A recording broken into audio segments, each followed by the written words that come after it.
Alrighty. Hope everyone's doing well. Always, not always actually, I usually don't forget to take the thing down, but there it is. I'm still eating, so I'll get started in a moment. But it's DLC time, I guess. I could do the DLC campaign and see how long that takes. I imagine it probably won't take more than one entire stream to do the DLC campaign. But, I mean, that's just a guess.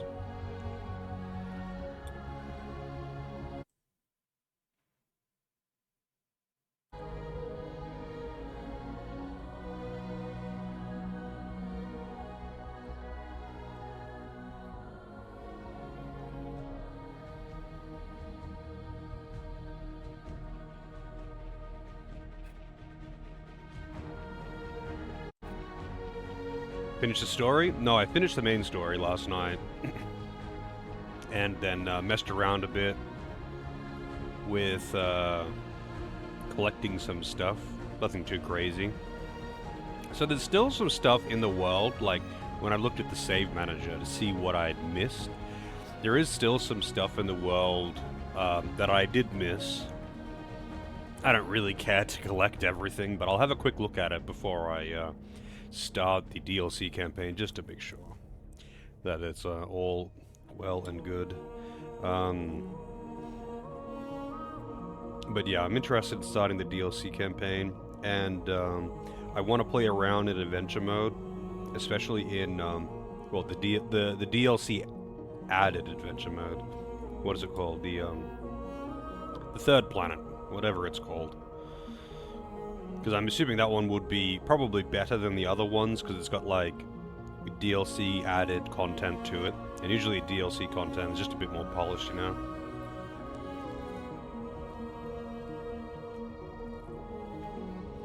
But I'll do that after the campaign, just because, like, I imagine the campaign will be more interesting. So, might as well do that for the bulk of it, and then just see how I am for time. Adventure mode is fun to play, especially if you're just playing with other people. Like, the game is simply fun multiplayer, so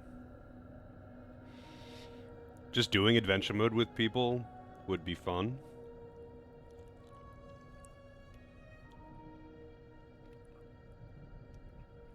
I might actually just set it to public when I do it, and just let anyone join. Just because it's more entertaining. Although, you know, I don't actually know how the scaling works with multiplayer. Like, obviously, things are gonna have to be more tanky, or bosses would just fucking melt. So I do wonder, you know, how the scaling in multiplayer works. Like, is it just like Dark Souls, how bosses just get 50% more HP per player? Hey Ragnar, how's it going?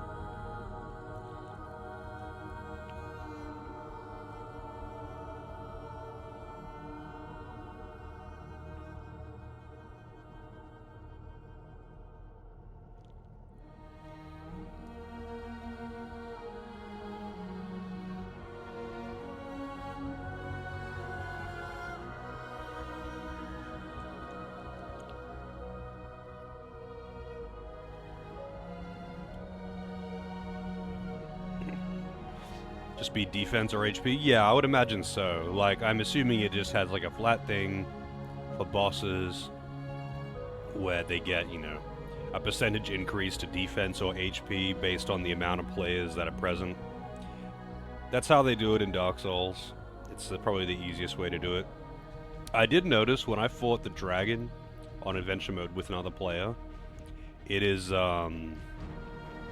way fucking easier. Like, it didn't matter that he like took a lot of hits to die, because he did seem tankier. That did not matter though, because, you know, much like in Dark Souls, the bosses aren't really designed like not really designed isn't really the word for it.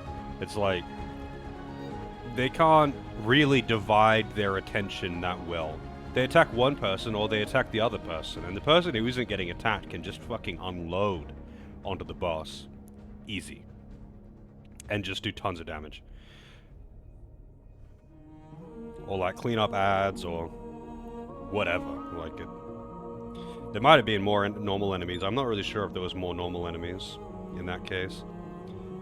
Normal enemies felt the same though. Like they were still dying all the same. They didn't feel tankier. Maybe it was just my gear, or that it was the first area, and that like increases to the first area enemies won't make much difference, but who knows.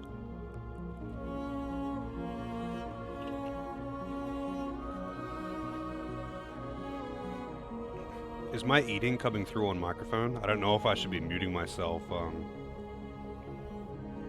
when I'm not talking. I'm trying to eat quietly because I personally fucking hate hearing someone eat. So I imagine other people do as well. Some people just don't care. I hate it.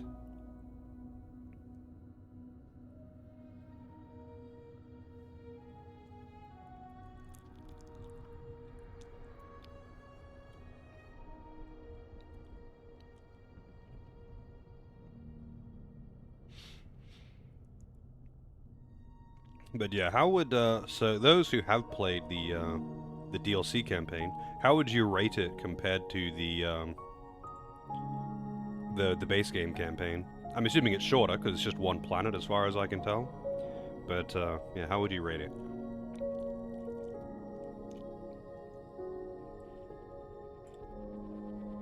Hey, Celine. Give it a DLC out of 10. It's good. Both are good. Yeah, I want to do both, but see how I go for time and all that. I imagine I could wipe out a planet in less than 6 hours. So we'll see how I go for time, I guess. Hey, Eat, how's it going?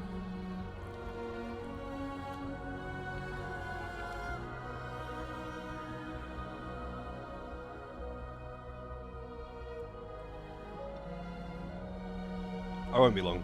Almost done here. I really didn't have much time before stream today. I guess, hence why I was 15 minutes late and still haven't finished eating. Usually I'm late because I'm still eating. This time I was still preparing the food even.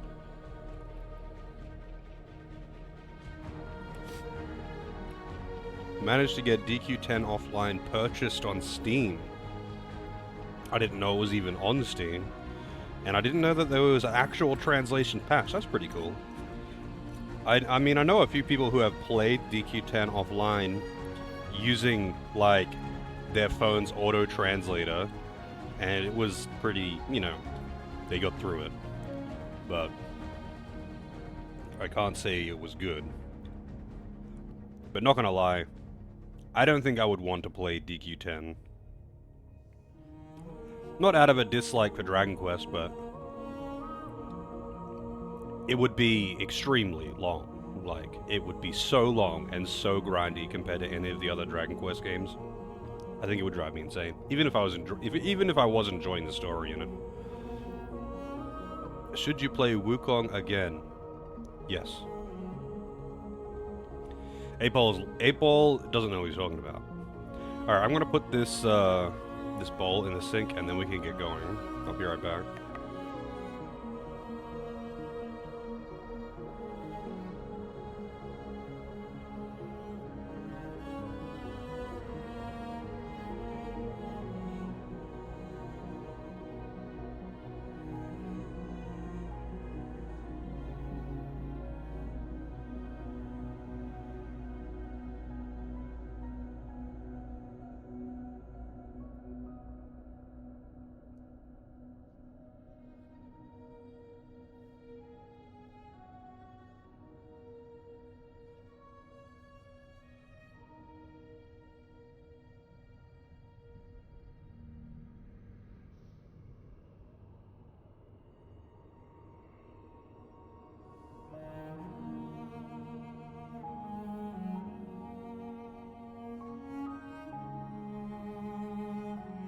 All right. Poll was rigged again. Oh yeah, that's right. I'll repost the poll. I might as well just keep it running all day and close it off. at the end of today's stream. Um,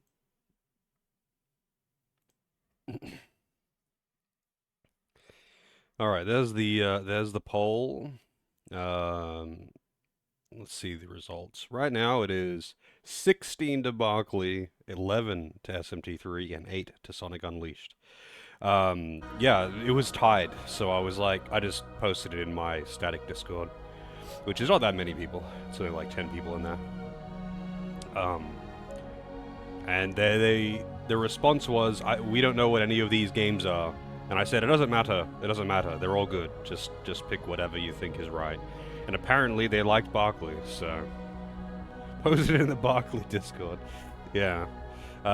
They were unfamiliar with the games. Not everyone voted. Just like I think like 5 people or 6 people voted. But yeah, they weren't familiar with the games, as far as I know. So I just said they're all good picks for different reasons. So just pick whatever. I just wanted tiebreakers, and it turns out they liked Barkley. And the choice you liked was SMT3. I mean, have you played that Barkley Shut Up and Jam Gaiden game? It looks pretty funny. It looks pretty funny.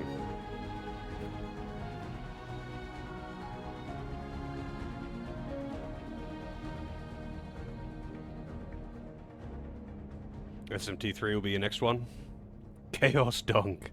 Yeah, I mean, have you read the plot? Hang on.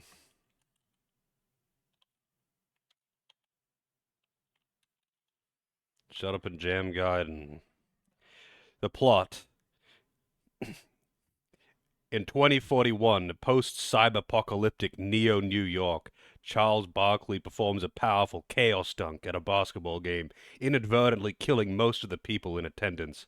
As a result, basketball is outlawed and many basketball players are hunted down and killed.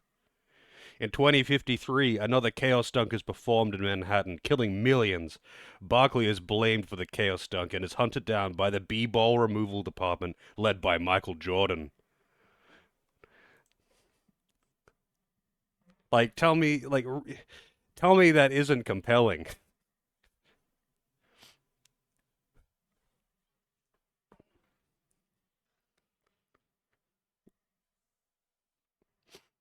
And you got that guy that's like his face is like half basketball because he had to get it grafted to his face for some reason. Yeah, it's pretty goofy. It seems pretty in line with something like Doom and Destiny.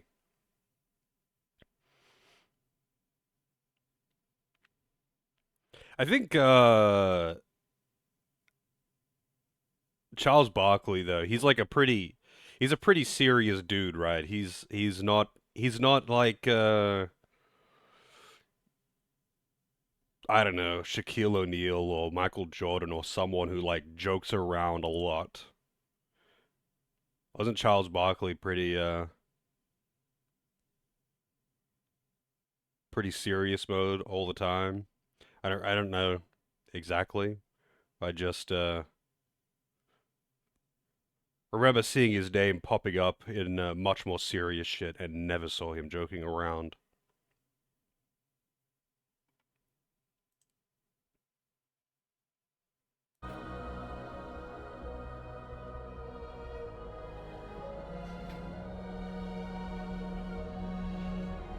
Yeah, I mean, I feel like after playing Doom and Destiny, I'm pretty open to that kind of shitposty game, you know? I just don't know many games that are like that, to be honest. Like, yeah, I don't really know. I don't really know. I can't think of any other games like that off the top of my head, where it's just like not at all serious. It's just jokes all the way. Just talking shit, pop culture references, that kind of thing. Like, I mean, Borderlands does kinda count, but like, Borderlands does have a story that at least tries to take itself seriously. It's just that it's covered in internet memes. It's like a semi-serious story that has tons of internet memes as reference. that's kind of it. Hey, Delvin, how's it going? Are you watching the International? It's final day today, isn't it? I'm gonna have to watch the VOD myself. It's kind of unfortunate when the International. I mean, I'm assuming that it's in Asia this year. I don't actually know where it is. Wait, actually, hang on. I can probably check. No, it doesn't. It doesn't have it on the main page thing. Oh, okay. I mean, it kind of makes sense because it would be starting at like the middle of the day. Hardly played Borderlands Part 1, not your kind of humor. Well, Borderlands 1 was a bit different. So 2 and 3 were quite different to 1. If it's not your kind of humor, it's not your kind of humor, of course. Like, Borderlands 1, though, was just like... It's pretty dark and, like, pretty fucked up stuff's happening, but they're just, like, whatever. They're just laughing about it because they can, you know? Um, and it's silly and it's not trying to be serious even though it's a pretty dark setting. um, but in Borderlands 2 and 3 they kind of replaced that, stupid humor and not caring about how fucked up the world is. They just kind of replaced that with, oh, internet memes. And that's why it just was just shitty to me in that regard. Still fun games. I happily played Borderlands 2 and 3. I played Borderlands 2 more than I played Borderlands 1 even. But, yeah. The humor kind of shifted to something very specific.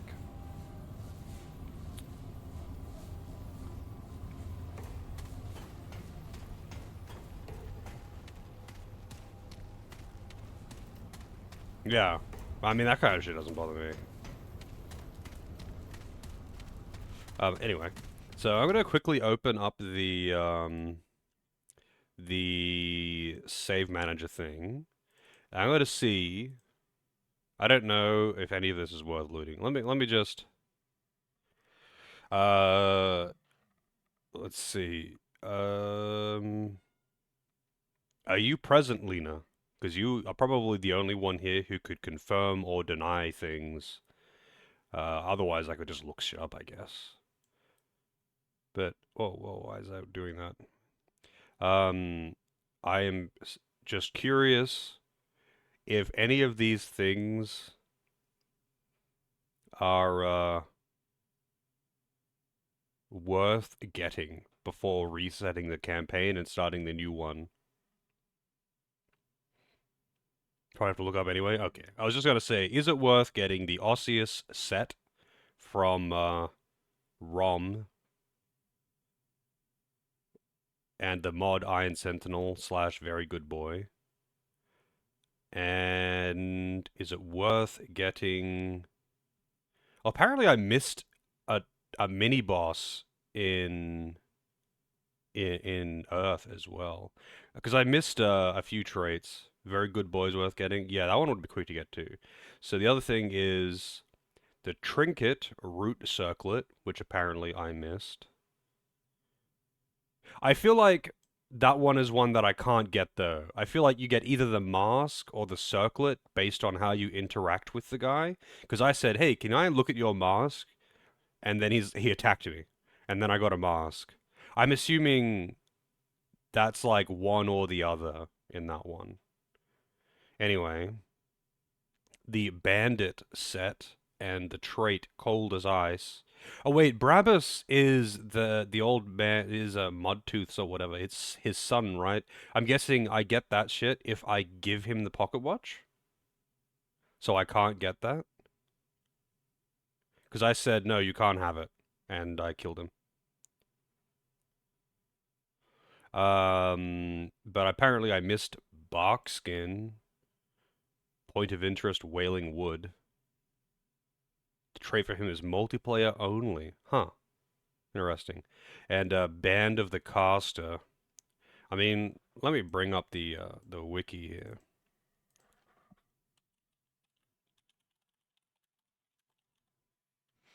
Rings. Band of... Wait, is it not?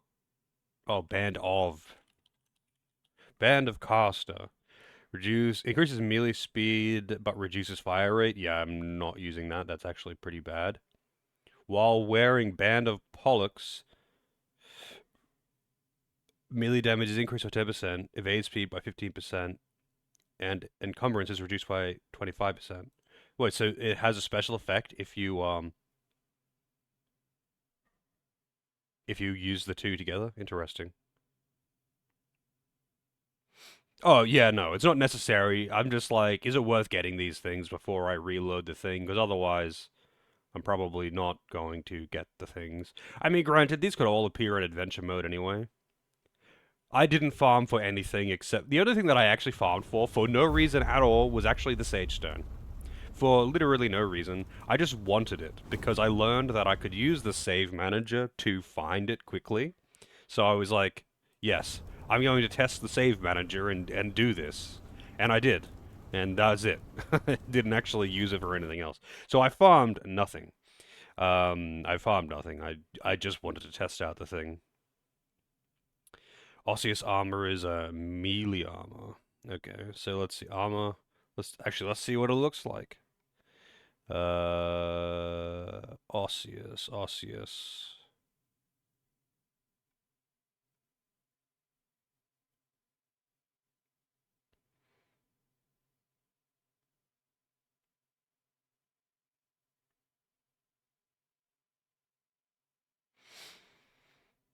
Headhunter Osseous.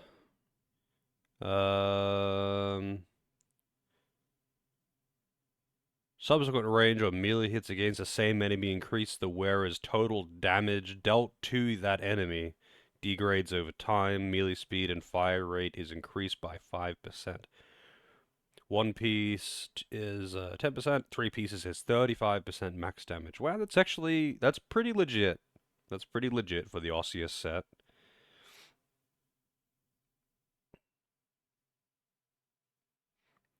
Um, oh yeah, where was the floating skull summon thing? Where was that one from again?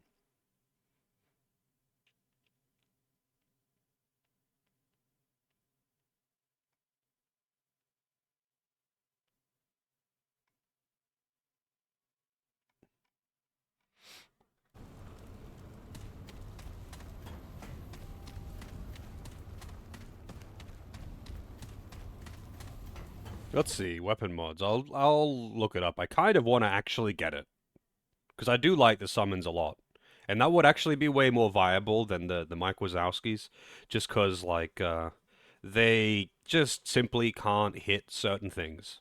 Simple as that. A lot of bosses I've found, like, they are really good on bosses that they can hit, but on bosses that they can't hit, like several that I fought yesterday, it's like, cool, okay. Let's see, equipment, would it be under equipment? Character?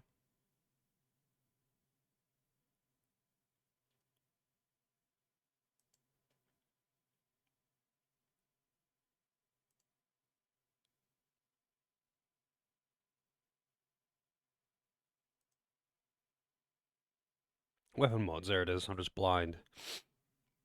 Let's see. Weapon mods list.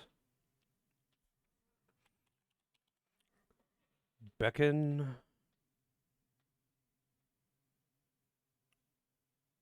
I think that's it. Beacon.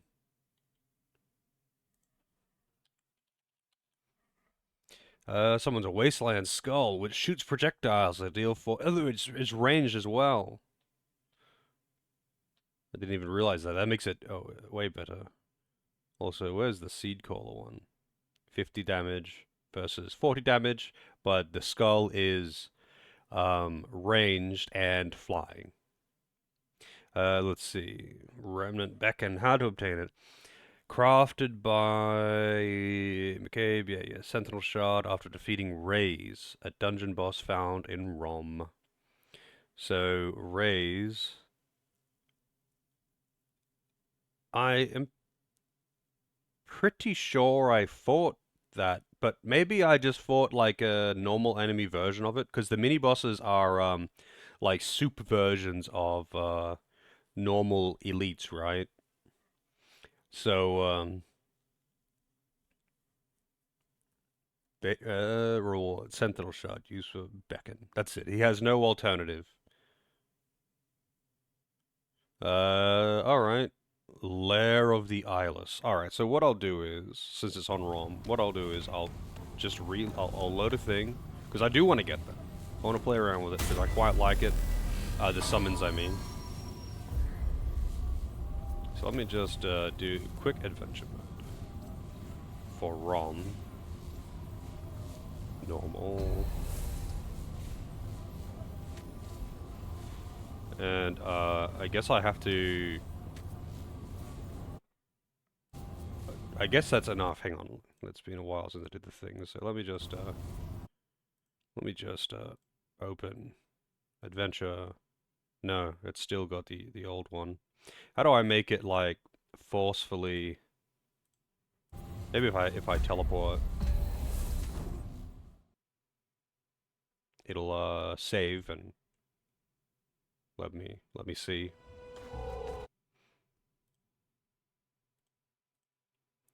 Adventure ROM. Let's see. Mini boss Scourge.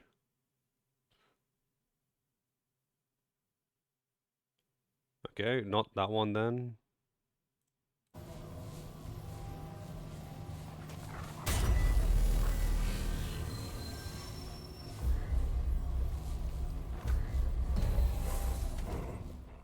Saves after teleport and each time you touch the stone. Oh, okay. I was gonna say I'm pretty sure it saves like periodically as well, but I can try with just touching the crystal.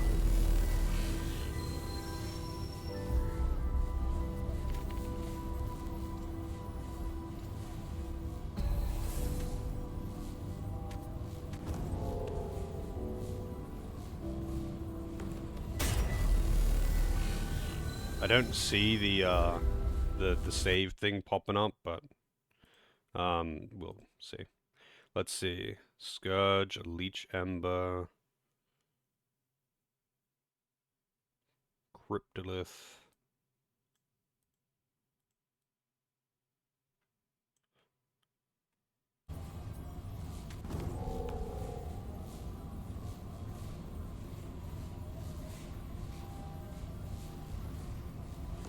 Man, it doesn't want to give it to me, huh?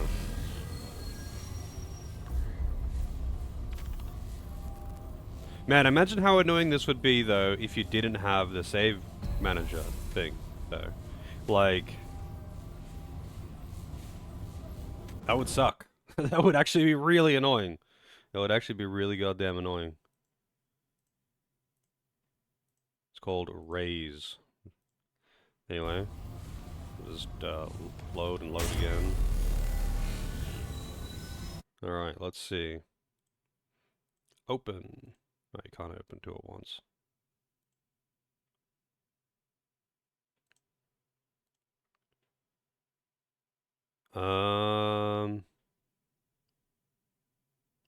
I think, unless I just rolled the exact same thing twice, I think I might need to actually travel. It only adds a few seconds, so I'm gonna do that just to be sure. Unless I rolled the exact same map twice, I think it does require a load screen. Yeah, okay, it does. Just touching it is not enough. Band of Strength. Shade and Shatter. Cleansing Jewel. Shade and Shatter. I already killed that thing. Yeah, just in the second game, I'm guessing. You would think it would be enough, but it is not. But yeah, imagine like if you didn't have the save manager thing to just scan your file to see which bosses you got. Because, you know, there's, like, in a lot of cases, it's, like, 2 or 3 different bosses that you could have in a thing. And if you were looking for something specific, especially if you're doing it blind, actually, it would be even more... It would be even worse if you tried to get everything blind, but that's a whole nother thing. But like, if you were looking for something specific and you didn't know, you would just have to keep retrying until you got the boss that you wanted. And imagine if it was like the last boss of the adventure mode, so you have to clear through the whole map. That would suck. That would definitely suck. Worse than the second campaign because it's big? I'm assuming it's bigger than a normal, like a normal main game planet.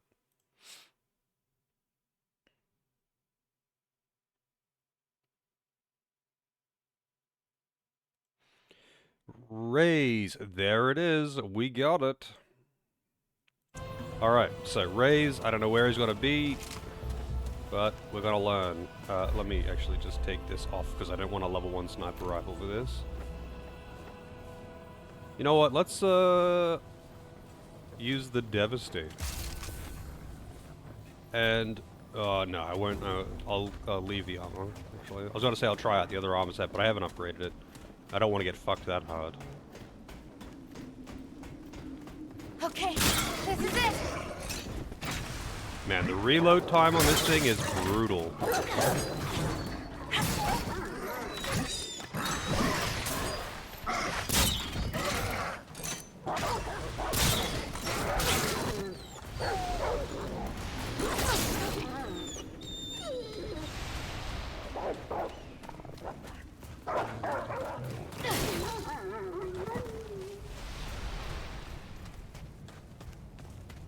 I should have got that mod to make the purple shinies more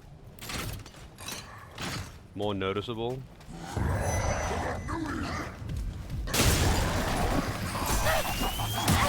Oh wow! If that gets stuck in you, it explodes inside you.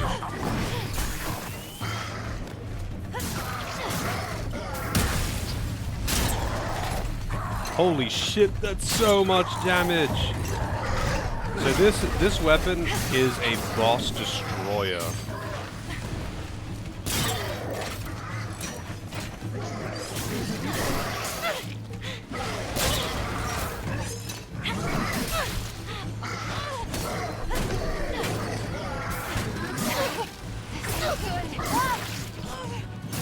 Dude, chill.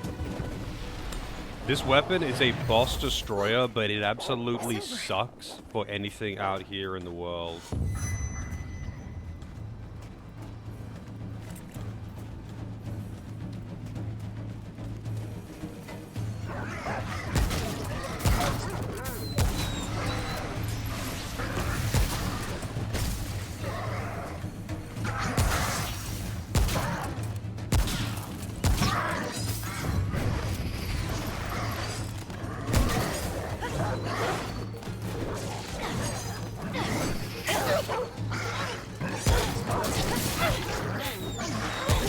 I guess I can only body shot kill these guys if I have the damage bonus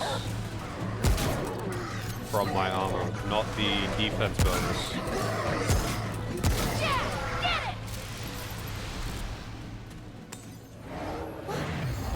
It's over. Best crossbow you can get is the ricochet rifle.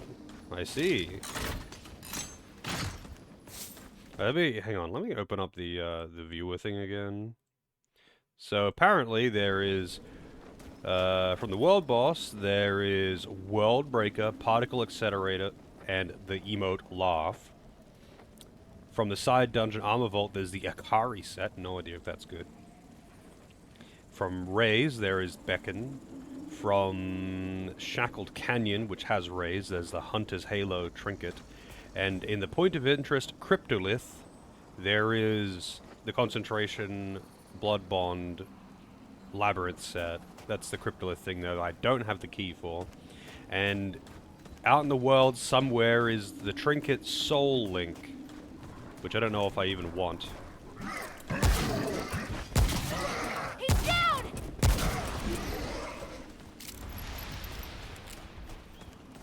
I wish the purples kind of stood out a little bit more, you know? Like when they weren't in corners. If I knew, like, where they could spawn, it would be a little easier. But I don't, so for all I know, it could be in literally any building.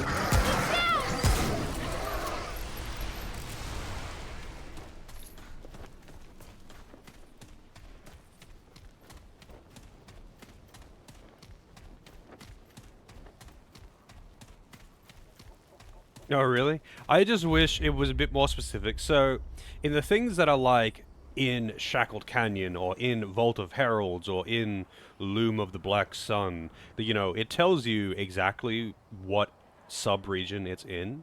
But for the things that are just out in the world map areas like this, it doesn't specify. Like, it just says it's just on the planet. It could be in any part of it though, because there's like what, two or three main areas, and yeah, that doesn't help me. Can't fetch where it is spawned. Yeah, it just it can't fetch where it has spawned. It just tells you that it's in the world. But like, it doesn't specify, part one. Okay, Shackled Canyon is a... This is the boss. Okay, this is the one I have to do. This is to get Rays. I'm not going to bother getting all the thing. I only wanted to get the thing from Rays, so... I have found the correct place. And that's what matters. Wow, did I...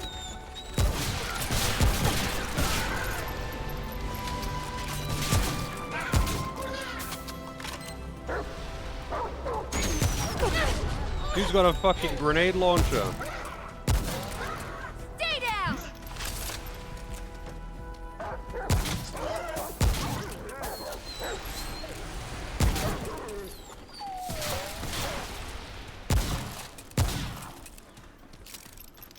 You know what? I'm gonna, bring out the hunting rifle.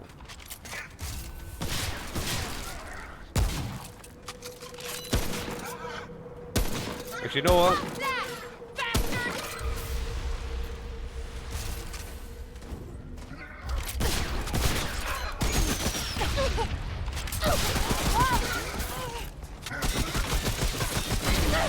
Holy shit, grenade launches everywhere.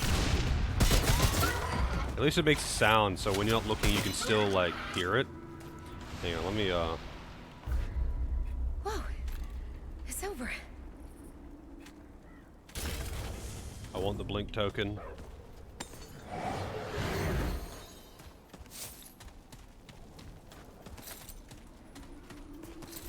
I might actually get, yeah, Hardened Iron. There it is. I was gonna say, I might actually get Hardened Iron, because I'm wearing all level 15 gear.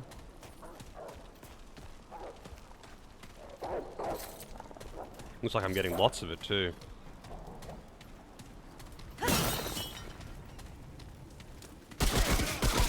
Stay down! These guys are pretty beefy, though, not gonna lie. Like, they're taking a lot more shots to kill than I would have expected.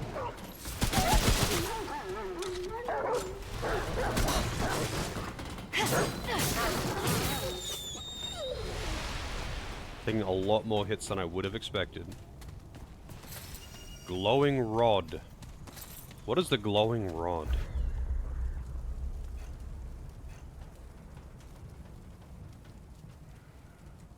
It fits in another object. Is that for the,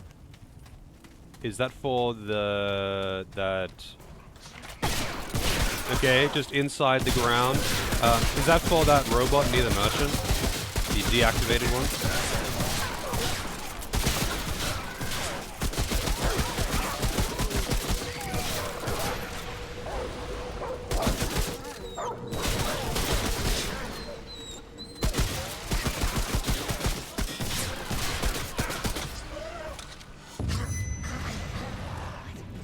Oh shit! Oh god. What is that?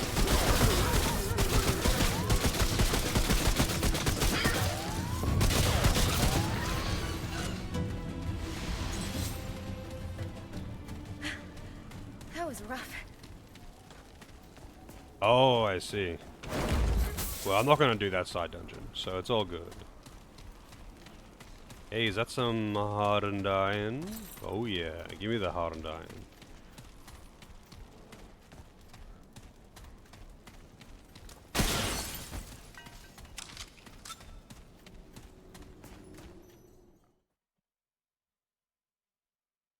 That construct needs a boss, I see. Alright, I'm guessing this is gonna be the boss.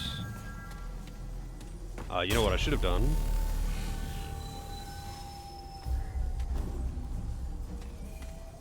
because I intend to use the Devastator.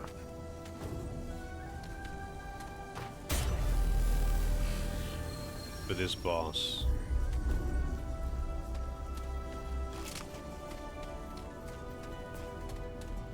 That is a big fog gate.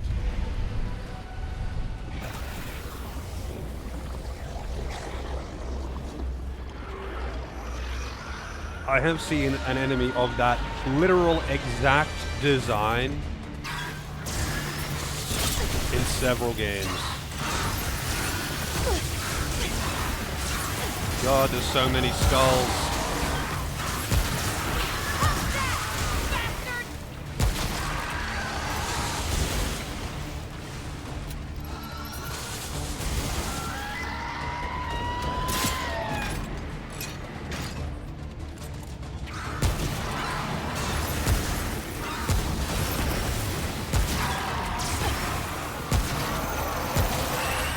God, there's so many ads.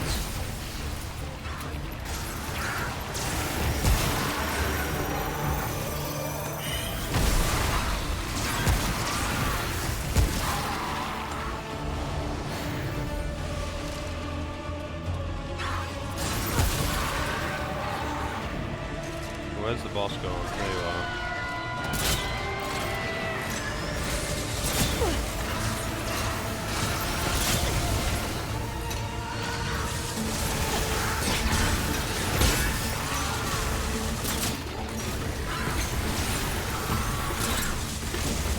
It doesn't help that my aim is shit.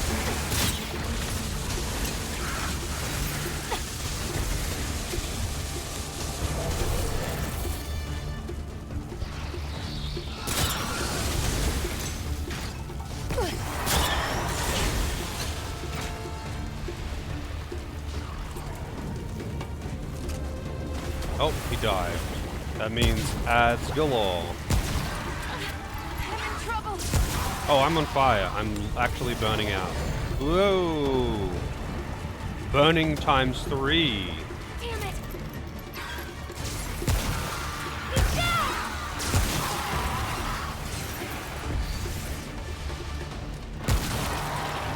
Okay, there's the boss.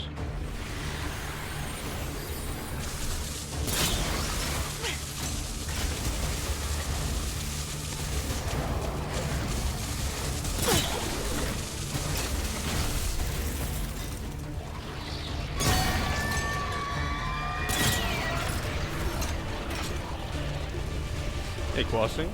I'm on fire tonight. Sober. Literally. Alright, that was actually kind of neat, but I definitely picked the wrong weapons. But, I mean, this gun, like, versus, I think, most bosses, would be an absolute fucking boss mangler. Especially if you made a build specifically to maximize its damage. Like, it hits so hard. And on a boss, like, where you can, like, if you hit a weak spot on a boss with this thing, it would just obliterate them. Much like it did to this boss. Like, it's the highest damage shot of any gun that I've got, I think. Actually, no, it's not the highest per shot. It is in total, though. It's 70 damage per shot at this upgrade level. It's not max upgraded. 70 damage per shot, which is a lot. But it shoots 5 bullets at a time with a high crit chance. Which is pretty wild. I'll just teleport out there. I got the thing that I wanted. Oh, this is the cryptolith thing, isn't it? But I don't have the item.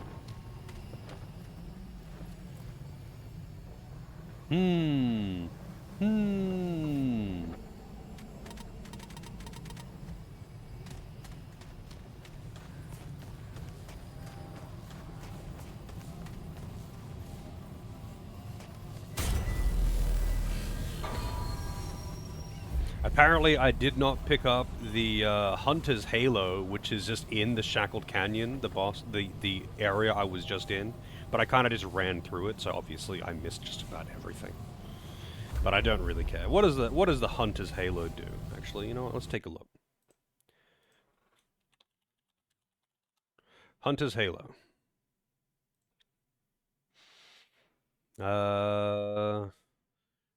Increase the effective range of all firearms by 6 meters. That's actually pretty good, maybe, but I wouldn't use it. Like, it would be pretty strong on certain weapons that otherwise have a very short range. Like, you wouldn't need it for a hunting rifle. But if you put that on a shotgun, it turns it from a close range weapon into a mid-range weapon just like that. And that means that in those areas that have like a lot of ranged enemies, you can actually use a shotgun without just getting absolutely fucked.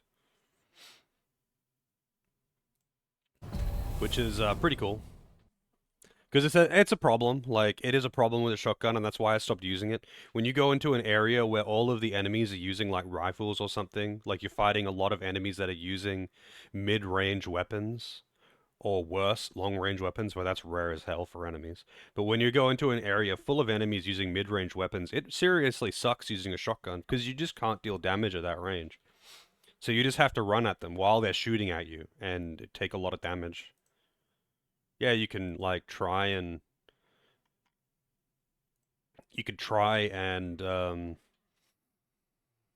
dodge all their bullets and zigzag and all of that shit, but that just makes it so unnecessarily annoying to do. Anyway, there's one more thing for me to get before I start the campaign.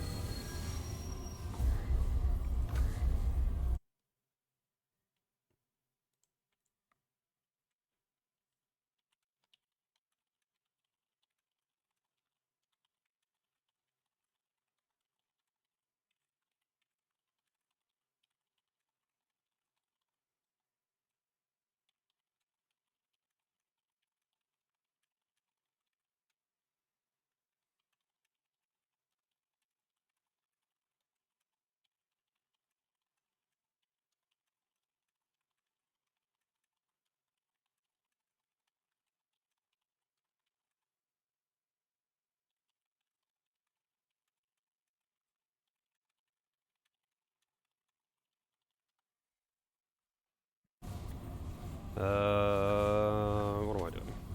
World settings. Campaign. Travel to Rom, merchant.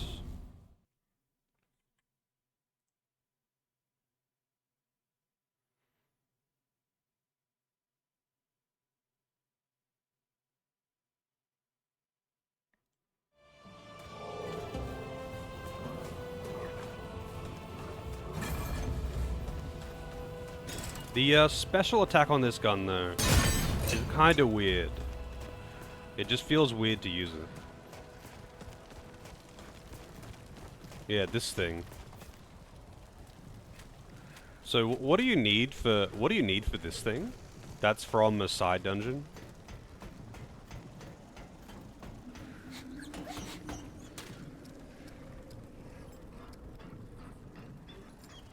Barter? What is he selling? Nothing useful, right? No, yeah, just consumables. I await your return. Business. I gotta buy all these secrets, huh? The Akari were once priests of the Undying King. Both servants worshippers. Not so anymore. Yeah, I know, I was Those gonna pet alive the today dog. believe the king is a heretic. One who must die if the Guardian is to be reborn. Are they wrong? Until the Guardian rises again, who can say? There is a Buri outcast who lives among the hounds of the waste. He was a patron of mine before he became one of them. Perhaps you have met him? Yes? But you don't know this. That thing in his head Is no crystal or decoration. He has crafted to himself a Vir control rod. Aslan, the Undying King, is wise and all-knowing. Or nearly all-knowing. His weakness is his belief that none can challenge him. He cannot foresee any future in which he himself dies. But everyone can die. Yes? And a tyrant's death would be a boon to many, including the one who brought it about. You didn't hear it from me. Oh, alas, you have drained me of secrets. But in exchange, I have a special piece of armor just for you. Take a look.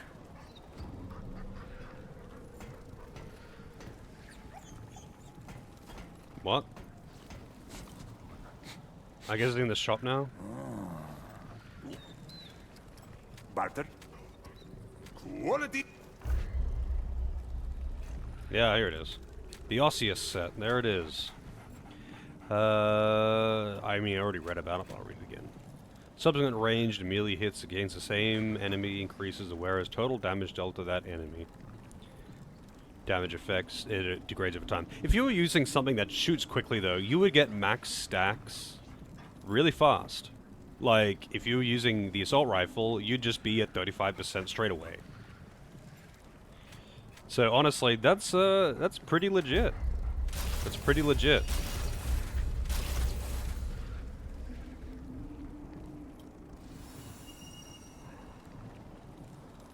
Do return safely. I don't know what his defense is like, but it's like it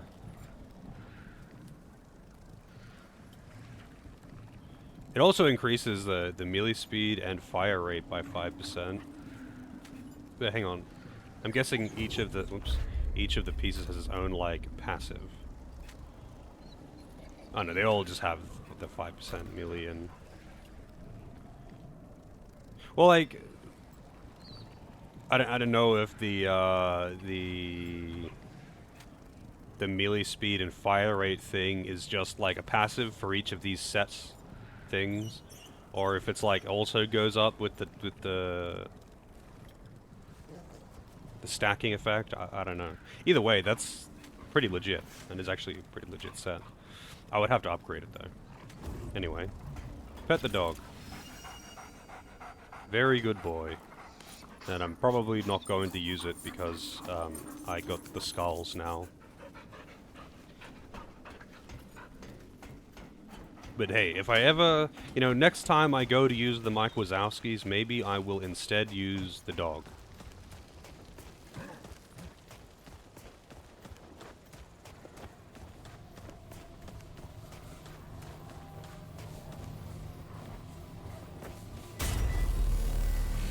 But yeah, I think that, like, that little golem thing that's near that merchant, how it needs a key item, I think someone said that you need to get that item from a dungeon or something like that.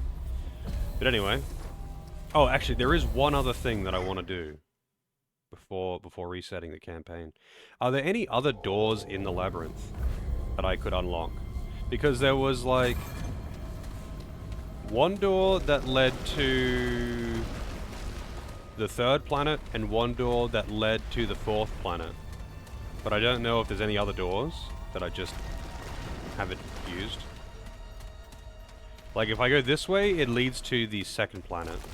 But is it just the one door to each planet? That's it?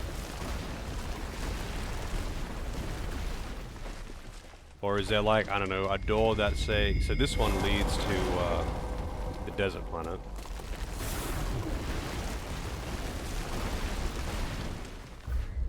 I don't know if I can, like, go up and down on the map or something. No, it doesn't seem to let me. There is a door, like, over here, for example. I think that one leads to the fourth planet. And then there's one that leads to the third planet. Except I took it from the third planet to get to the fourth planet. But I think that one's, like, over here. But I'm guessing that there is no other ones then. Because I can't see anything else that I've missed around here.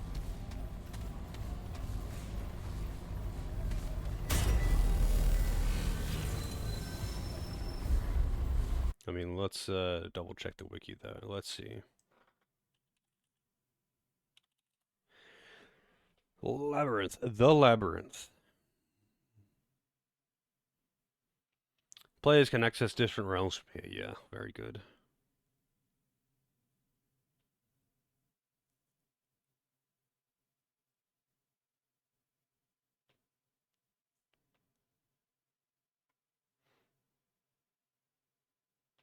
Well, cool, I guess. I guess I don't need to do anything with that, though. And we can just, must re-roll ROM until you have both Woods Shop and Mall Boss in the same world. Okay. That's how you get that, golem thing? Or deal with the golem thing? Alright, reroll campaign, let's do this. Subject 2923. The storm may be over, but the threat of the root remains. Travel to Ward Prime and find a way to sever their grasp on Earth for good.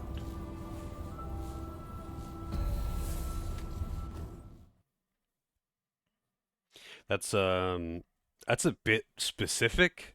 Like, what do you get out of it? They say hope is what makes us human.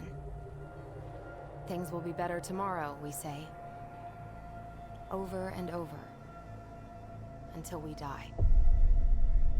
A year ago, I walked the worlds and killed the Dreamer. The human that the Root were using to invade Earth. When I left that damn tower, I thought the war was finally over. But the Root are still here. And Ford thinks we'll find the answer in the old wards, the ones they never heard from. So I'm heading to Ward Prime, where it all started. Hoping to find the Root's last connection to our world. I'm sure things will be better after that. Didn't it all start in Ward 13, though? Because that's where the kid was. I think we're getting close.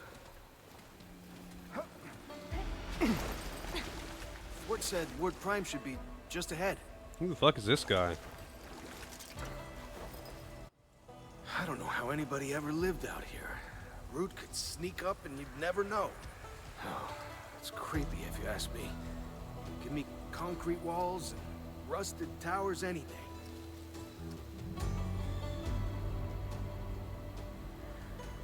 Yeah, that's the quiet before an ambush. Can't trust anything out here. Look, I'm grateful to serve the ward and all, but I just couldn't live like that for long. How do you do it?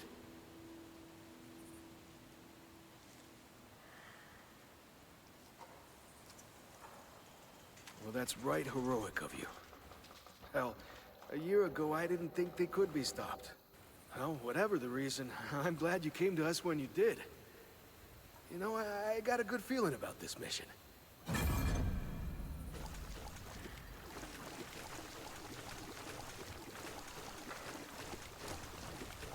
I see.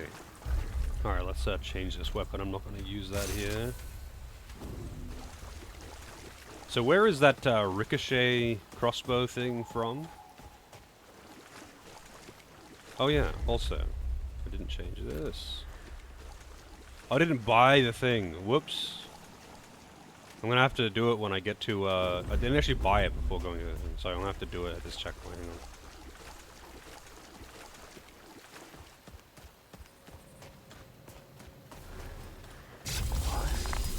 Holy! Well, I'll be a two-headed rat. It looks just like the one in Ward 13, but smaller.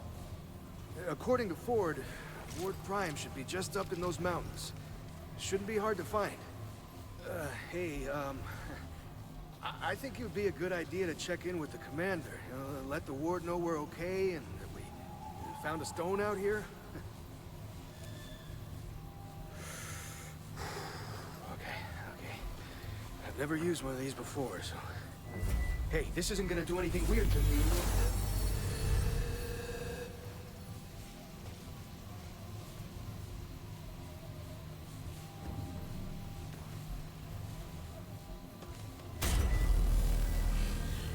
Yesha side dungeon boss. Okay.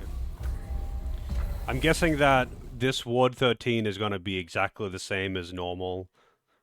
And it's not going to, like, be different because I'm on the campaign. But, hey, maybe it is. No, it actually is different. Because I'm on the campaign. You made it. Welcome back. Welcome back, traveler. Oh, Commander. Please, Bo, I keep telling you, Ellen is the commander now. Oh, I'm sorry. Founder. Sir. Just call me Andrew. Yes, sir. I'll go check on the gates.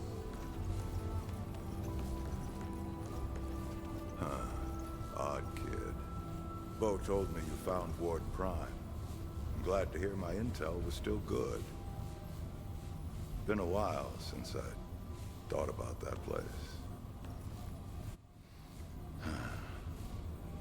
You know, I never properly thanked you for what you did for me on Yesha. Oh, I don't mean getting me out of that cell, though I am grateful. I mean helping me find myself again. I'd given up for so long. Forgot how to fight. Why to fight. But seeing you gave me hope again. Reminded me the root could still be resisted. So, thank you. Anyway, what can I do for you? Old motion blur beard. Ellen? Well, she's talking to me, that's something. I assured her she's still in charge here. I just want to help however I can. But the others don't always see it that way. To them, I'm still Founder Ford, the hero. But to Ellen, I'm the grandfather that was never there for her, not even when her mother died. It's a lot to work through. But we'll get there. Provided the root don't kill us all first. It's different. I was gone 30-some-odd years. Some folks lived and died their whole lives in that time. Ain't easy getting to know people. Most of them think I'm either a legend or a ghost. Hell, maybe they're both right. But Ellen's done good work here. She's kept folks alive and given them hope. Just like her mother did before her. Don't lose your head, traveler. Don't lose your head. You've already gone hollow. I wonder if the vendors are the same. Like, Hey, stock. traveler. Oh, hard and dying.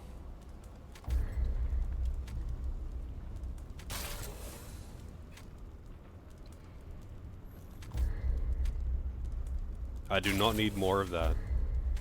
So I'll do it anyway. Just Later. wasting my money. Oh yeah, I think I got a, The portent returns. I can offer you this. Nope, I did not. Wait, no, I do. I just don't have enough luminite, because it takes luminite too. Take care. So, yeah, I probably should farm some luminite, huh? But hopefully I just get a bunch from doing the story, because I'm about to spend some more of it. What? Yeah? Better be worth my time. We're done here? Alright, Beacon. 156.2 and last 30 seconds versus 125 but last 60 seconds, and it's ranged. But it probably doesn't attack as fast either. Keep moving. I would say that's probably the downside. Besides, like, just being slightly less damage, it probably shoots slower, because the Mike Wazowski's actually hit pretty fast.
Alright, here we go.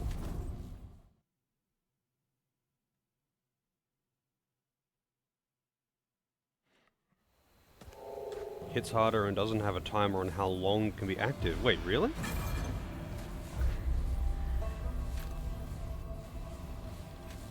Very good boy.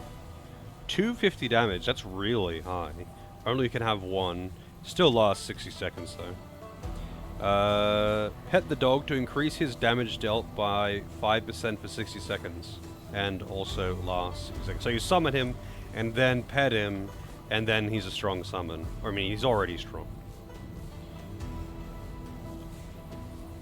Don't have to summon 2 of them though, which is pretty legit. So you can like sit on one charge for ages and like basically have 100% uptime, because like by the time, you know, 60 seconds have passed and you're fighting, you're gonna get those charges back.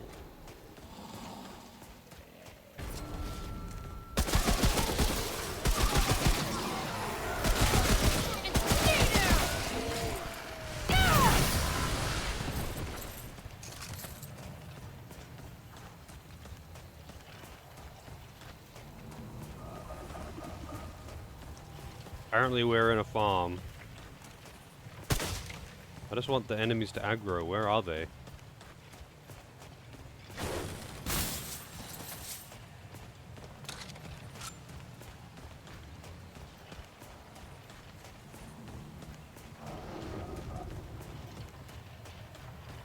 Oh, I thought it was a shiny. It was just reflective.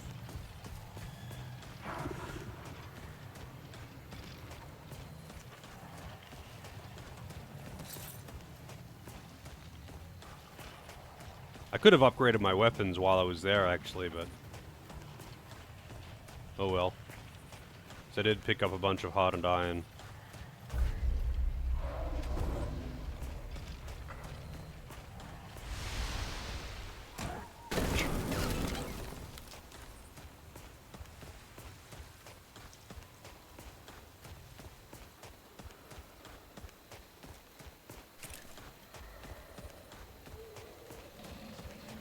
Man, where the fuck are all the enemies? This is weird.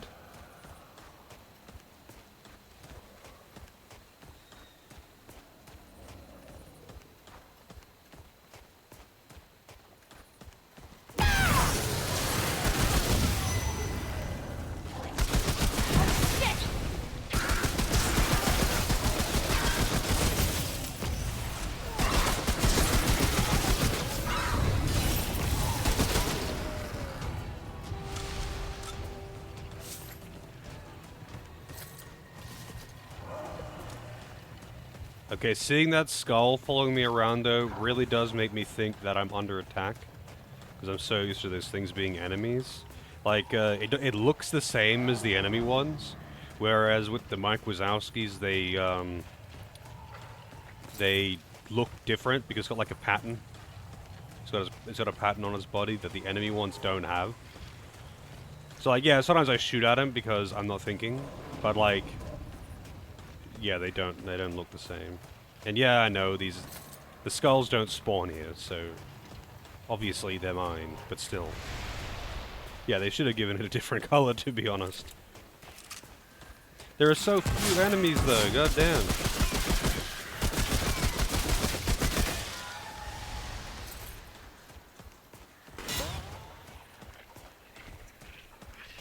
But we really are in just some old American farm here.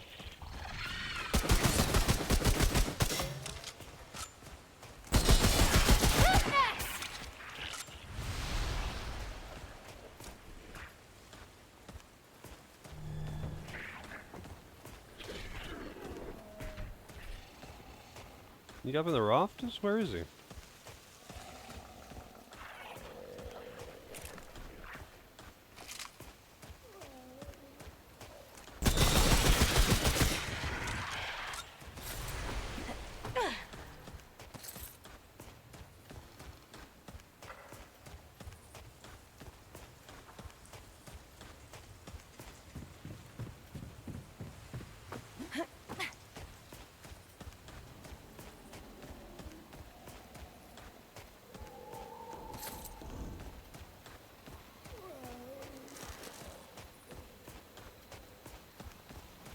getting so much hardened iron. I guess once you've got like a full set of equipment and weapon at plus 15, you get hardened iron like crazy. And that's great. I mean, making it not just super rare or something. Only available in like one specific area, you know?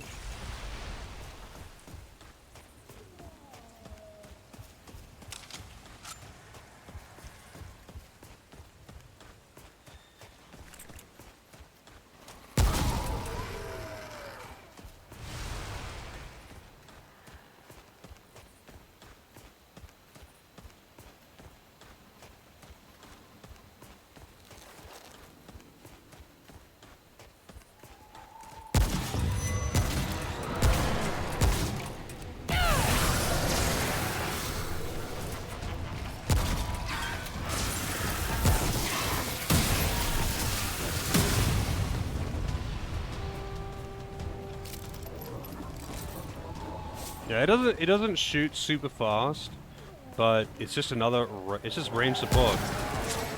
Can't really go wrong with that, you know.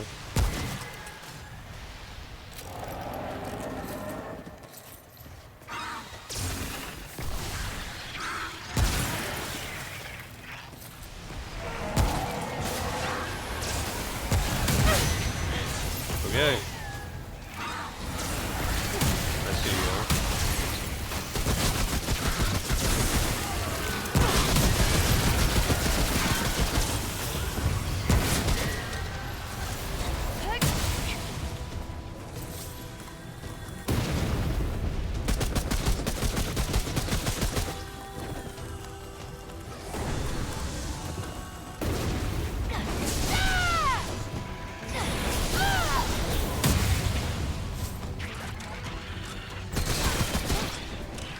I'm gonna go check that corner that I missed back here. There might be an item there.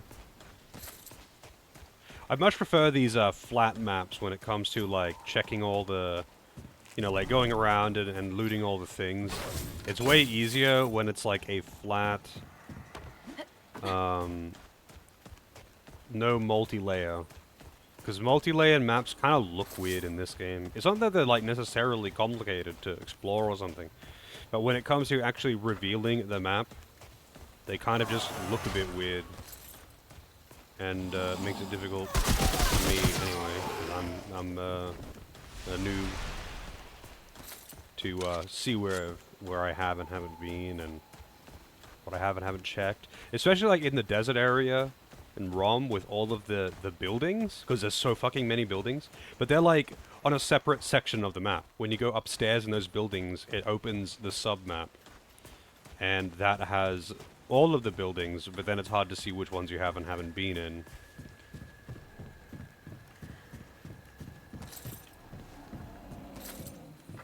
I don't know how the maps are in Remnant 2, but yeah.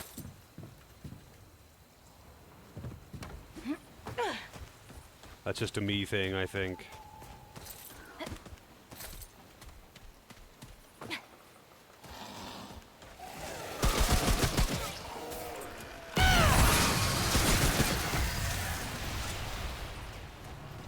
I'm kind of fucking these things up. Maybe I should have actually done it on hard. Oh well, I'm not re-rolling the thing now. Bosses are probably going to be a big step up. That's usually how it is though, I guess. The normal enemies are usually a joke, and then the bosses are dangerous. I kind of just expected that the DLC thing, since it is technically post-game, would be a bit more beefy? I don't know.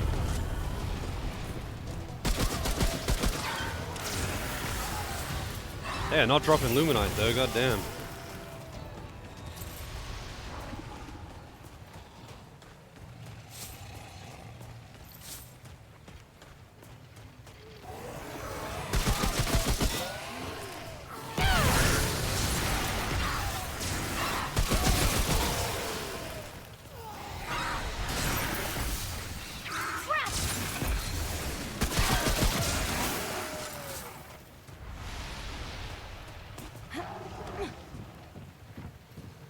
Yeah, I guess they just use the exact same scaling that they used for everything else, so, It really, and these are like the same enemies for the most part. These are the same enemies from the base game, so it makes sense that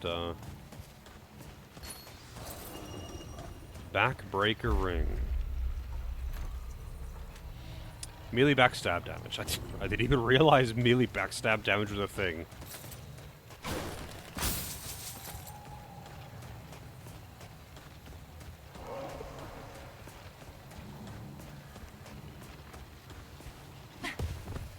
Apparently I can't climb over the car. I have to walk around it. I'm guessing...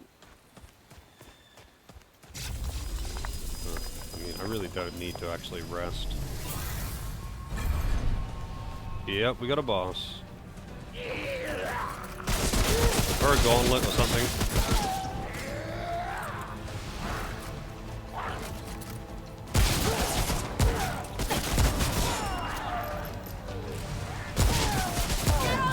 Hey, what the fuck are these things doing here? They're from a different planet.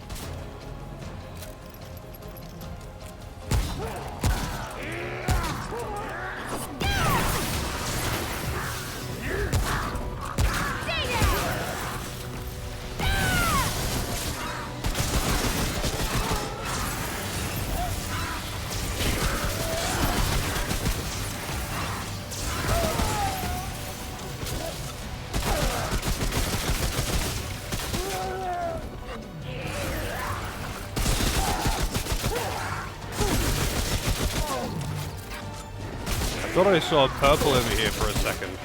I guess I didn't. It was just an enemy, like, disintegrating, you know?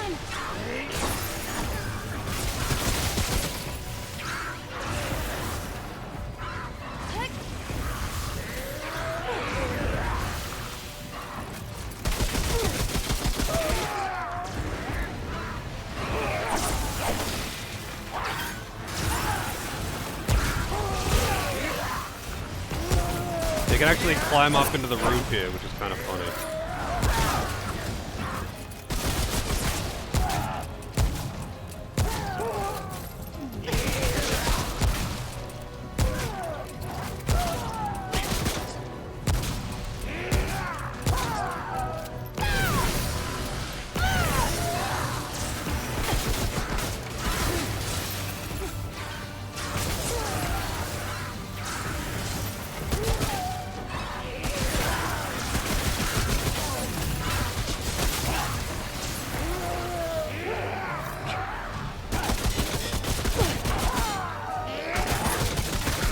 Why do they keep saying yeah though? Like, what are they so excited about? They're like coming out like, yeah!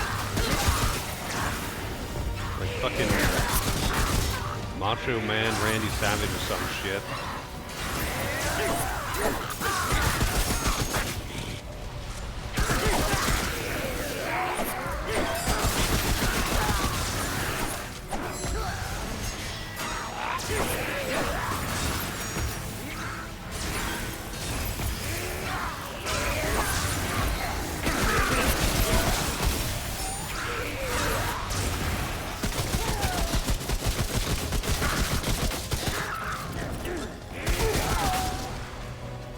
So is this like an event? Is this considered an event that you would get in place of a mini-boss, or is this always here?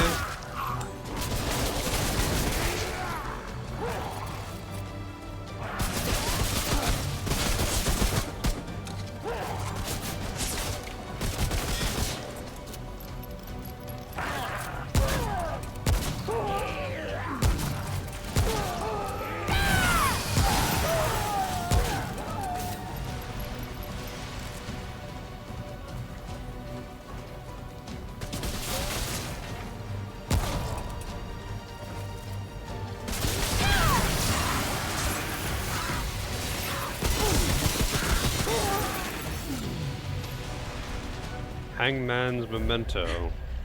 That was rough.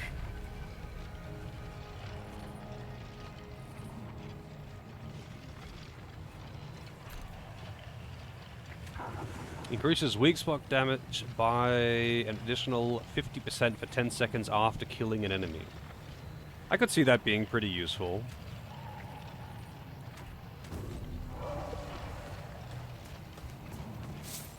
You know what I wish I could do though?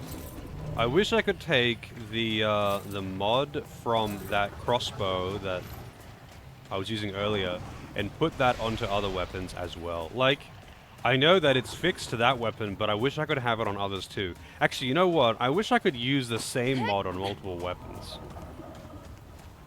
But it doesn't let you do that.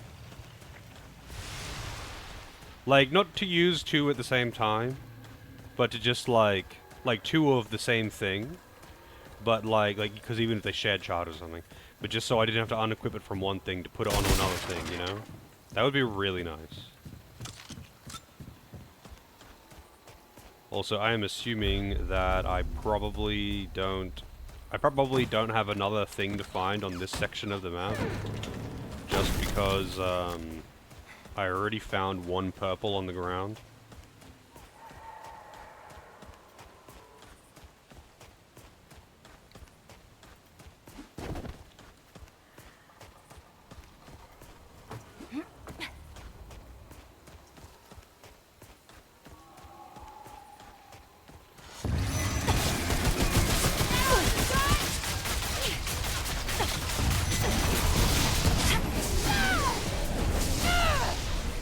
Wow, you're still not fucking dead.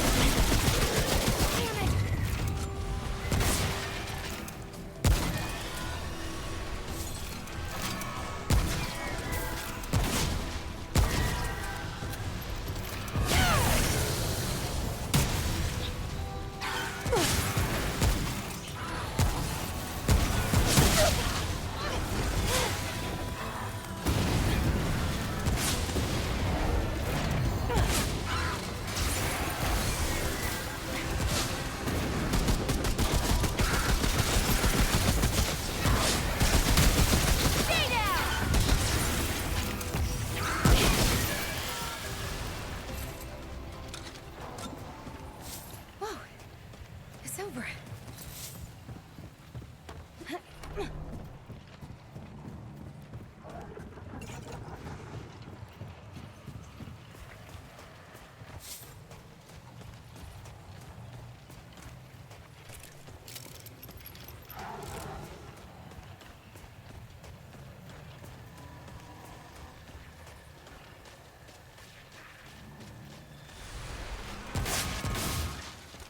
Damn, they got some serious range.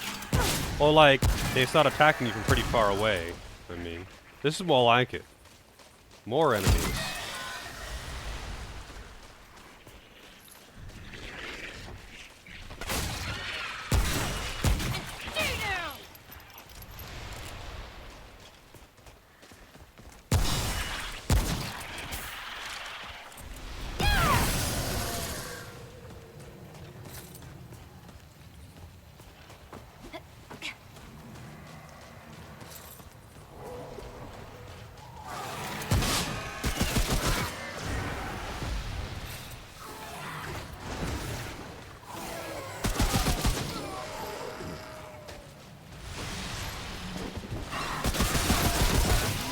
Yeah, like getting a weird mix of enemies from other parts of the game.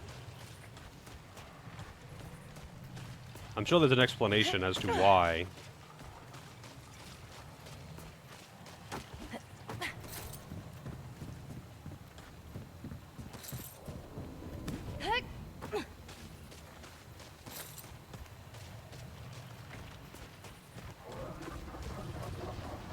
Also, I keep hearing the sounds that the skull makes and thinking that it's an enemy. Because I'm just not used to, like, you know, I'm used to the Mike Wazowski sounds.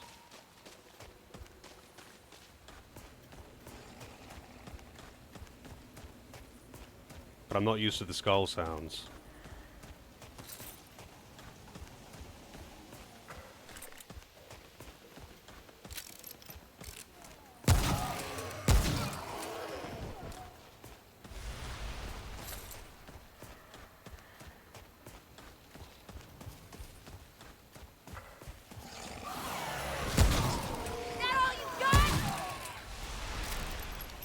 Oh, hi. You're not dead.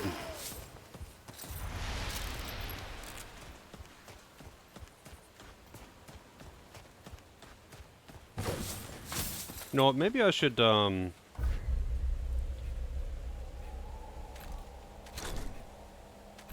the skull on this, and put the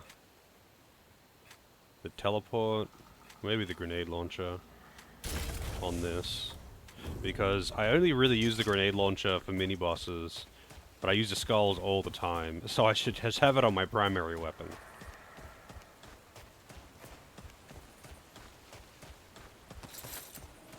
I do really like those other ones. I would like just to have like, you know, the barbed shot thing that is on the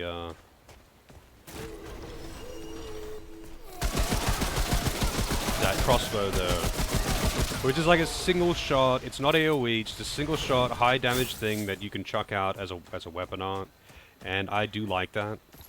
But I don't really have one like it. I've got the grenade launcher, and that is good, but it's, you know, it's kind of dangerous, it's slow. Oh, I don't actually have any.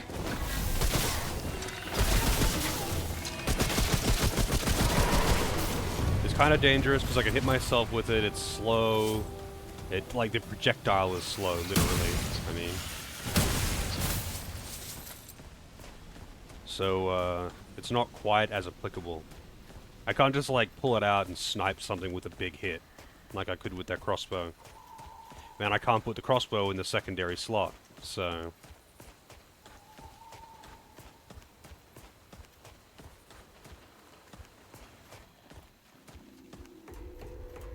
I guess in the future, we forgot how to climb ladders. Also, that looks like a fog wall, or a screen transition, I guess.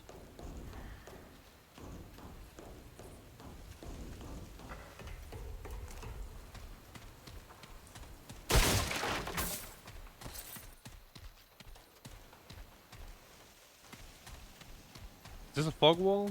No, it's a screen transition. Okay.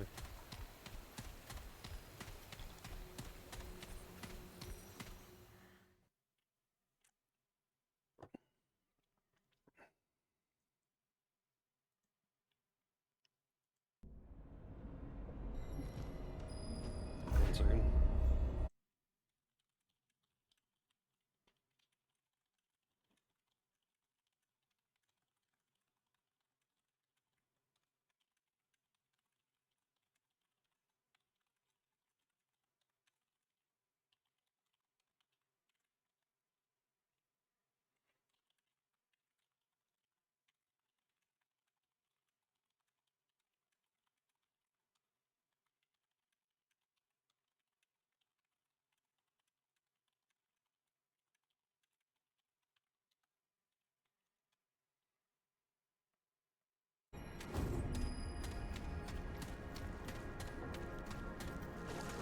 Getting all these messages that I kind of need to respond to in a timely manner. It's extra awkward in games where when you tab out, the game audio mutes. Like, usually when I'm streaming, I don't need to respond to anyone.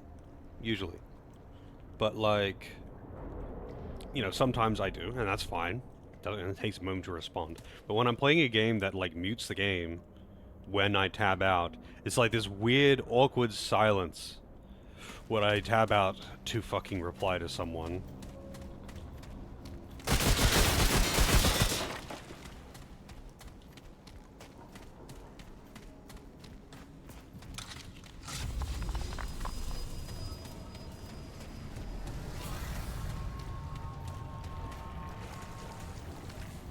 Alright, I might as well rest. I've used 2 Estus. Get my specials back as well.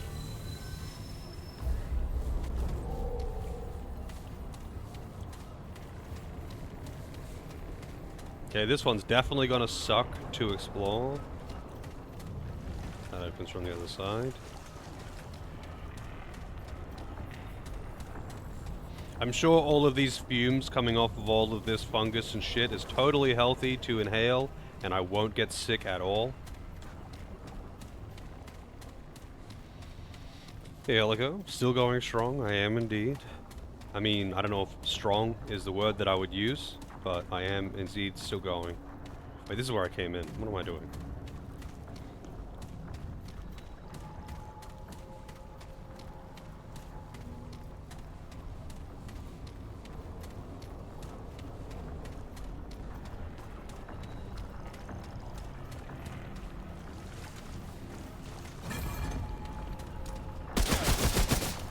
like a shadow or something, huh? It's guiding me.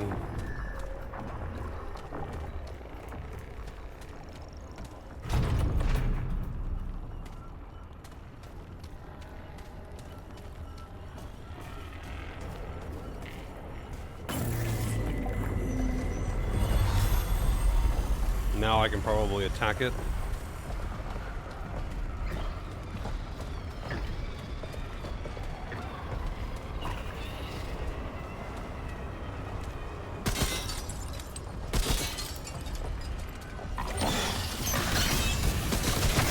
We got actual flying tentacle monsters.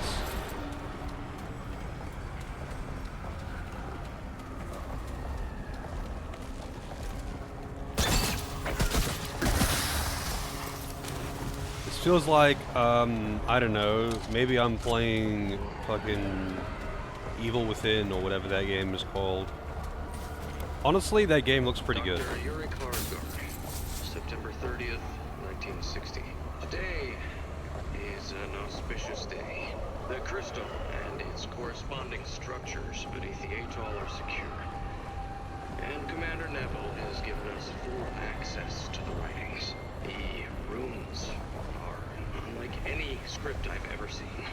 Commander Neville believes they are of extraterrestrial origin, but I believe they originate from a civilization much, much older than any we have yet known. Deciphering them proved difficult at first, but I believe I have found a pattern. And I am working on a lexicon. The others do not see it yet. Some even claim I am making this up.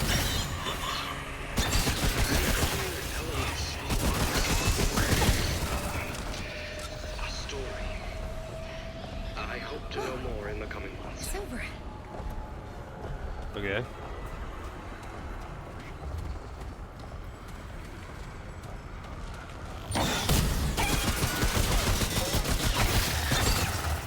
How's it going, AJ? Have you played Evil Within? Or whatever it's called?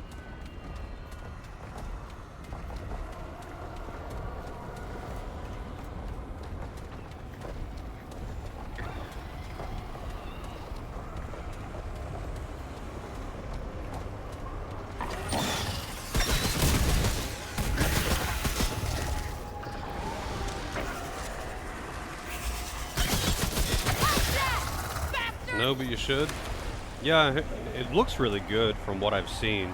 It seems to be like a kind of Resident Evil-y, except it leans pretty hard into the combat, and it's like actually got good combat mechanics as far as I can tell. Like, it's a third-person shooter that doesn't have like janky aiming or tank controls or something like that.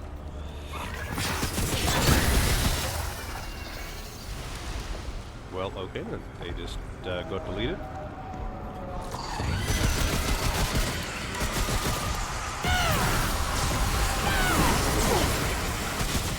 Wow, that hit really hard.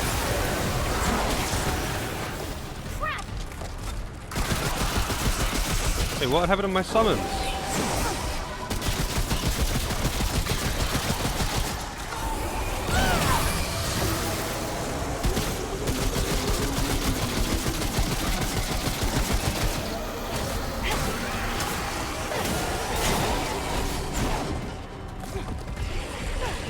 I guess I can't kill this thing?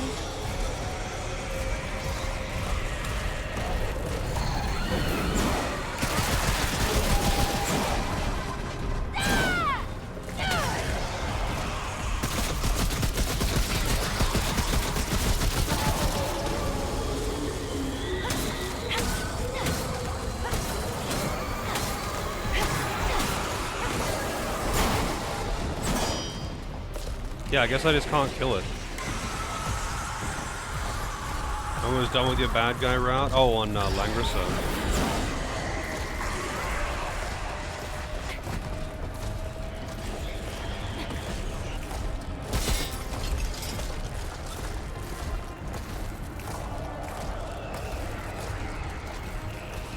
I'm sure there'll be a way to kill that thing later.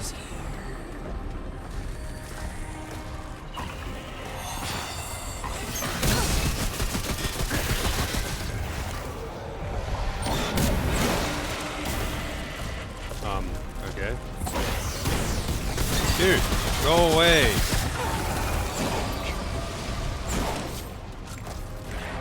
God, I hate unkillable enemies that just follow you around. It's so annoying.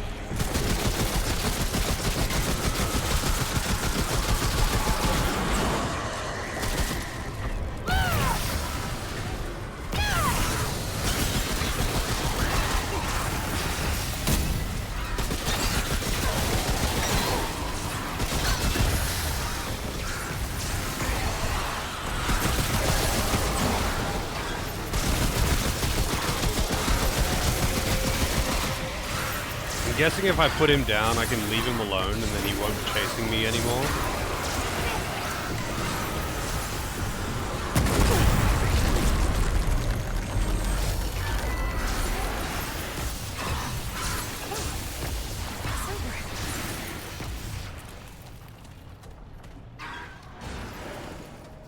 So, did you start playing Langrissa purely because of Booba?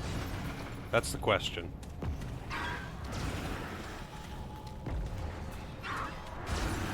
Also, my skulls are still registering that thing as an enemy, even though it's completely untargetable.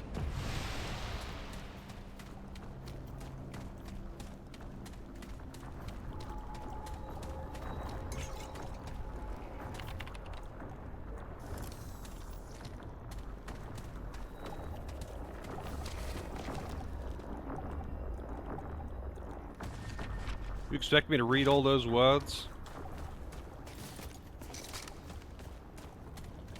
I also need some long gun rifle, just some long gun ammo, because I have none. Oh, that'd be a key that I don't have.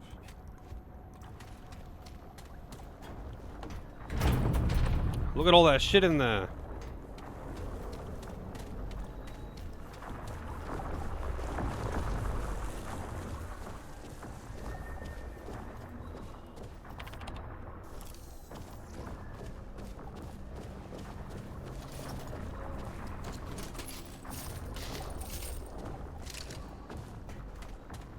I always forget that I've got those ammo boxes. Look at that, I've got 36 of those ammo boxes. I just never use them.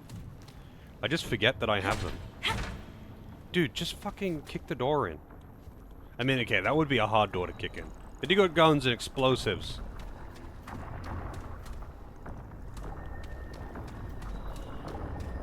There's no way that door is gonna hold up against an explosive.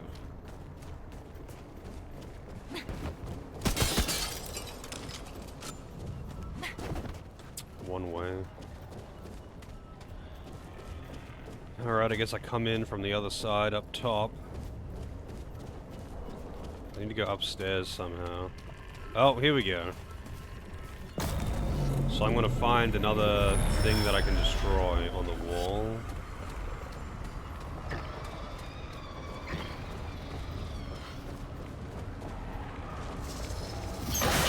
They can attack me through the wall? Fuck off.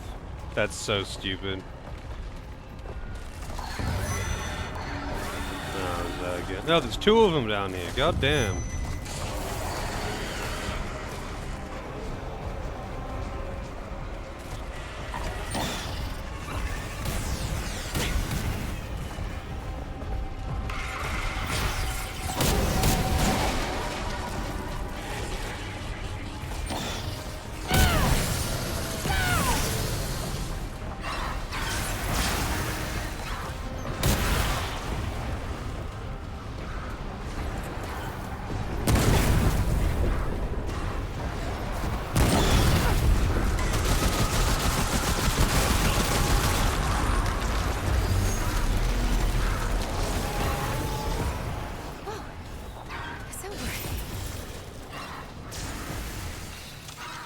Oh, I see. I mean, yeah, it was pretty entertaining TRPG. I mean, it's simple as hell. Like, it really doesn't do anything too complicated. But it was enjoyable. I had a good time with that game.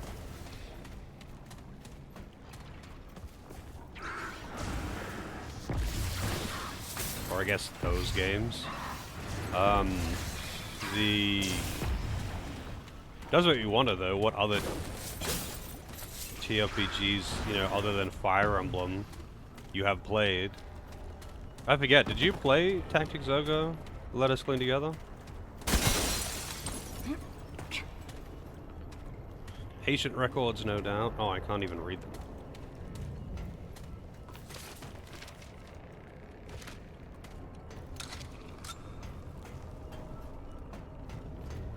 Oh, what? I thought this was going to let me get... Never mind. I thought correctly.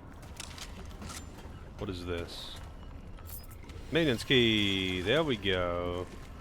I actually had to get in here. I mean, maybe that is actually an optional room that takes me to. But I found a door that needed a key earlier. And now I don't remember where it was. I think it was back the way I came. So through here.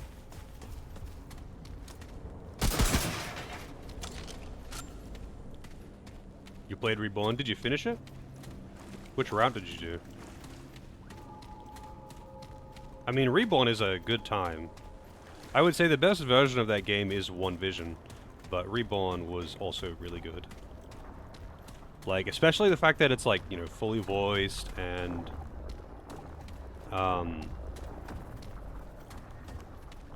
just like more accessible and all of that good stuff. Made some things a little easier, like recruiting Deneb. Holy shit. That alone is worth praise.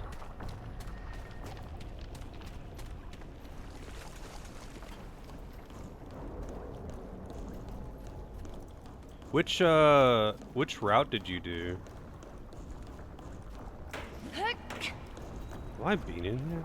This all looks the same, so I can never tell. Yeah, no, I have been in here. Oh, I don't have a fuse. So I'm missing a fuse for that, I guess, to turn on the power. I got the key, which will presumably get me to where the fuse is. I forget where the locked door was, though, because this place just looks the same. Observatory? Is this where I originally came in? Tactics Ogre has Booba? No. Not really, anyway. It was just talking about TRPGs.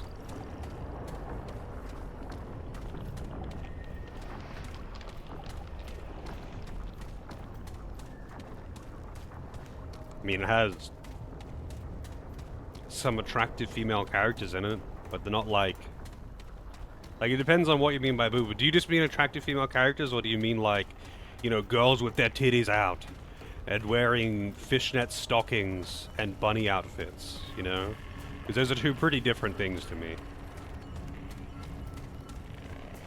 Because it doesn't have that. That's for sure. But it does have some girls that are attractive. But, like, other than people who are intentionally unattractive, you know, like Gamp, most of the characters are fairly attractive.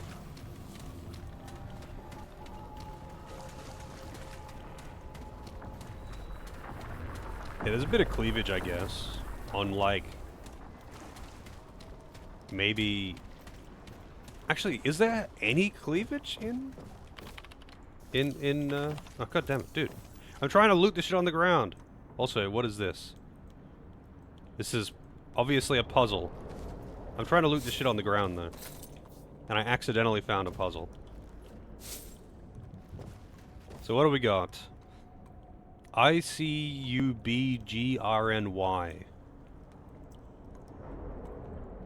I guess I'll just screenshot this. Maybe it'll come in handy later.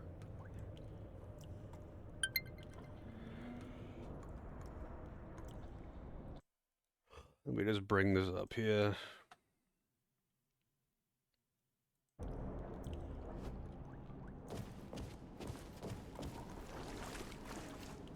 Can't interact with that door.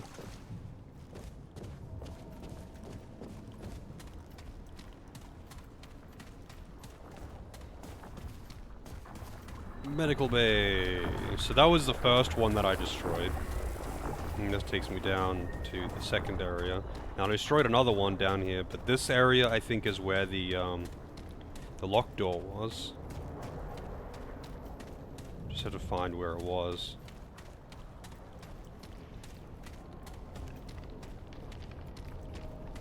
The map is just a mess to look at, so it's like just not helpful right now.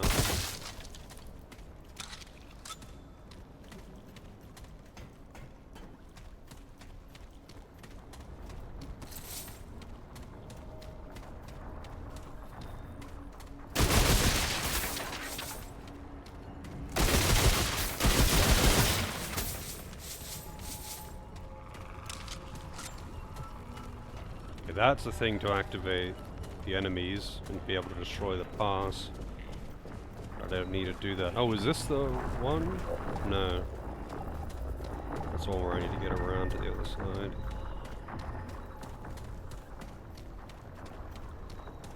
I think this is it.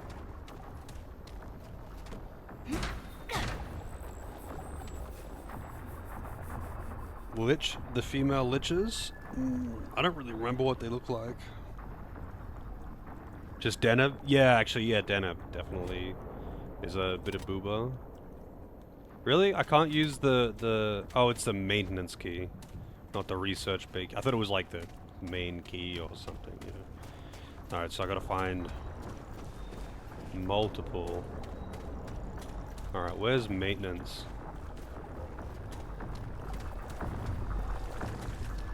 Want to get into the medical storage. That looks like a key card that I'm gonna need.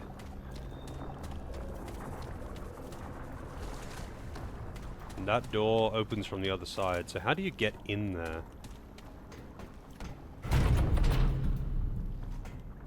You must like drop down into there or something. Can't really see.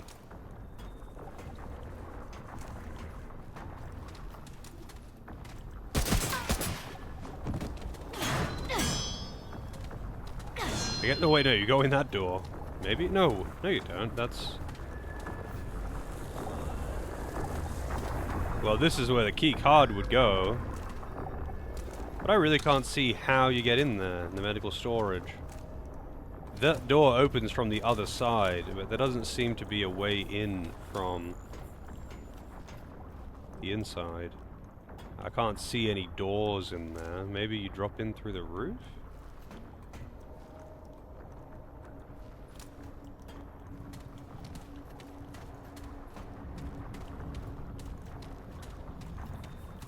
I don't know, maybe somehow you get around to it from there. But I'm assuming that the keycard in there is for this, specifically. But I have to find the maintenance. Because that was a locked door that I was looking for just before. So I had to find maintenance. I guess maintenance is probably going to be... Well, it's not that way. Where was the door that I blew open down here? That was where I came... This one was where I came in, I think.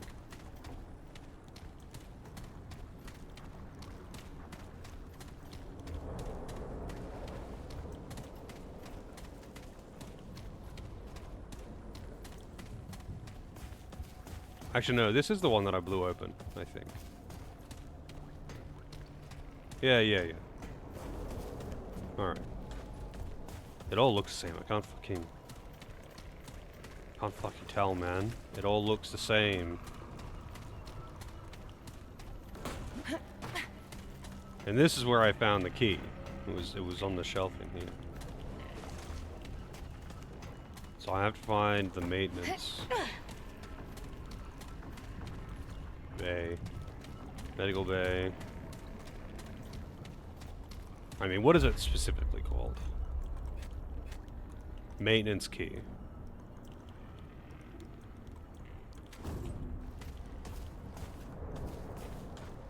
This is nothing. This is the medical bay.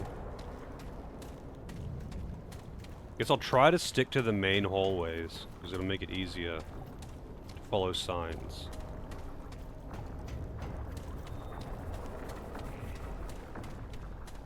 Research bay. Medical bay. So I'm not going to be able to use this key, but I will try. Doesn't appear to do anything. This door does nothing.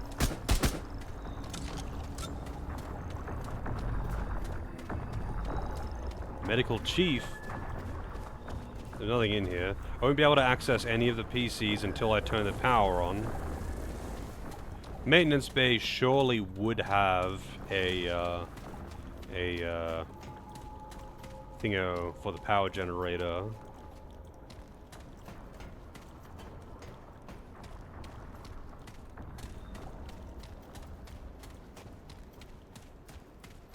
Go back upstairs.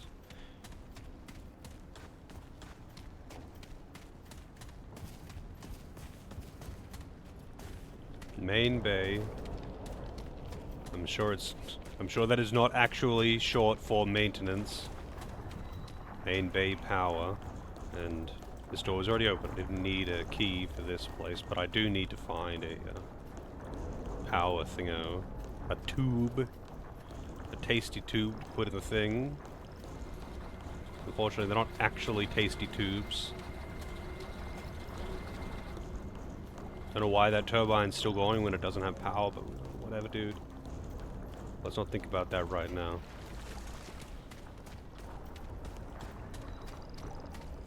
That's down to the medical bay. That's where I came from.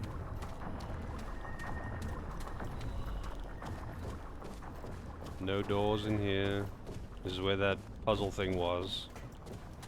If anyone knows what the deal with that is, like if I'm meant to use that in there, or if I'm meant to use that in here.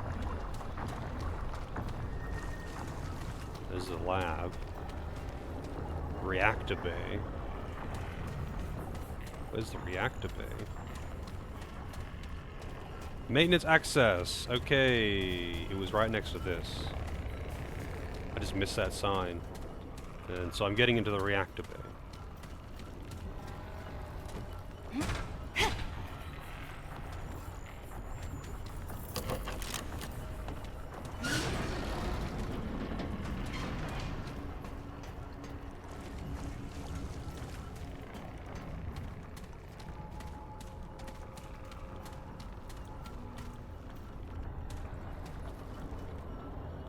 Wait, so this just doesn't open? Because that was closed from the other side too.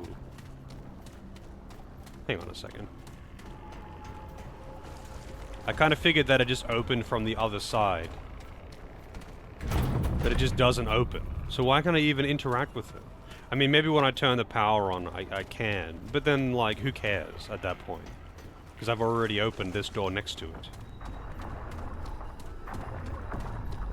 Alright, so I'm gonna have to do another one of the things in here. Yeah, I'm gonna have to destroy that one, which means I'm gonna have to do the thing again.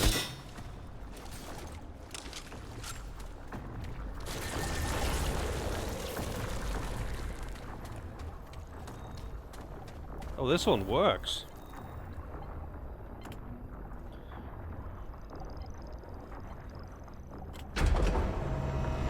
Yeah, I just don't have a thing. The power isn't on, so I can't do that yet. Yeah, and this is a fog wall room. So I'm gonna need to... Oh, also, I probably should have actually rested at the checkpoint, to be honest. The enemies respawn regardless, and I've only got 2 S's. Alright, so that's gonna have to get destroyed.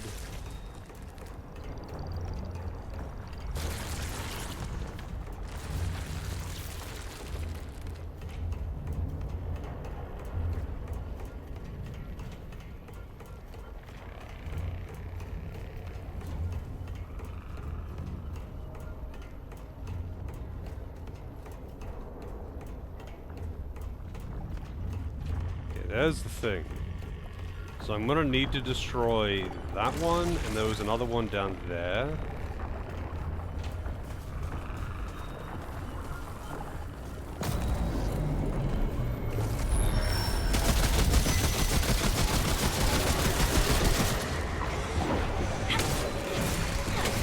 Does this even hurt it?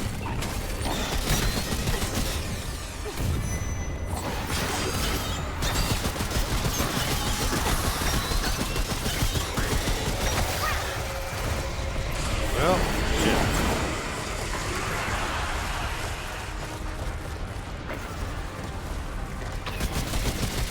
Okay, I can't hurt it from behind. I don't think melee attacks are actually hurting those things.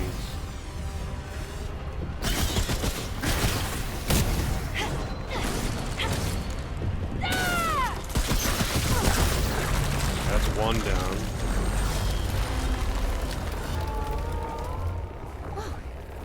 It's over.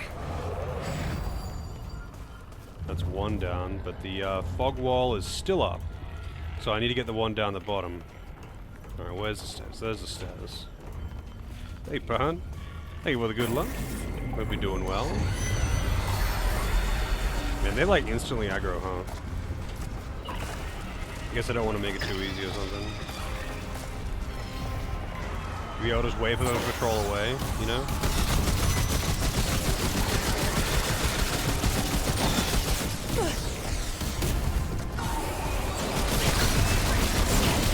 Whoa, wait, what? What just happened? Oh, I destroyed it. I thought I didn't destroy it. Alright, I don't know why I would need to destroy those things. Maybe they're just like crippling the place somehow. I don't know. Just killed the dreamer, almost caught up. Damn, you were flying through it. Because you only started like toward the end of my last stream. So you were flying through it. Unless you were playing it like a shitload off you know, outside of my streaming hours. But goddamn. Putting in work.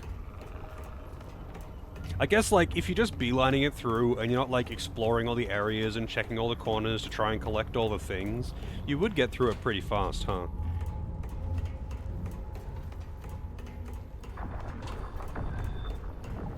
Like, when I did that run to get the thing on ROM earlier, I got through that pretty fast, because I wasn't, like, checking all the corners. I was kind of just beelining it.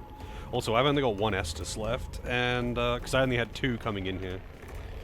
And I still can't leave, so I have to find the last thing, which is right there. Okay. This one's going to be annoying, because I can't run this way. Hey, Fox. How's it going?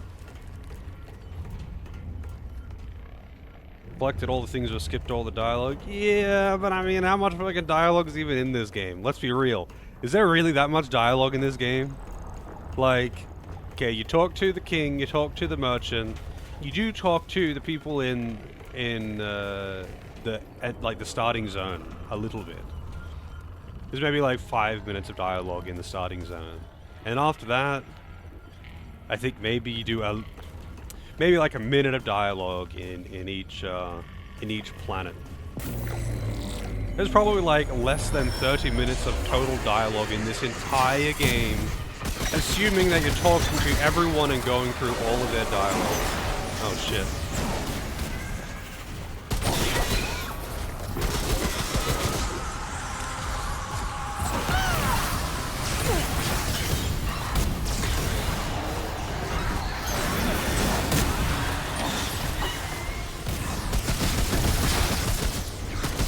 Why won't you die?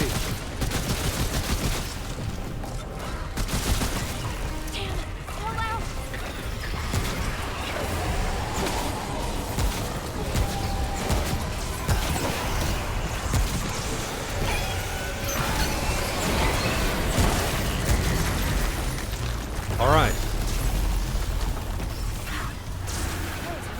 That was rough. She has it right. That was rough. I'm doing alright, Fox. Tired, but we in it. We still in this.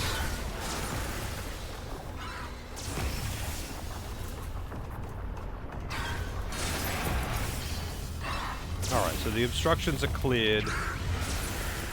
Dude, stop making noise. I know, like, the things exist. Oh, maybe, you know, the things draining it was all that was required. Let's do a systems diagnostics here.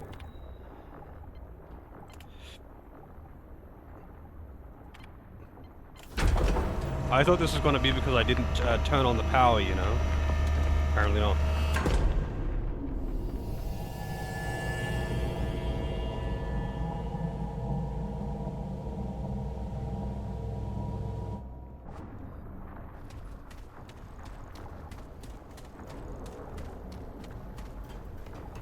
I don't know what that actually did. But like, the things dip down into the goop. So I guess I'll check that out.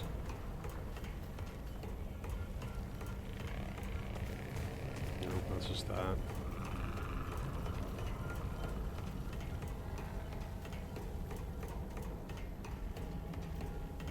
I have no ammo, of course. And you don't generate special attack meter from hitting those obstruction things.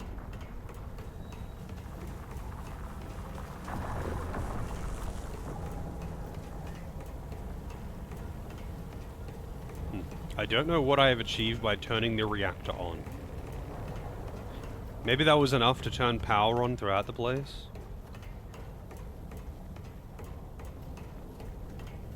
I don't know. Let's just go out here and see what's going on, I guess. I do need to destroy that. I guess now I could use the thing in here to destroy that, but where is... There should be one on this area anyway.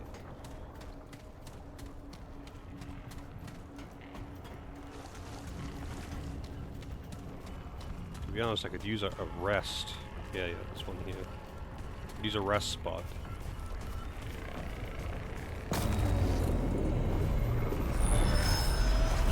You know, with my minimal ammo.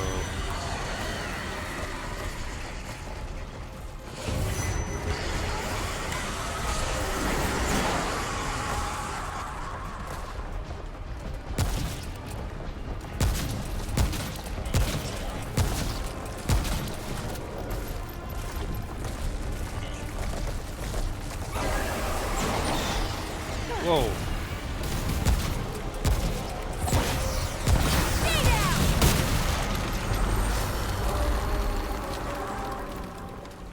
Oh. Dr. Ulrich Harsgaard, December 13th, 1962.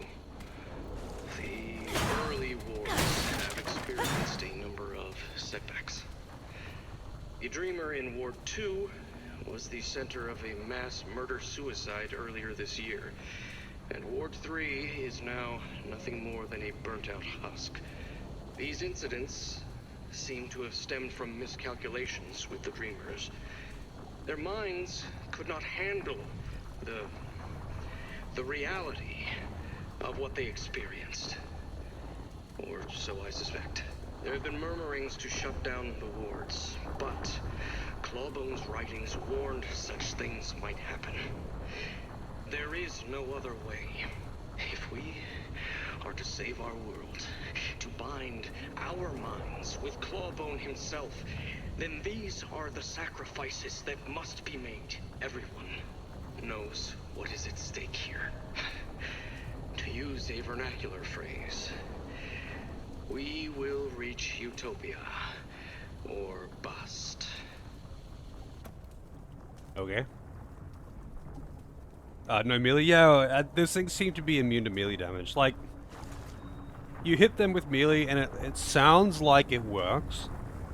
Like, it sounds like it's hitting them, but no numbers appear. So I'm not sure, but I don't think it works.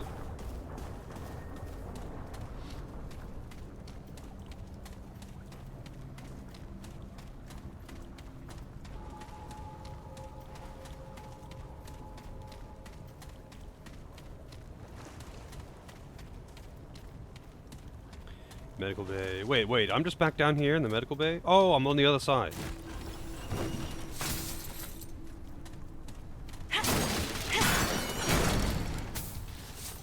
Why do I never get ammo out of these things? Like, I can just use an ammo box, I just don't want to, because I'm stingy with consumables. Not that you're really fighting much here. Alright. Okay, this opens from the other side. That makes sense. So now I'm back out here. But I haven't got anything down here yet that can progress. So, let's see. That's where I came from, right?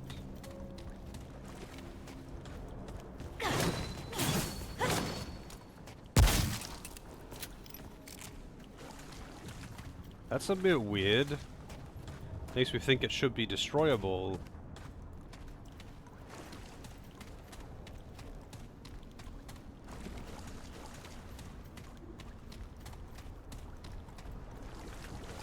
This is where I came in.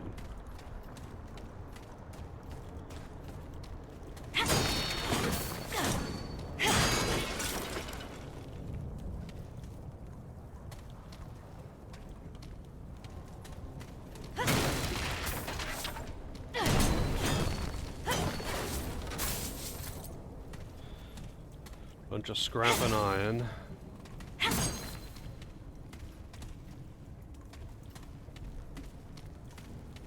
Was this really just an optional area? This side doesn't lead anywhere. Unless I can jump over that. No, I can't. Totally could, by the way.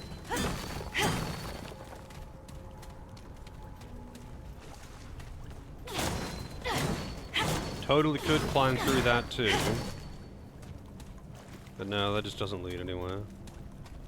I'm guessing this is, you know, at least slightly randomly generated. So it's not going to be the same every time. But this just leads me back into the middle. So I've essentially made no progress here. So I need to find what exactly happened from using the, why activating the reactor like that. I guess the power does seem to be on, but I can't remember if the lights were on before anyway, because maybe there was just minimum power. Maybe these doors open now? No.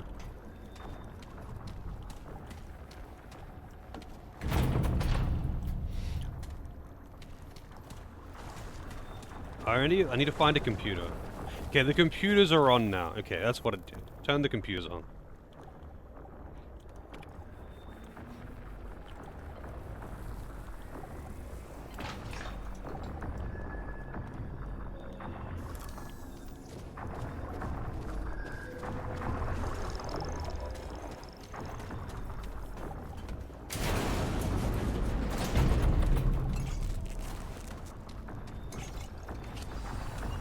Ward Prime keycard. Alright, so that probably works on this door.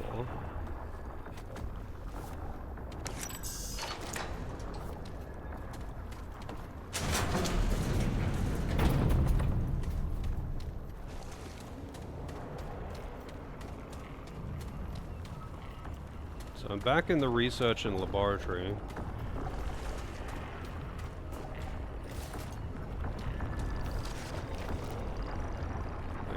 That. A lot of phones.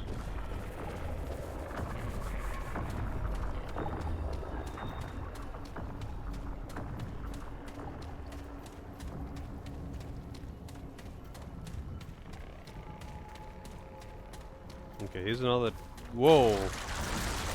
3 that I need to destroy.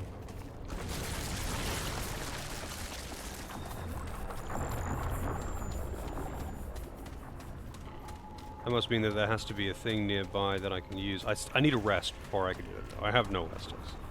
So I will have to go back to a checkpoint. There is the thing. I'm guessing this... Oh, it does work. Okay. So these are, I guess, shortcuts, I guess.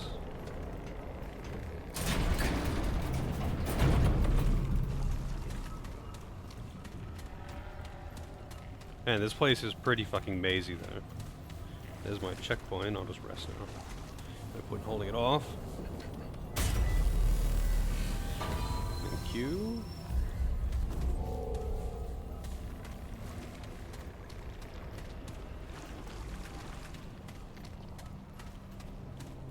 So the computers up here and on the floor below should also be active now, though.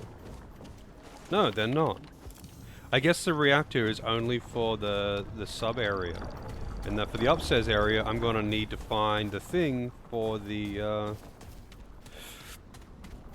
power generator room up here, the main bay power. So I still haven't found that. I'm guessing I'm probably gonna get that in the area below then. So is this open yet? Like this door is pointless. This door exists for no reason. But I just want to know when I can open it.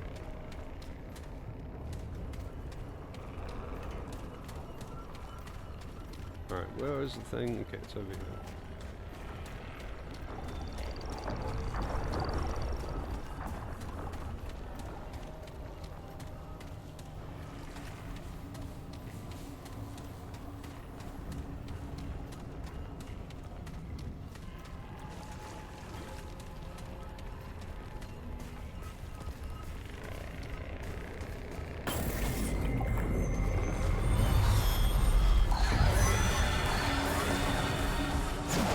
Was it in here? I mean, honestly, I probably should have. Oh, I think it's in this way. Really? That still hit me?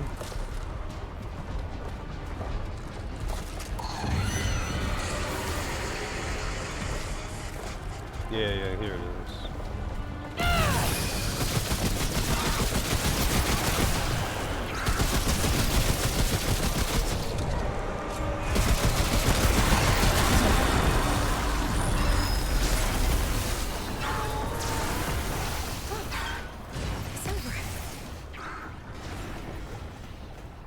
Okay, so I got a fuse. Not just any fuse though, it's a Ward Prime fuse. But I will check all of these things. Because they'll have some other things in them too, no doubt.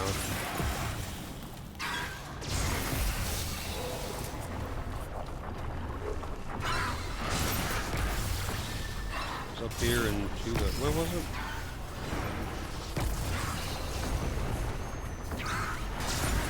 Here it is. Weird that you have to do them all, like, one at a time. Like, I would rather just stay in there and do them all at once, to be honest. I guess it's meant to make it harder or something? I don't know, man.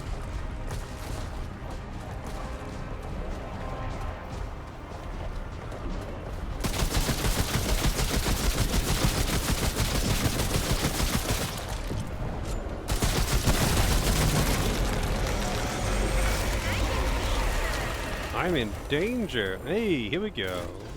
Tome of Knowledge. I'm all about those tomes of knowledge. A level 1 alt with the raid, though. Yep. Wow. Wait, level 1 is another streamer. They were playing Sekiro, Shadows Die Twice. I didn't autocomplete. Level 1 alt. Thank you. There we go. I mean, let's check out level 1 as well. Hang on. Level 1, he's not streaming right now. 24 followers. Last streamed 3 days ago. So he's an active streamer. His about just says, yo. But yeah, shout outs to level 1 as well. But welcome in level 1 and raiders. Thank you for the raid. How was the Ni no Kuni?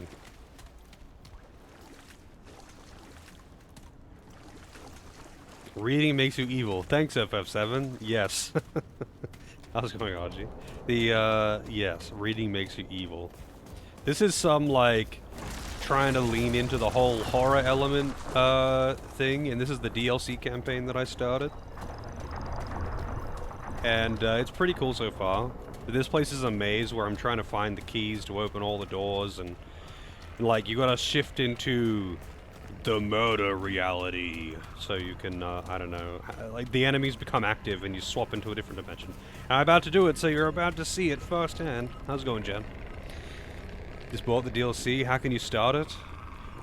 You have to go to the crystal and, under campaign, hit reroll campaign, and it lets you, start the DLC. So we go into the murder zone. And now the enemies are active. This is like the nightmare zone. Oh, come on, man. They're both blocking the hallway. At least I can run past them. So, I can only destroy these things in here when in this zone. But when in this zone, the enemies are hostile. And they're pretty dangerous.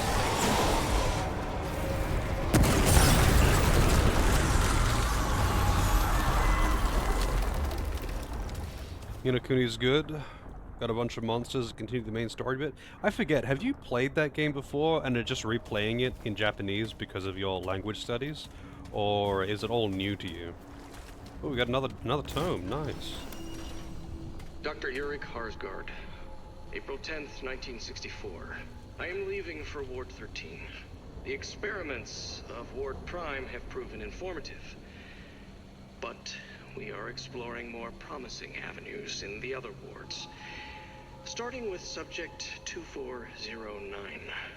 Dr. Itzaso says the Dreamer has successfully connected, the first of our Dreamers to do so, and his vitals are stable. Let us see what he sees. From Ward 13, I will also be able to visit the rooms more easily. I learn more every time I investigate them. Even reading the same passages over again, I see connotations and meanings I did not notice before, as if the text were speaking directly to my mind. We will continue the Dreamer projects, tuning them, perfecting them, until one day I can connect a Dreamer to Clawbone himself. I can feel him, waiting on the edge of perception. He whispers to me, touches my dreams. I must speak with him. He has the answers we need. If we can but find that one crucial connection. Immortality, equality, cessation, serenity. Soon, we'll have it all. Like, this guy is obviously completely fucking deranged, and so far the experiments are insane. Mass suicides all over. Like, it's fucking crazy. And apparently this guy is the only crazy one. And the other scientists, they just didn't realize it, you know? The problem was right under our noses all along, and we just didn't know. We should have stopped him. It's like, how are you unaware? How are we, what the fuck is wrong with you? But alright, whatever, dude. Played it twice before, original and remaster. Okay, so it's not fresh then. I'm guessing that you know all of the OP monsters to capture then.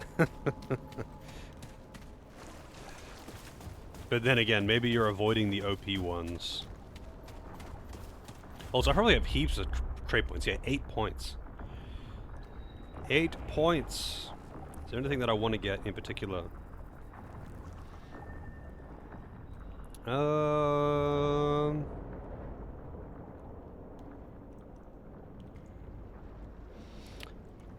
mean, I could get more endurance. I could just max it out.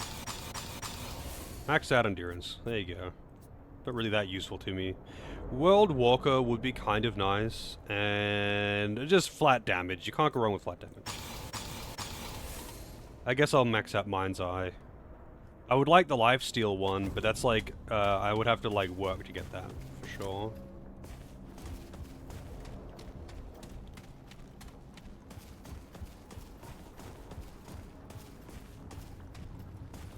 Well, this is the thing, all of these recordings are before the Root invasion. Like, this is what led to the Root invasion. And when you talk to, what's-his-face, the founder guy, he's like, oh, we didn't realize, you know, it was all, the solution was right under our nose. It was this guy, or whatever. Maybe I misinterpreted or wasn't really paying attention, I don't know. But it seems to be like, obviously, the Root shit happened because they kept doing these experiments with catastrophic results until they succeeded in Ward 13 or whatever. And that's when the Root invasion happened, because they finally linked a Dreamer to Clawbone, who I'm assuming is the big dick of the Root guys. And then all the Root invasion happened, right? I'm assuming that's what's happened here. But how were the other scientists? Unless they were also deranged and insane. But I'm assuming that they aren't, because in the first recording, he was complaining that the other scientists were saying that he's just being weird and seeing things that aren't there and stuff like that. So, clearly he's implying that the other scientists are not crazy, it's just him that's crazy. And he is completely fucking unhinged. Like, there is no redemption here, like he is completely fucking unhinged. So, I don't know, man. Maybe I'm just reading into it too much. Trying to use the cool ones. I mean, that game has got a lot of not very useful very useful monsters, but it does have just a lot of monsters in general, and you definitely have a lot of variety if you want it.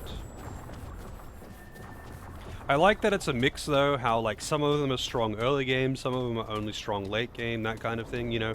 Like some of them are Like, they have really high stat growth right at the start, but then their stat growth tapers off, so they're really strong in the early game.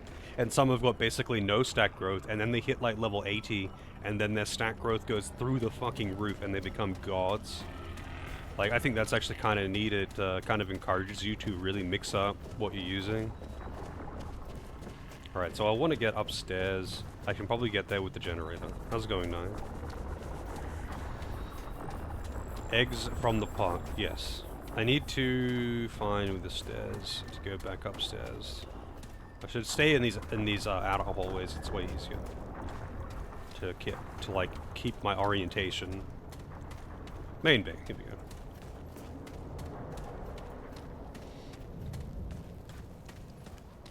You just watched the weirdest movie? Which movie did you watch? Sorry, I'm trying to keep up with chat here. But, you know me. I'm bad at reading chat. Alright, so I got the fuse. I can put the tube in the tube hole. Bone Tomahawk. I've never heard of it. Is it actually good, or is it like a dodgy B movie?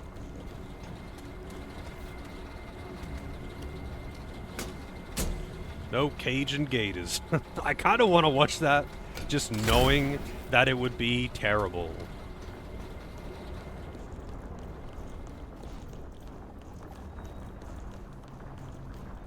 Western horror. What, like, set in the old Wild West? A horror movie set in that period?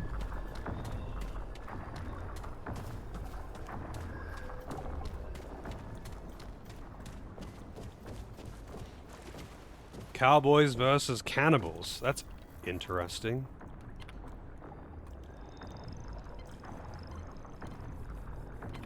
Oh. I don't know the password. Please tell me I don't have to, like, read the books to find the password. Because these aren't numbered.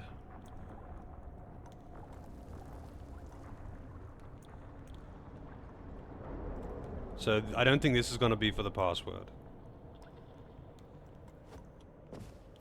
Raging Cajun Redneck Gators won't disappoint you? Oh, I think it will, but I kind of want to be disappointed.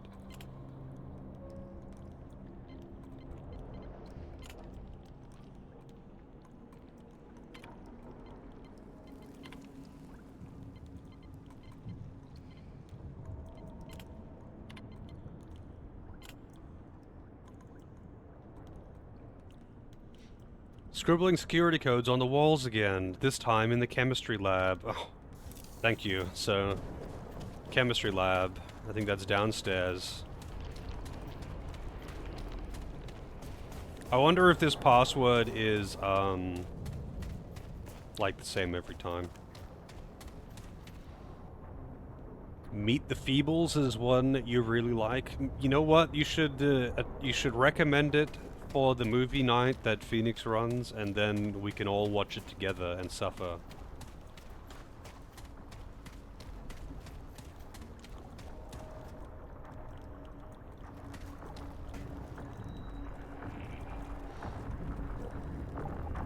Oh wow. Yeah, that's actually pretty funny that you could get something like that level 1. That would happen probably pretty frequently, wouldn't it? Oh, hello, what's this one? How's it going, Uber?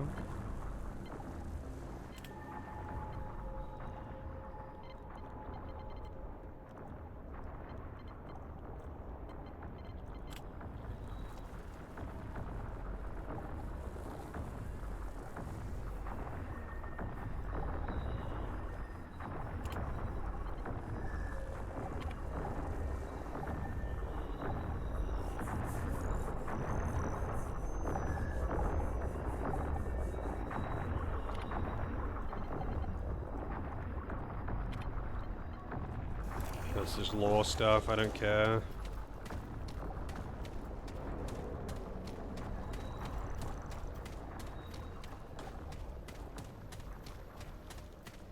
I don't know where the chemistry lab specifically is, though.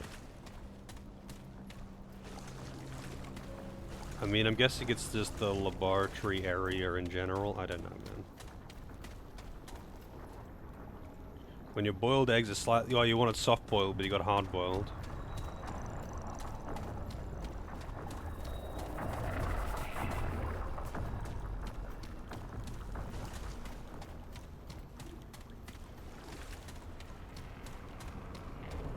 To be honest, I don't remember the last time I actually just boiled an egg to get like a soft or hard-boiled egg. Alright, so I gotta look at the walls. It'll be in... I guess probably just one of the rooms that I cleared out. Wait, that's...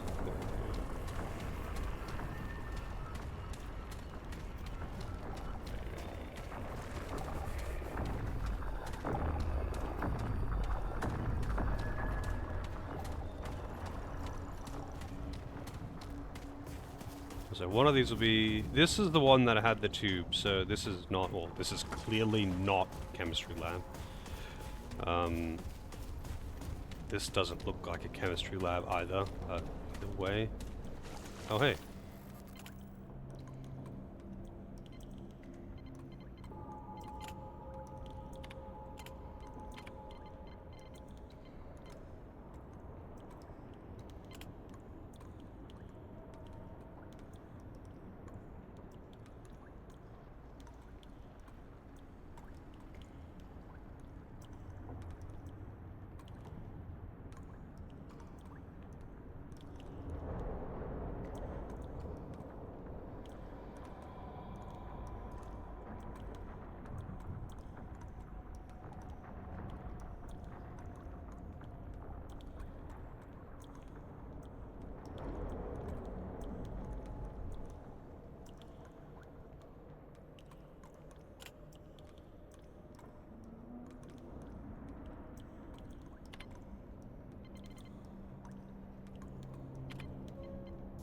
Okay.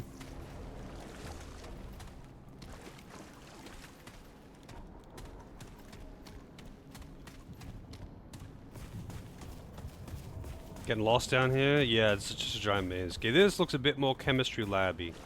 Alright, so... I'm looking for a password that is apparently written on the wall. Oh, I guess I just never looted this. Dr. Eric Harsgaard, April 10th, 1964. I am leaving for Ward 13. I've already listened to The this one. experiments of Ward Prime have proven informative. But we are exploring more promising avenues in the other wards. Starting with subject 2409. Dr. Itzaso says the Dreamer has successfully connected, the first of our Dreamers to do so. Yeah, I'm seeing nothing on the walls. Let us see what he sees from Ward 13.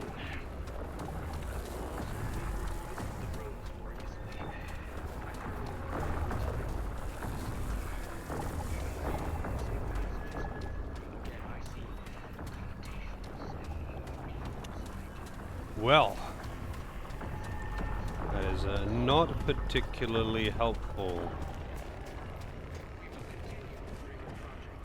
I might just look up what the thing is. So it said the hint was that he wrote it. He's been writing passwords on walls again, as if that's a thing that just people do. And this time it's in the chemistry lab. So I go down to the labs and found the one that's the most chemistry looking. But dude, I do not want to go into each and every one of these rooms on every floor and look at all the walls to try and find it. So I'm just going to look it up. But you know what, I'm actually going to see if I can find the solution of how, or rather, see if I can find how to find the solution. Because, you know, that one yesterday with the bells, how it explained how to find the solution rather than just giving you the solution, kind of gave me hope. I'm assuming it's just on one of the walls, but you know.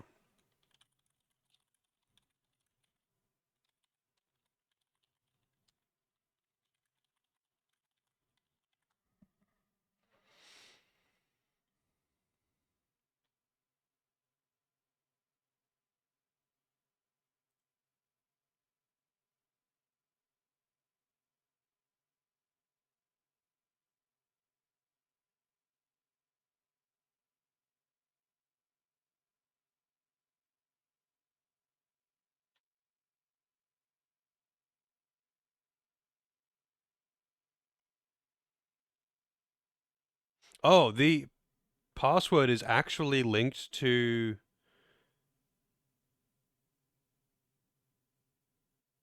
that chessboard thing that I screenshotted.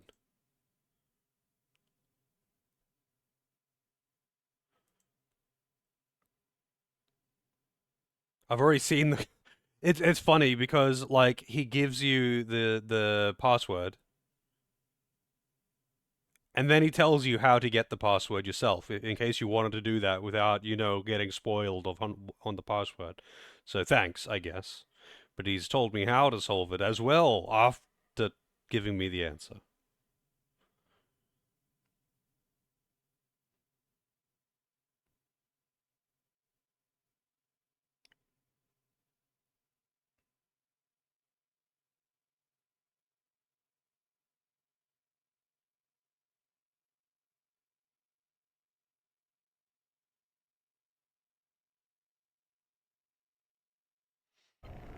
So anyway, Seward's back upstairs.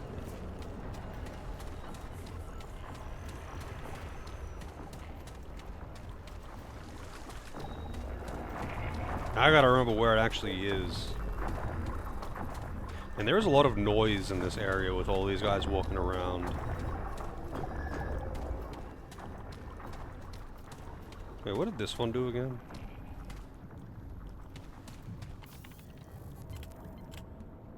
Oh. Lore is what it did. I think it was in the main bay, right? What was in here? Nothing? Nothing.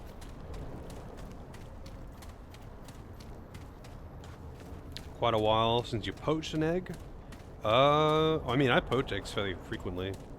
Usually if I'm making any kind of ramen, like, actual, like, in a broth, not just instant noodles in general, because for whatever reason, people call just, like, all kinds of instant noodles ramen. But anyway, like, if I'm cooking noodles in a broth, I would usually poach an egg in it as well, because why not?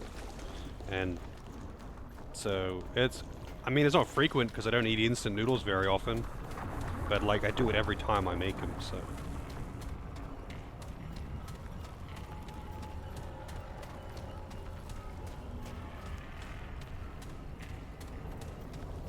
Dude, I totally forget where that room was now.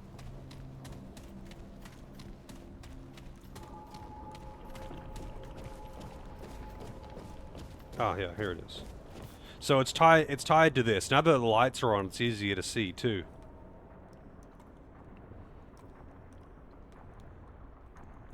So the solution is you got to take these and go. So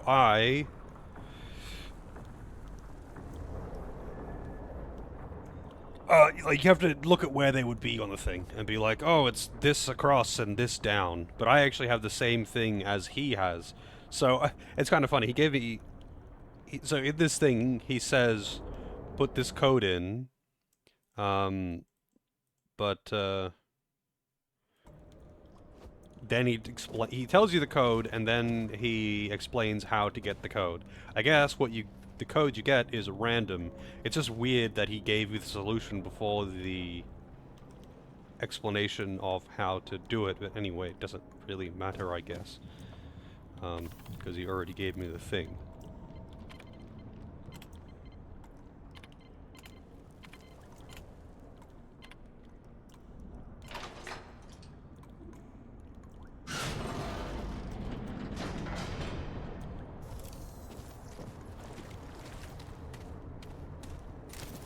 Wait, this wasn't even necessary?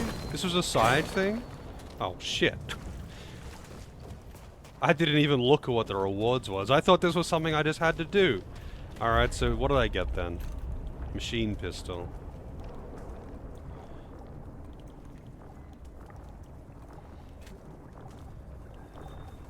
Small caliber full automatic silence pistol with medium magazine capacity. Incredibly fast fire rate. Effective at mid-range with controlled bursts. I mean, 18-meter range is not half bad. Let's take a look at this thing. Pretty, like, there's no recoil. Well, not none, but there's very little recoil. So it's basically a mini assault rifle. I like it. In fact, I might swap back to the hunting rifle, which means I need to take this off so I can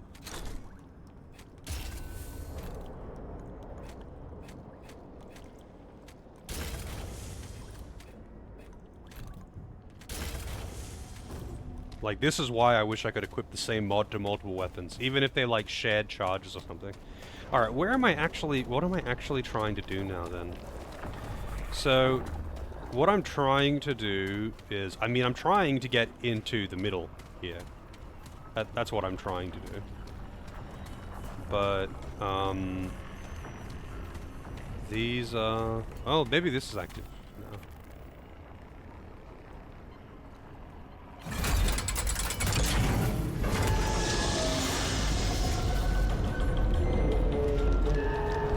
So that one I'm going to have to destroy. That's one of those mirrors by the looks.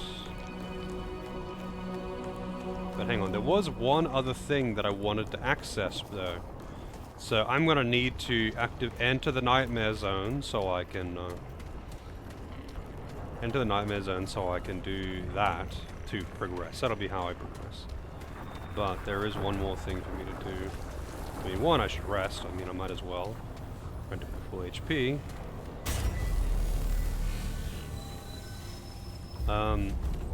But I wanted to, I believe it was down on the med bay level.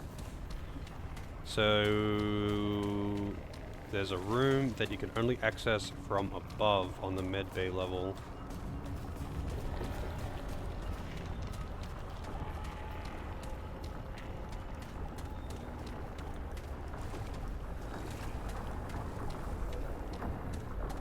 Not here.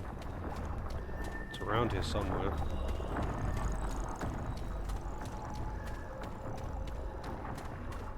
Wasn't actually in the med bay, was it? Maybe it was. Yeah, here it is. So I have to reach that from above somehow. This is how you get out of that room. And dude, I couldn't possibly just climb up over that. No way, man. Can't smash these. But there's a purple in there. Like I want what that is. Whatever that is, I want it. This door is not interactable. There's no access from this side. Like you clearly have to drop down from above. Try to get it for like an hour. It's stupid. How's it going, Test Life? Oh, how do you do it? Spoiler me.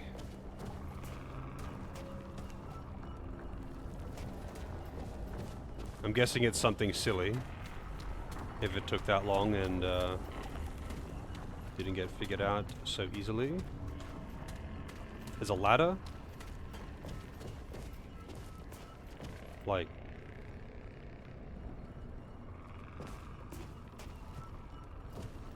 On a wall.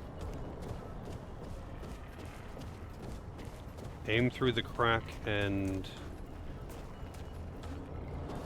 aim through a crack and shoot the plank somewhere around. What, like I gotta shoot into that room, or I gotta shoot into like.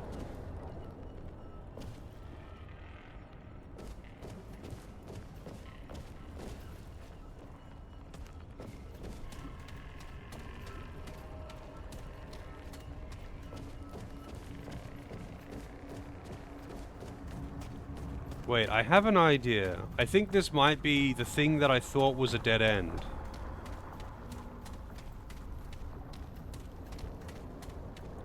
I think it's gonna be related to this.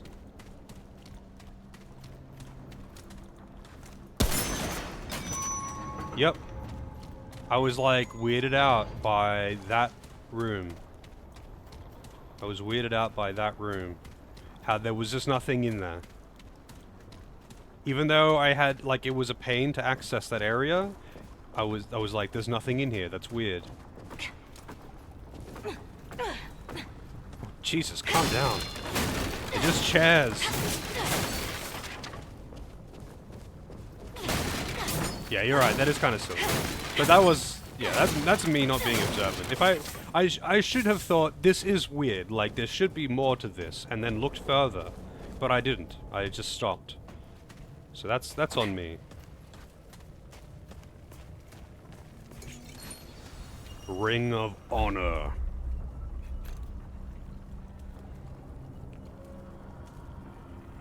Oh, hey, scroll past it. Am I blind? Oh, I am blind. Okay, I'm just straight up blind. Increases health by 10, 7 by 10, and armor reduces encumbrance by 10. Okay, I mean it's not amazing. It's okay. I would probably never use it, to be honest.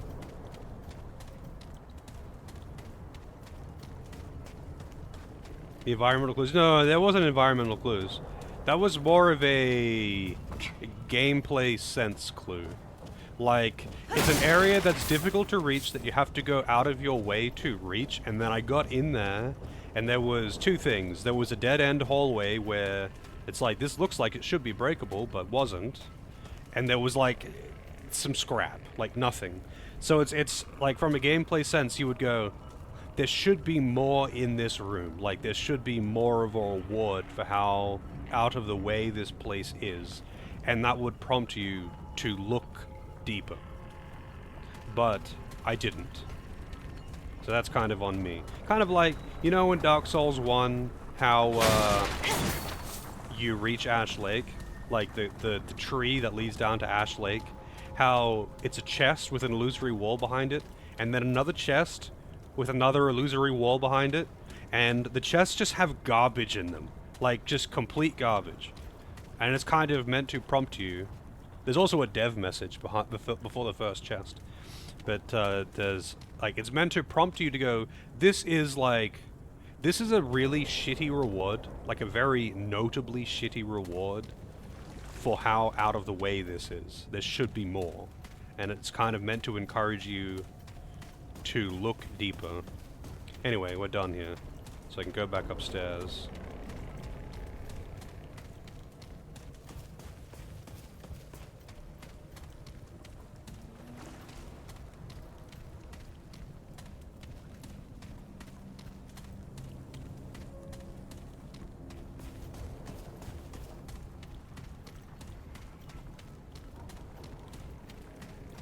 I forget that the medical bay, you have to actually go through one of these rooms to get to the other side of it again.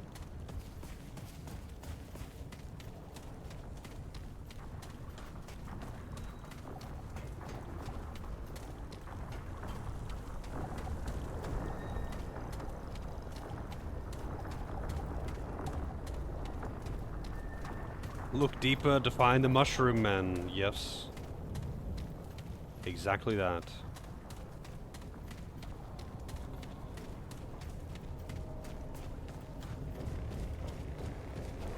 Wait, how do I get back to the fucking... Oh, it's on the bottom right. This place is... Especially this floor is just so shitty to navigate. God. How would I define a gacha game? What do you mean? Like, what would put a game in the gacha category? Loot boxes.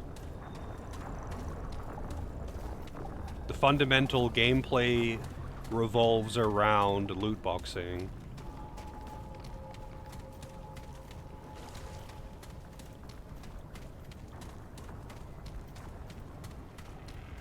Yeah, like, are you opening boxes to get characters, etc.?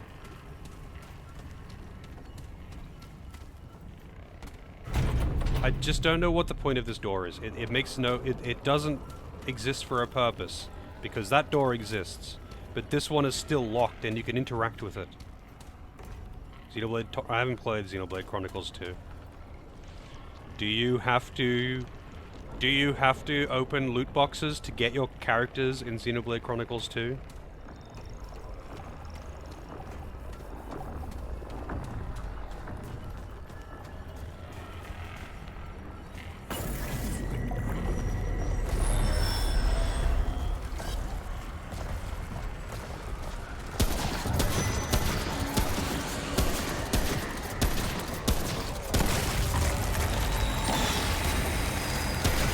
that was not enough.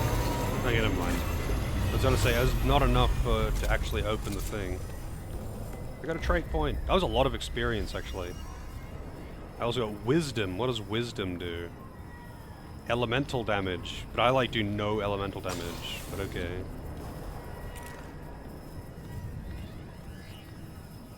You use in-game currency to buy a random roll of character stats. Does the entire game actually revolve around this, though? Like, as a single-player game?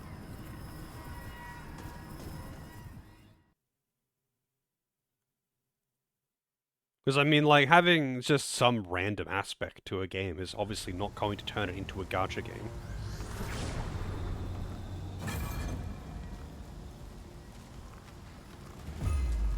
Do you have to spend any real money? Where did you come from?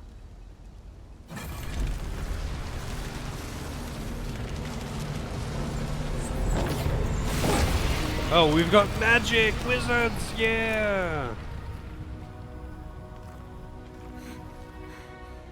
You should be more careful. The shadow is following you.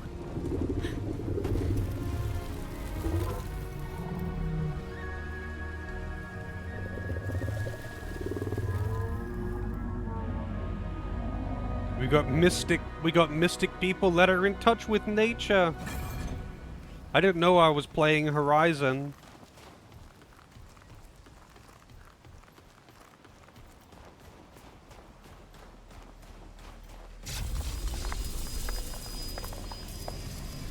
Alright, so this is the other planet.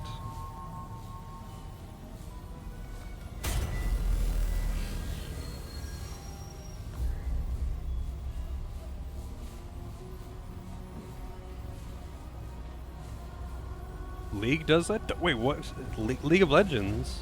Does it actually have gacha mechanics now? It never used to. It never did when I was playing it. You could either buy characters with real money, or you could buy them with the in-game currency that you got from playing the game. That was it. There was no randomness. This is the actual randomized part of the game. Okay.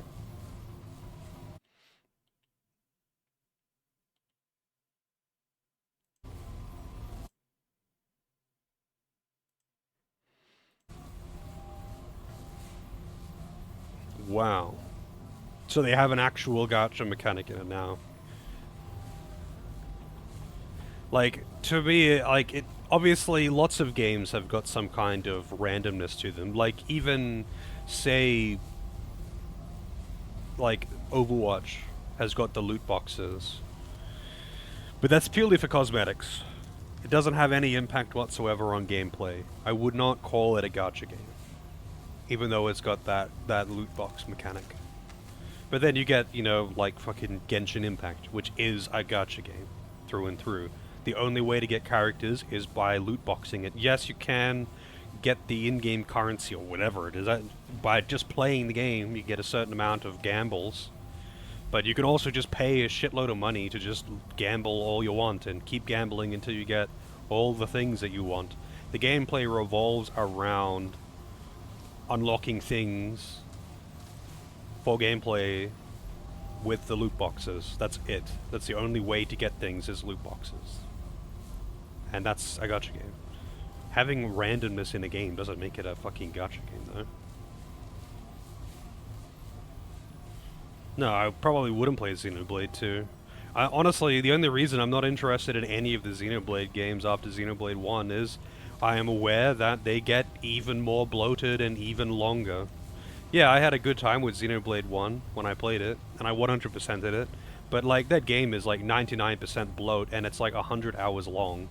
The story is actually decent and the combat is pretty fun, but like it's way too long, and I'm aware that the rest of the games are even longer because they wanted to one-up themselves every single time by making it even more bloated with even more filler.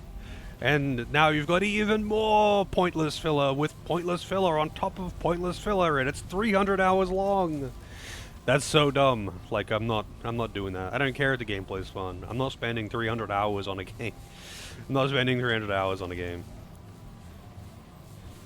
Like, not for one playthrough. I would I've spent hundreds of hours in games that I've played multiple times, but I don't think I've ever spent 300 hours on just one playthrough of a game because it's that fucking bloated with filler. Also, it's already past coffee time. I wasn't even paying attention to the clock.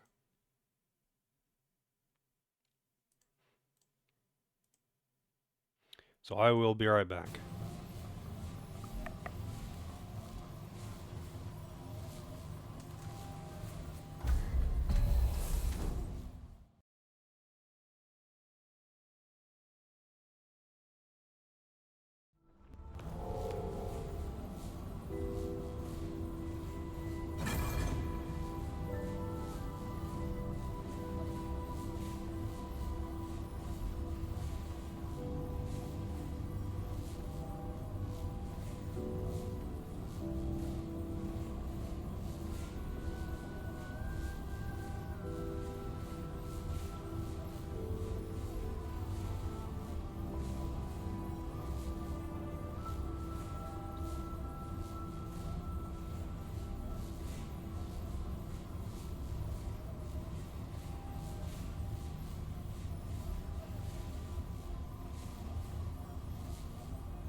Alrighty.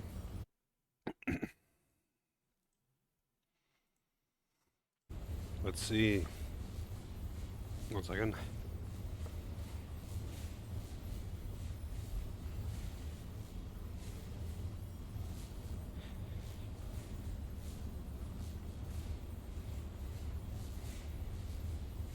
It's fairly cool tonight, surprisingly. I don't know what temperature it is. Apparently it is 8 degrees. It's not too bad.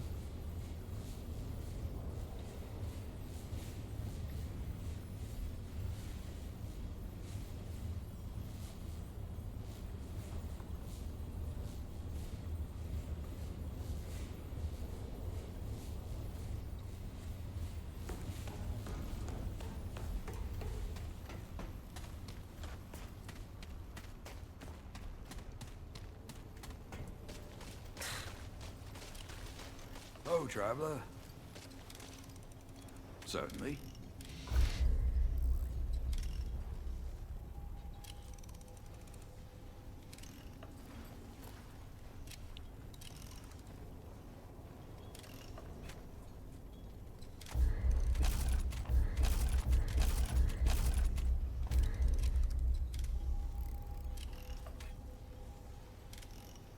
I don't want to use the simulacrum, actually. The machine pistol. Might as well. I wonder if the machine pistol is actually better than the one I was using before. The SMG. Like, is the machine pistol actually better than the SMG? It's got better range. Let's see. 13 meters. I would need to upgrade this to 15, though. You know what? Fuck it.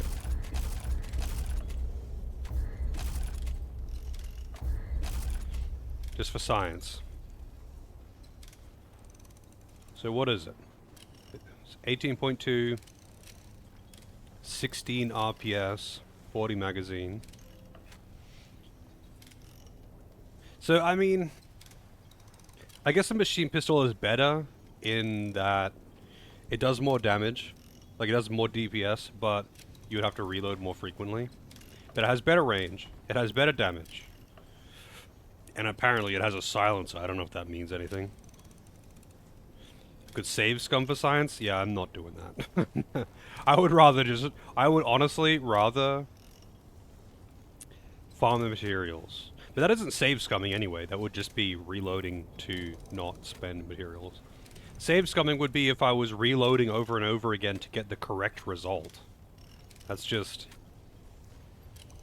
upgrading a weapon, not wanting to spend... I could reload to not spend the materials, I guess. But I don't Be safe out there.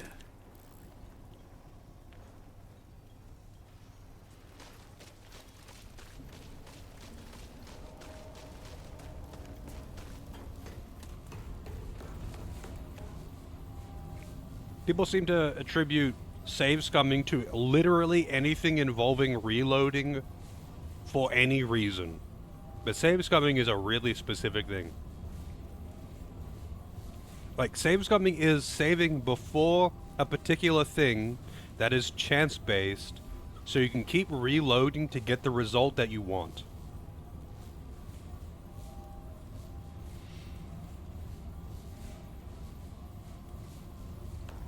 Like, just reloading because you failed in general, or reloading because you were just testing something, is not the same thing. What news from Ward? You Prime? save your game? Wow, I can't even talk to him about this? Safe travels. Jesus Christ, there really is no dialogue in this game.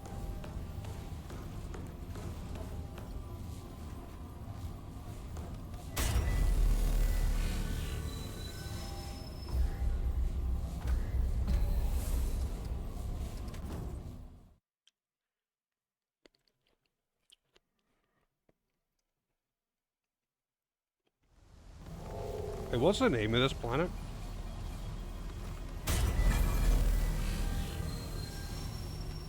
Erase them. Okay.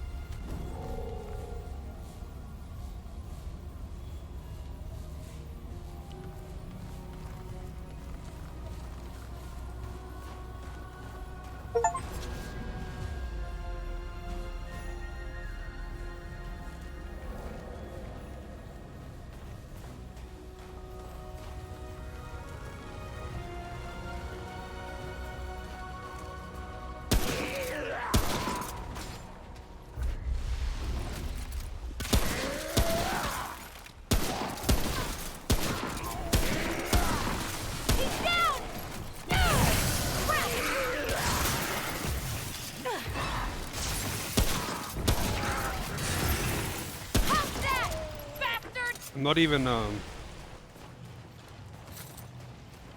even one-tapping these basic enemies with a hunting rifle.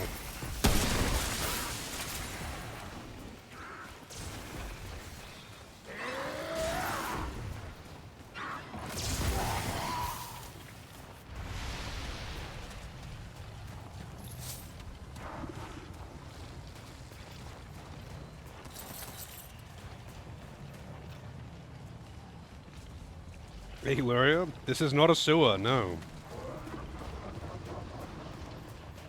There's like 2 sewer areas that you can visit, one of them being optional, I think one of them being mandatory, on Earth at the start of the game. After that, I don't think there's any sewers. Because like, the other planets are not... I mean, one of the planets might as well be a giant sewer because it's like a huge poison swamp thing. Straight out of literally anything Miyazaki makes. But, yeah, I think there's like 1 sewer area that you have to walk through on Earth, and one of the side dungeons that can spawn on Earth is also a sewer.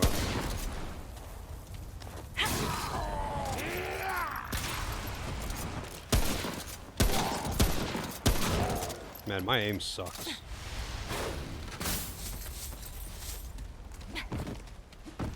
Really? You can't climb up that? You have to walk around it?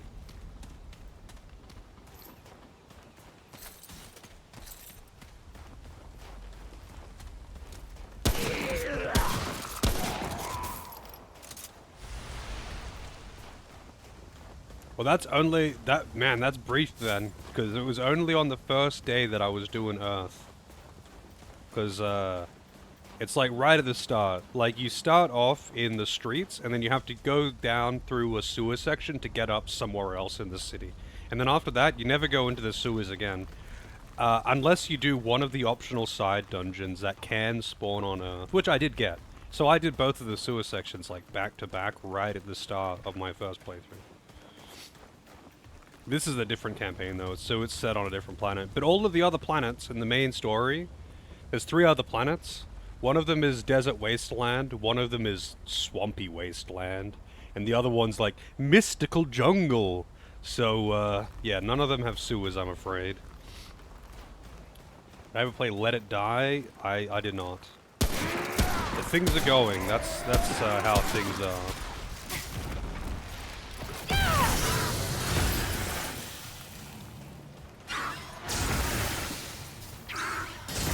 It's shooting at the rock because the guy's behind the rock. Good job, Skull. You're putting in work.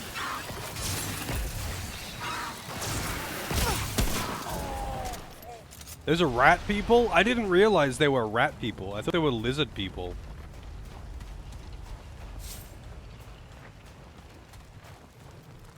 There's a swamp count as a natural sewer. That's a, you know what? That's up to you. Up to you, Dancer, I guess.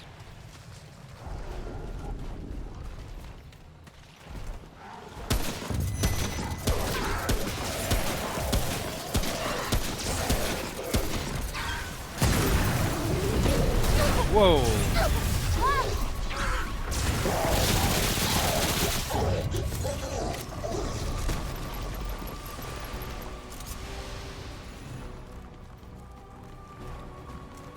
I wish I had a scope on this weapon sometimes. Man, that thing's got a lot of HP, huh? We have explosive rats. Explosive suicide rats that leave a huge puddle of blood.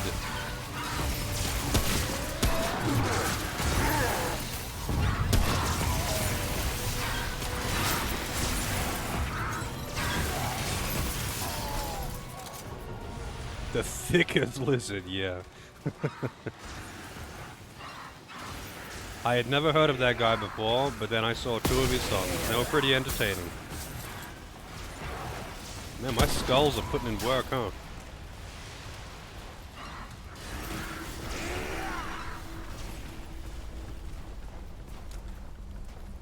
I didn't know those were explosive.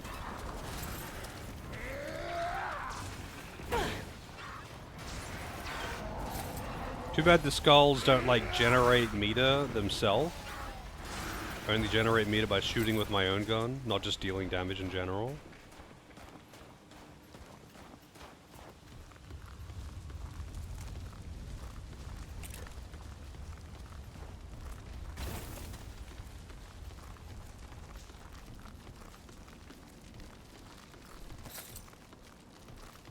Man. Whatever that is, you know, just want to rip a leg off and chow down.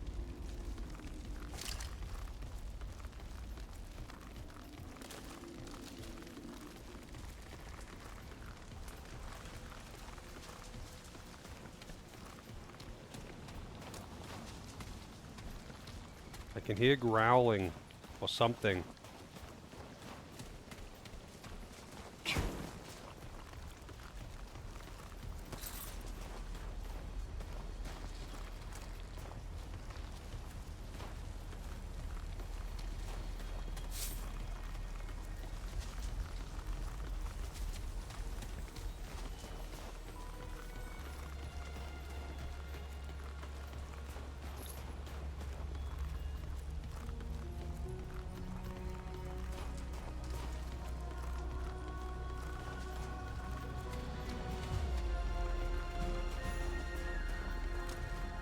Wow, imagine actually having music in this game.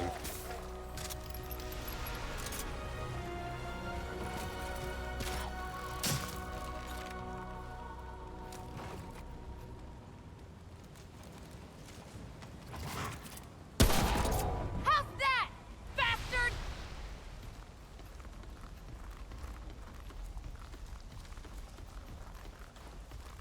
Of course I can't climb up that. That'll be too easy. You can only climb over very specific things.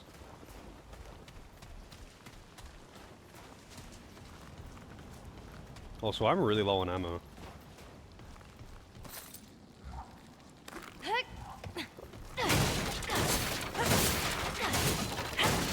No wonder these rat people hate us though. Like, look at this. I just like go into their village, start smashing up all of their furniture because there might be scrap metal in it for some reason.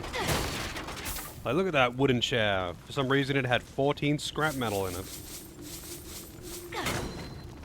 And for some reason this particular wooden crate is unbreakable. Like, this looks like a school or something. They had a bunch of like desks and chairs and papers on the desks and chairs. I'm assuming this is a school or a church, you know, and I just went in there and fucked the whole place up looking for scrap.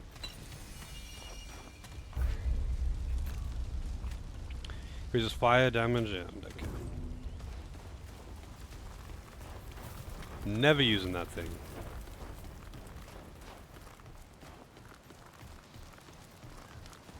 Oh wow, that's quite the bug.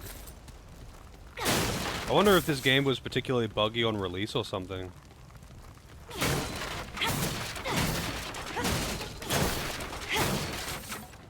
I remember really hearing about it. Like, this game wasn't hugely popular or anything like that, so I didn't hear much about it at all. I just saw what I saw, and it looked fun, so I'm like, yeah, I'll play this game. And wishlisted it, and then proceeded to, like, not play it for multiple years. Because that was before I obviously saw it before I started streaming. Can't smash their dinner.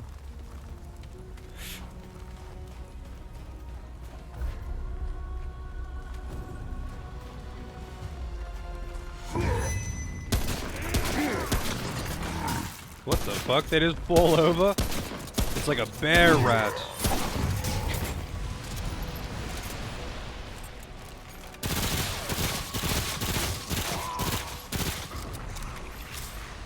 Didn't even drop some luminite.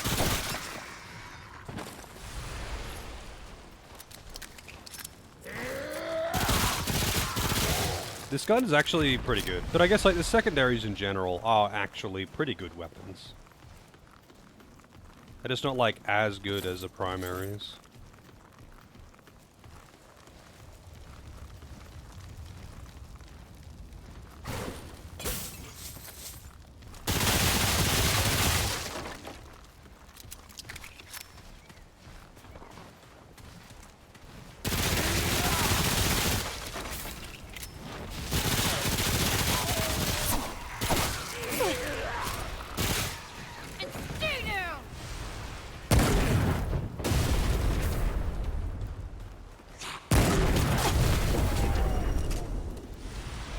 Demolitionist. Explosion damage. That would actually be good if I like relied on that weapon art a lot, or whatever they're called. Oh, I didn't check out over there. There's probably side path territory, so I better check it out. Yeah, I saw a bunch of Souls streamers on this game, and that's it. Like, outside of the Souls community, I didn't see anything of this game, and I didn't really hear anyone talking about it. That was it. So like, it definitely, you know, obviously reached its mark. It reached its audience, but like, it didn't like, it didn't get popular enough for like, you know, unrelated communities to be playing it or something. You know how like every other people in every other community have at some point tried playing Dark Souls. You can't say the same about you know, Remnant.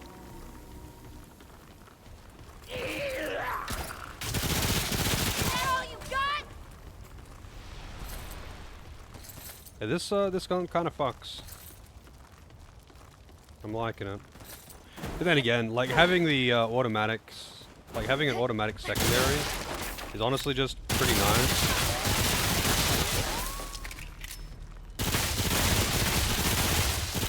Wow, I can't smash their kegs. Too honorable to fuck with their booze, I guess.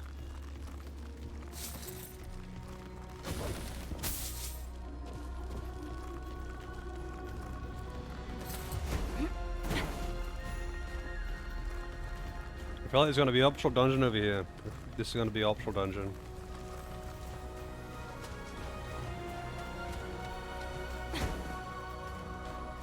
A boat. We're reaching it by a boat.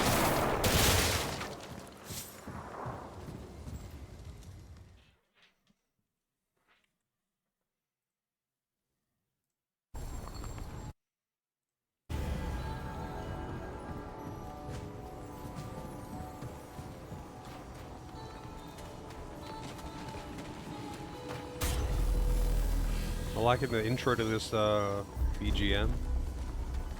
Something tells me it's not going to actually turn into what I want it to turn into. So what is the name of this area? This is Watcher's Hollow.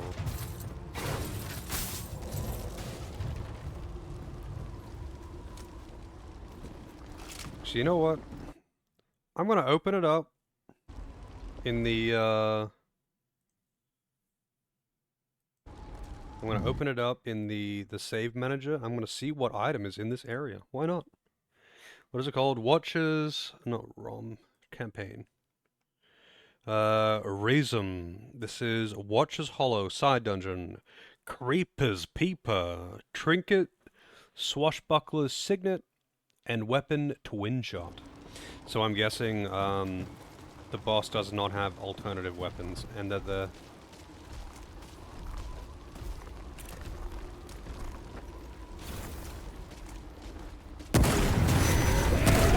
Whoa, he is a tanky boy. Holy shit, man. Do all of those explosions like a boss. Where the hell did they come from?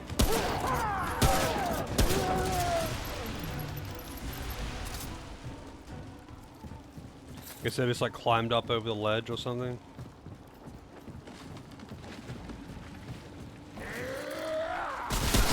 You know, the way they scream, it makes me think they're about to say loot and pillage. So, I don't know, you know what?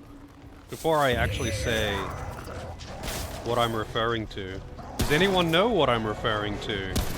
Something that screams kind of like that and says loot and pillage when it appears.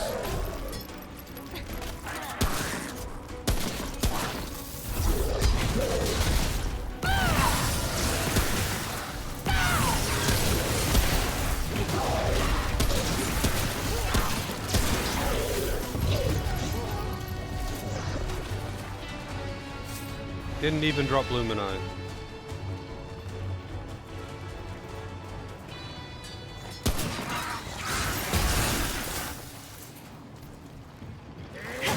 I know a lot of people here would have heard it. Like the line in question. Oh wow, how the fuck am I missing that guy that much?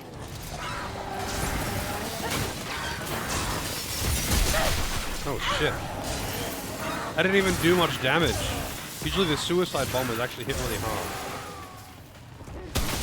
Damn it!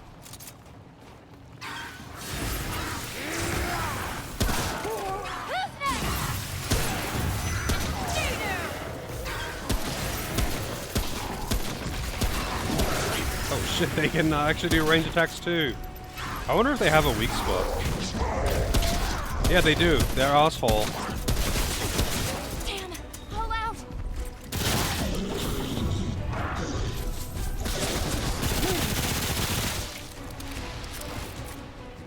That's kind of funny.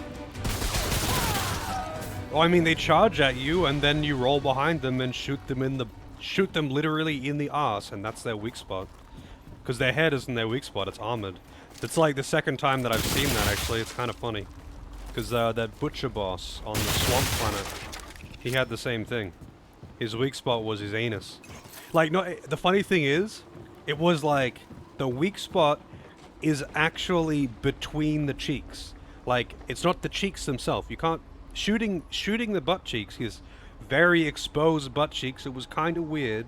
Shooting the butt cheeks on the butcher boss is not the weak spot.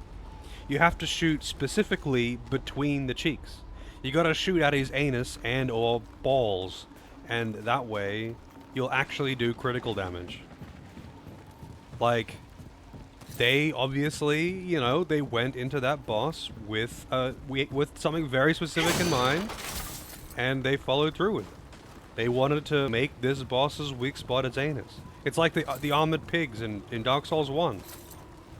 The backstab animation, you literally thrust your weapon up the pig's asshole.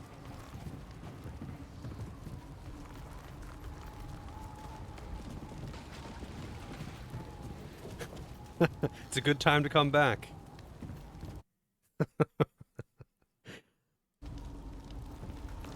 It's the butcher boss on the previous, not the previous, it's the previous planet that I did, I guess. The butcher boss on the swamp planet, I was trying to find its weak spot because it's wearing a helmet. I was like, maybe I can blast the helmet off because it's armored, and I can break the helmet, and then it exposes the weak spot. But no, I shot it in the back because I rolled behind it, and because I was just vaguely aiming at its lower back, I realized that its weak spot is the boss's anus. For some reason. But not just the arse, like, the butt cheeks are not the weak spot. You have to aim at the crack, or it's not the weak spot.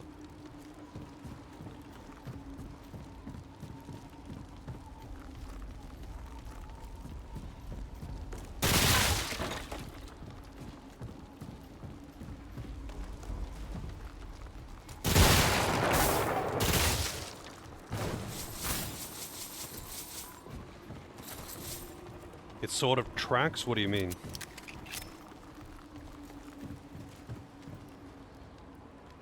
He's a blacksmith. They wear tons of protective aprons.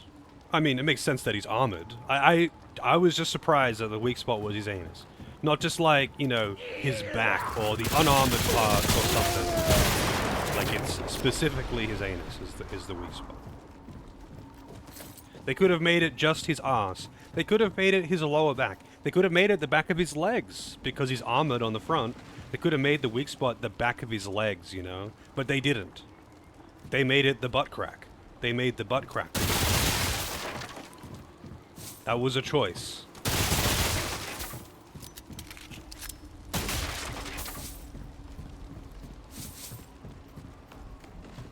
And they did the same thing with these guys.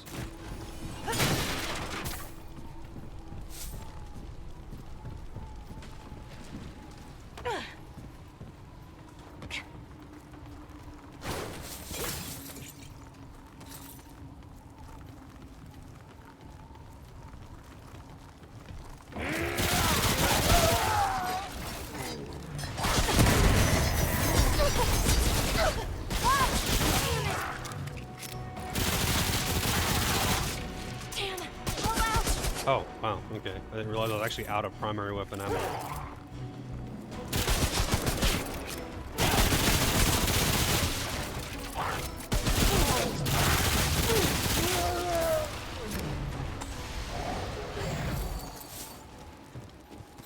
Are these guys just being stingy with ammo or what? I didn't normally run out of ammo that much. Like, I know, like, that one was on the ground there. But, like... I think these guys are just being stingy with ammo. But I guess these crates never give you ammo. Oh, wow, that was close. That is an explosive barrel. And I almost destroyed it with my sword. Which wouldn't have been good for my health.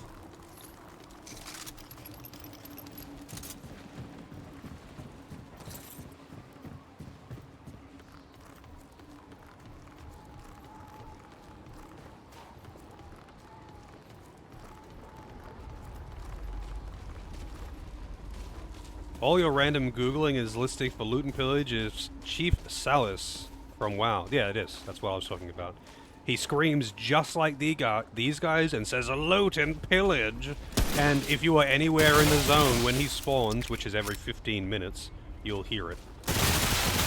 I just know a lot of people here have played WoW. So I thought someone would be able to guess it. But he screams just like these guys and says loot and pillage. And anyone who has played WoW in the mop areas would have heard it 100 fucking times. Because he used to spawn on like a 2-hour timer or something as a world boss, but now because you can solo him, like, you know, since the subsequent expansions, keep in mind mop is a long time ago. Mop is like 10 years ago or some shit. You know, you can easily solo it now, so they just up the spawn rate like crazy.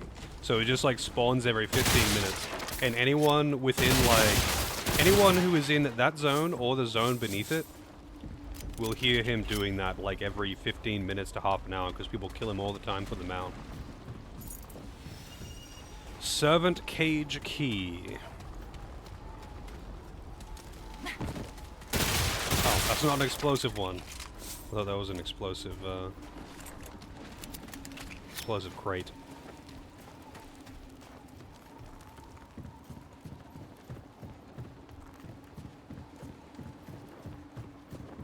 Servant Cage Key. Is there no boss in this area? Like, is this straight up just like you go in here to get a key item? Did I actually have to do this? I didn't get the swashbuckler's signet.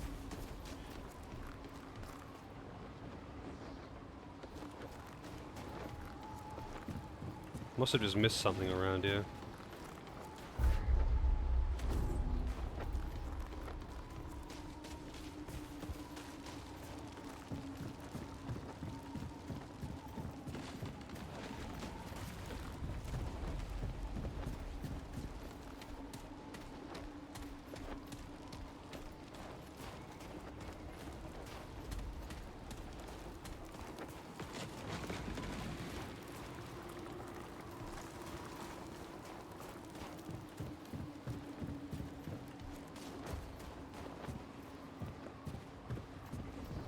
I want to see if I die by jumping into the water, because you totally would. But, like, I also... Oh, here we go. I also don't want to respawn all enemies in the area.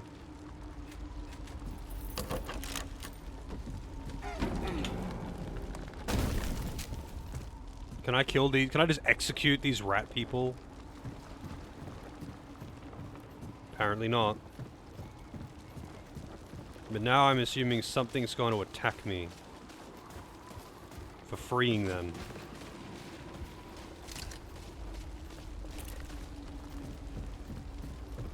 I can't talk to them. This is the first time I've actually been able to get a proper good look at these people, though. Also, they're like, actually, like, look at how like short and thin their fur is.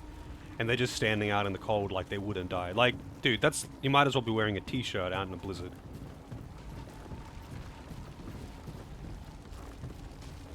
Hey Santo, how's it going? Rap jam indeed. Am I missing something? That got me nothing for freeing them. And I didn't find any purple around here. I didn't fight any boss. It says that there is a boss here. It says for Watcher's Hollow. It says side dungeon. Name Creeper's Peeper. Trinket Swashbuckler's Signet. Weapon Twin Shot.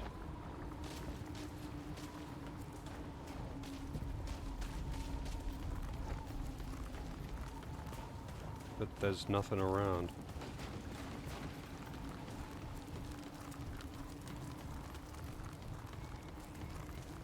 I don't know, anyone able to chime in on this one? Am I just missing something?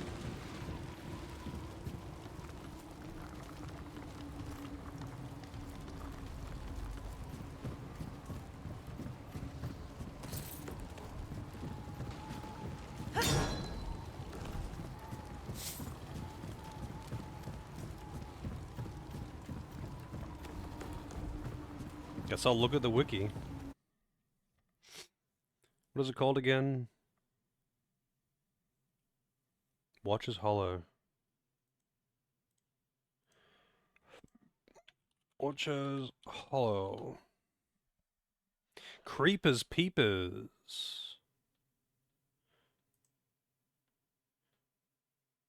Random event. Act like side quest, yeah. Watcher's Hollow. Get this random event and Watcher's Hollow. Finish the dungeon, and in the end you'll find Servant's Cage Key. Use the Cage Key to... At the beginning of the dungeon, you'll find Servant Emin. Oh wait, I think I meant to open another cage to start an event. That's probably to save the other guys. But I opened the second cage first. So there must be another cage at the entrance.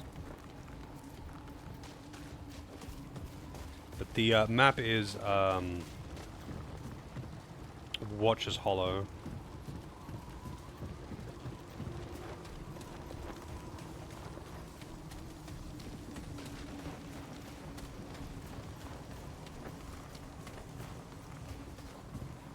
Yeah, that's to leave.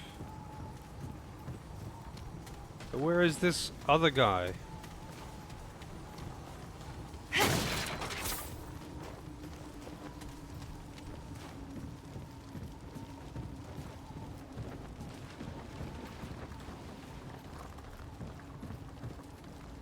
Like, this is the cage I opened. This has all the rat people in it. I can't interact with any of them.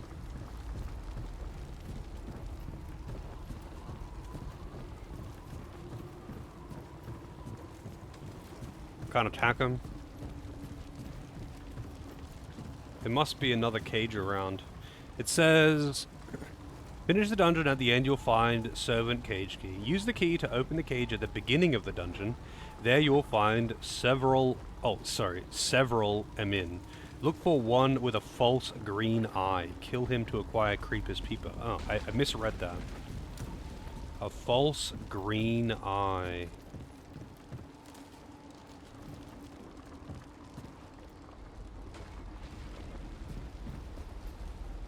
I misread the page because I was being hasty.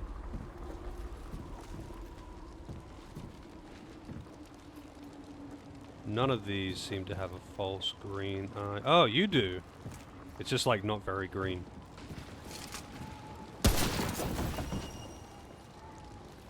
Creeper's Peeper. What is that? And I got Swashbuckler's Signet. So let's take a look at that. For one, probably a melee damage thing. Wow, that is, that's interesting. Like, that really did not stand out at all, right? And it was green targeting when you highlight, when you cursor over him, it was green as if it was friendly.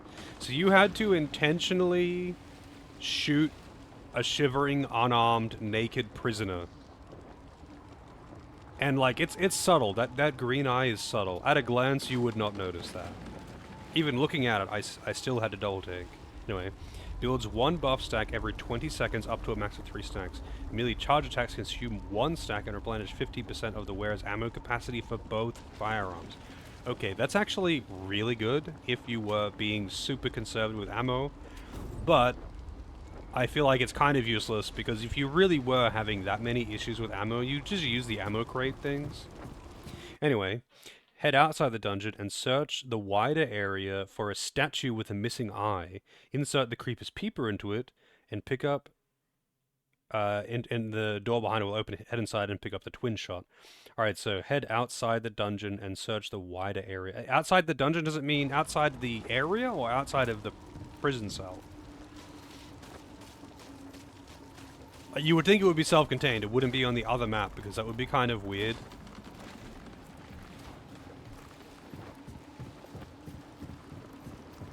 Search the wider area for a statue with a missing eye. This is some buy our guide kind of shit though. Some tough fights in this DLC. I look forward to it. So I'm looking for a statue with a missing eye. Is it in this screen or is it in the previous map though?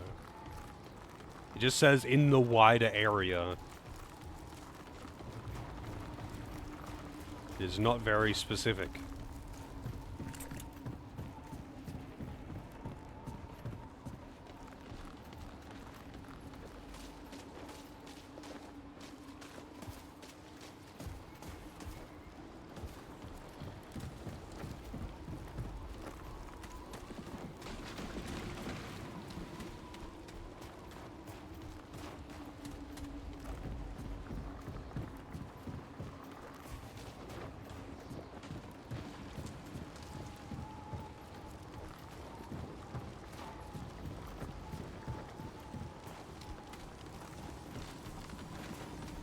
I think it means outside of the dungeon. Let's see what the wiki pages of the Creeper's Peeper says.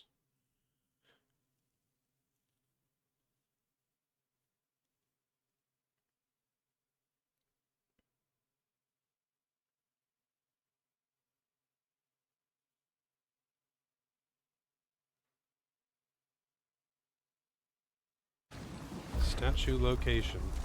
It is not on this map by the looks.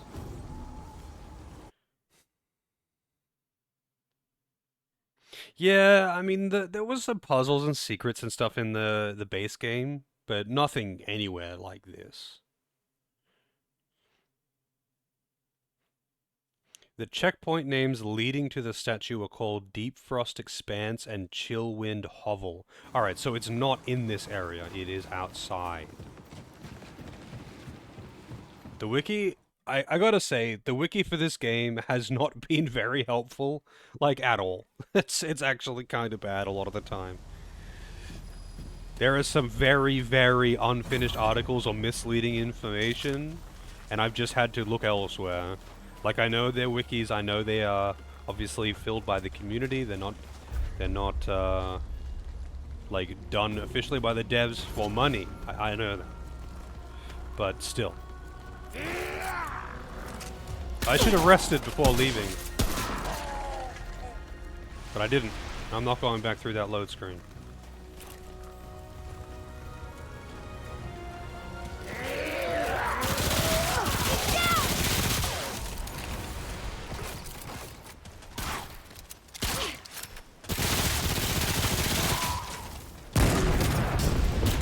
Wow, just missed him entirely. because of the elevation there.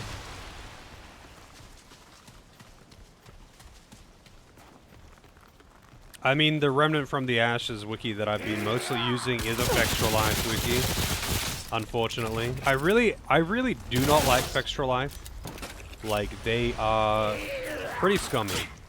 But unfortunately, most of the time you don't really have any choice.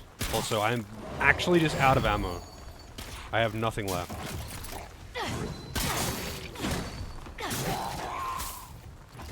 They are super stingy with the ammo. They are super stingy with the ammo in this DLC.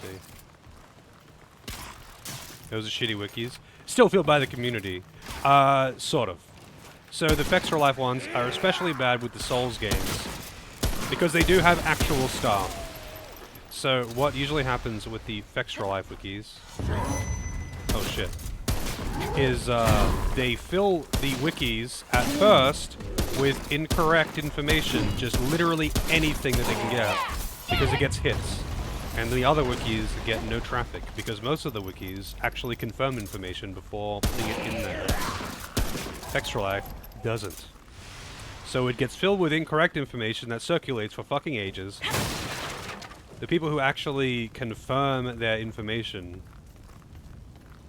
this really does only apply to the Dark Souls ones, because those are the ones that get the most traffic. But yeah, the other wikis kind of just get shoved out, and several have just gone under.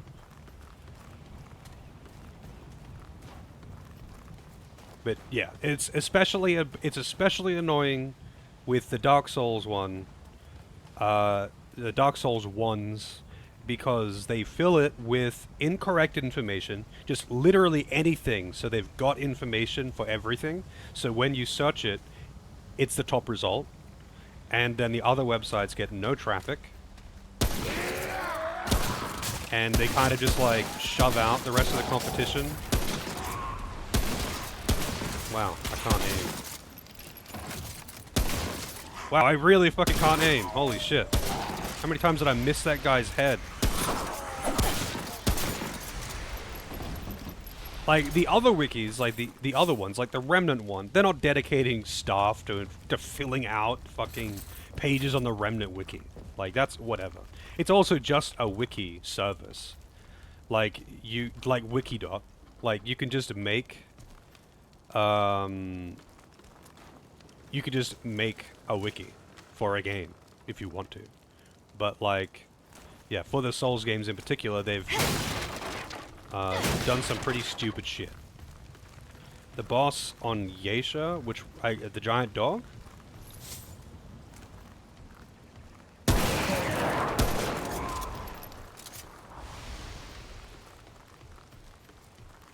Oh yeah, that too. They heavily abuse the embedding to get themselves huge views on Twitch, because they get so much traffic on their wikis, because they are obviously the top result every time, because they fill out their pages falsely. But yeah, all of their streams are embedded, and they automatically play as soon as you go in there. You need a script or something to block it. Whoever did their SEO was a beast. I don't even know what that means.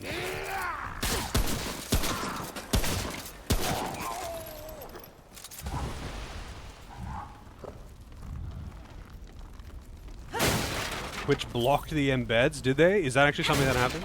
Honestly, for the Souls games, I haven't used a Fextra Life wiki in quite a while because they're trash. Search engine optimization, I see.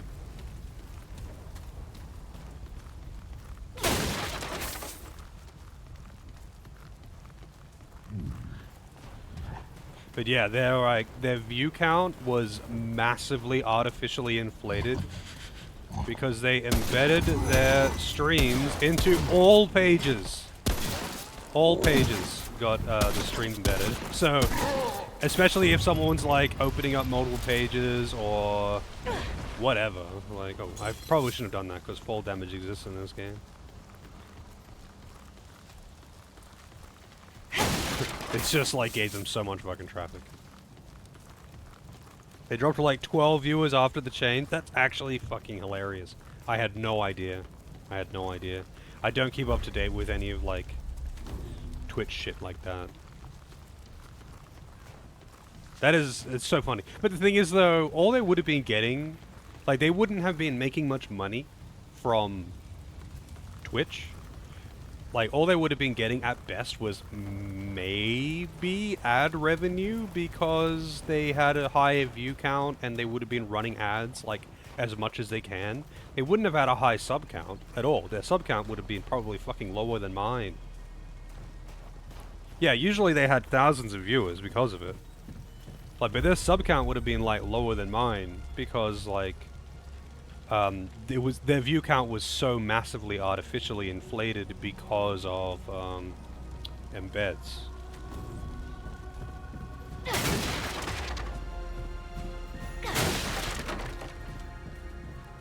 Oh yeah, no doubt there would have been some legit viewers as well, but like I doubt they would have been, because if they dropped down to like 12 after losing after from being at like 3,000, because they were in the thousands, that's usually what it was, then yeah.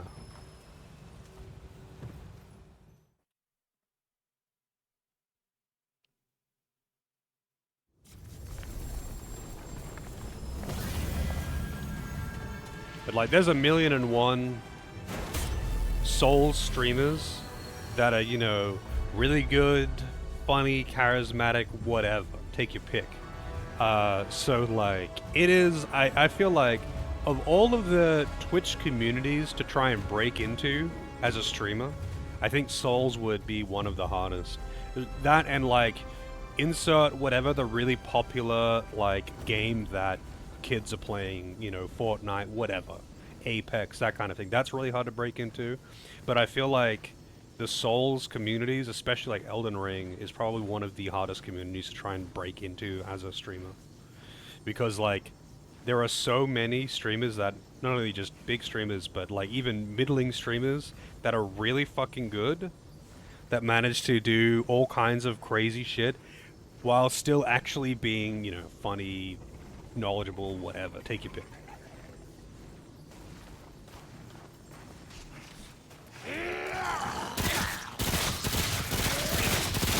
We got naked mole rats.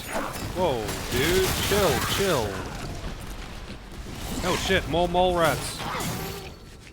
Exile's Trench. Oh shit, more mole rats.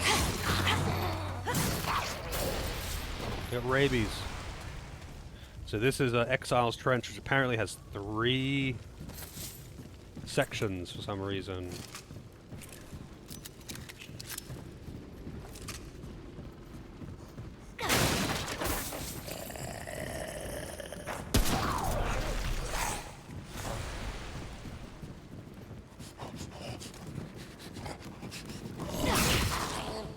Oh, it hit me anyway.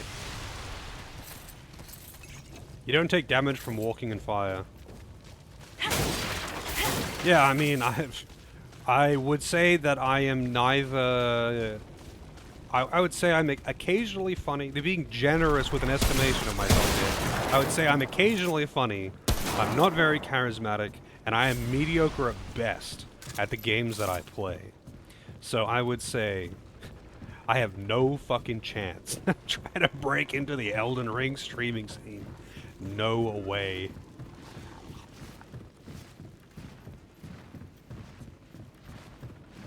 I get away with occasionally funny, and like people in chat make jokes that I can make a joke out of. You know, the classic when the chat is funnier than the streamer.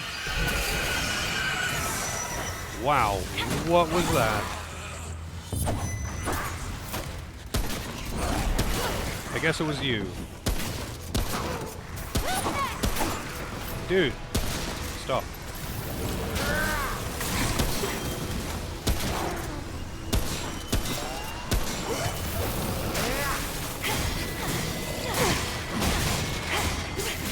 Do I have to kill all these rats before he's vulnerable? What's going on here?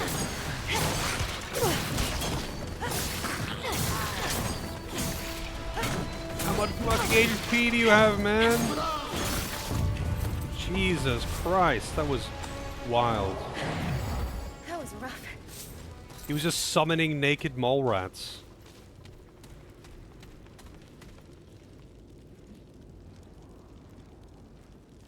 Be a reaction streamer for Souls content. I mean, it might work, but the thing is, I am not hot or female enough for that. So, like, I'm sorry. I can't do it.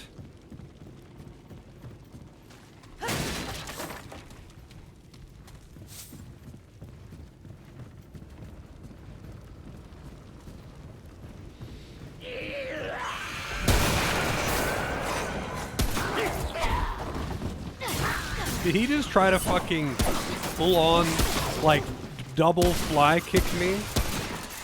I'm sure there's a name for that particular maneuver, but like, Jesus, that's like going all in. Jumped into the air and tried to slam both feet into me at the same time. That's like either you fuck the guy up or you die. That is the definition of all in.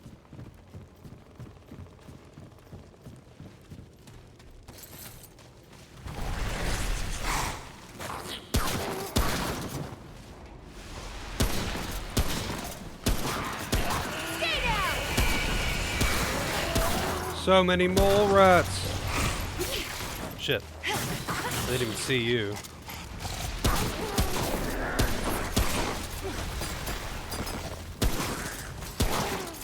Come on, come on!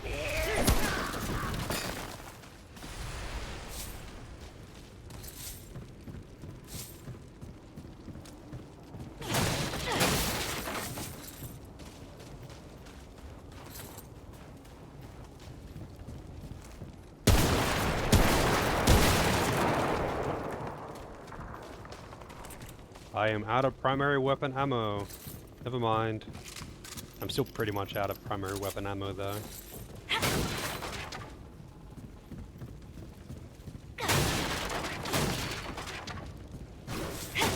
Kinda weird that you never get ammo out of like destroying things though.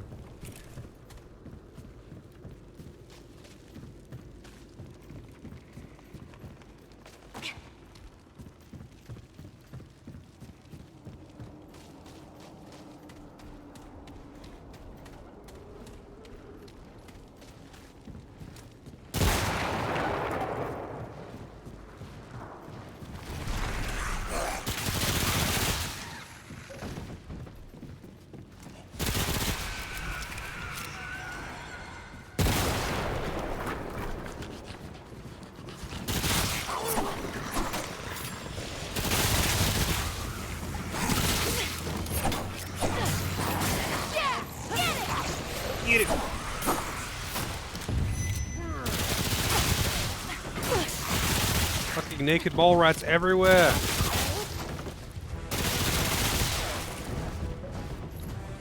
I have aggroed an elite.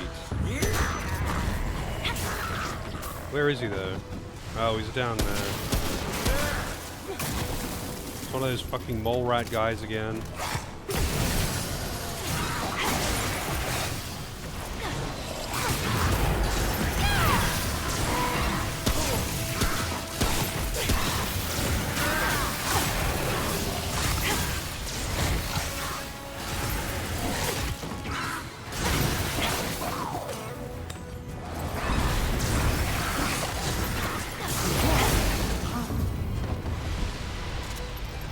Skull's putting in work, as always. That was rough.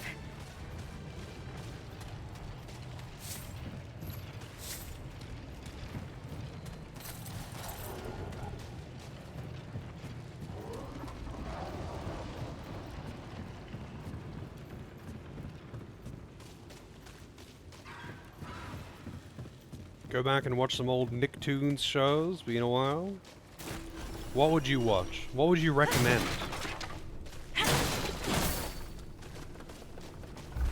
Also, 6 traits! Damn, they pile up fast. I just kind of forget to put them in. Let's see... Mind's Eye. I got 11 points in Swiftness. You know what? Fuck it. I'm gonna max it out. Because I didn't stop at 10, I'm gonna max it out. I do enjoy the movement speed. I think stamina cost reduction is probably also worth investing in, so you can sprint for longer and dodge more. Rugrats, Rocco, Arnold, I would say those are all good choices. What is everyone's favorite Nicktoons cartoon, then? Open question to everyone here. Favorite cartoon? Well, Nickelodeon cartoon, anyway.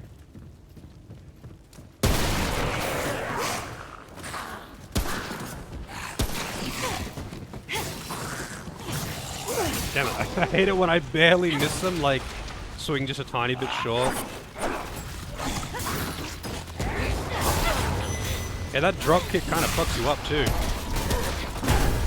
Hey, this one's got armor on his face.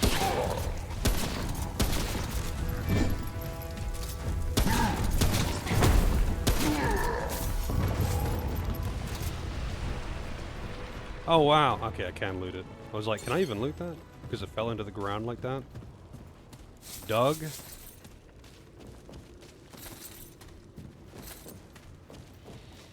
Invader Zim, SpongeBob. They're a little out of your cartoon watching range. I mean, I watched a ton of SpongeBob. I didn't like Invader Zim. At all. Like, but I'm sure many people here understand why I don't like Invader Zim. But I didn't like it when I was a kid either.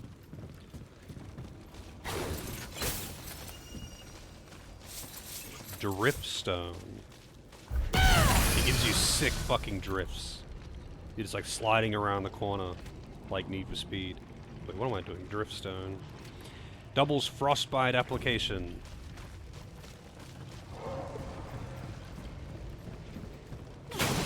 I mean, I'm sure there were some moments that I found entertaining in Invader Zim when I was a kid, because I ended up watching a bunch of it, not because I was into it, but because all of my friends were.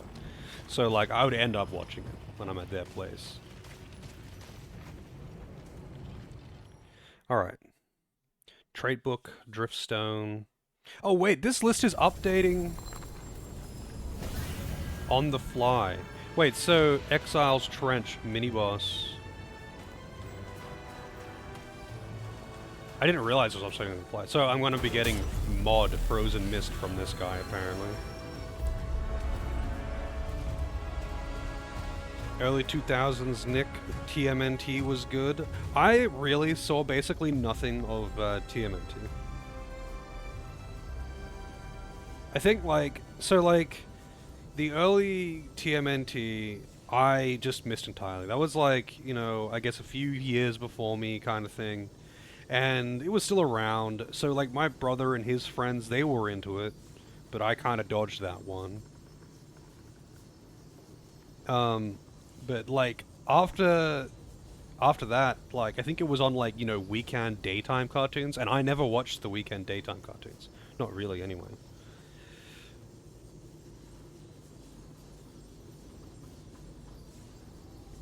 I don't think I've seen that one. I have watched a fair bit of Rugrats. I actually have watched a fair bit of Rugrats, but I don't remember that one specifically. I don't really remember specific episodes that well.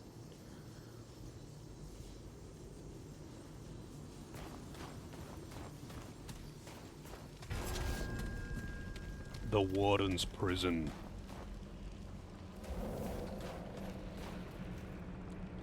Alright.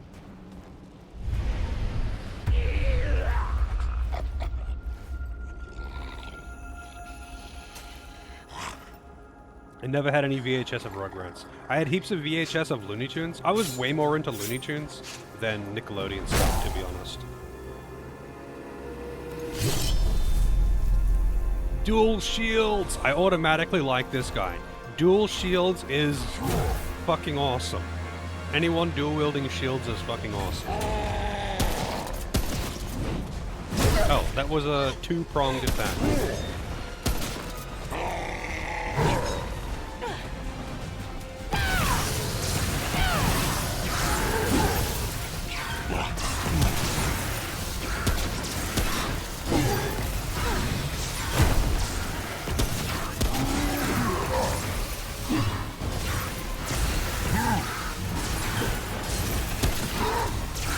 assuming I can probably break the helmet.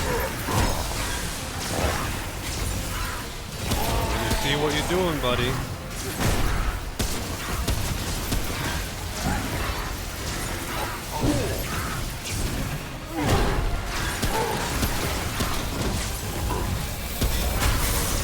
Whoa, okay.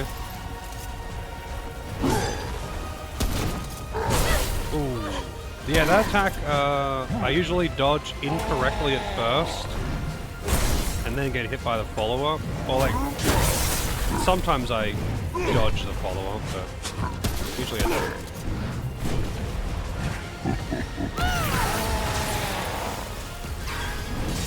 That one, yeah, I always fuck that up. Because it looks like the first hit is the attack, but it isn't. God damn it, I do it every time. It's really hard to see, though.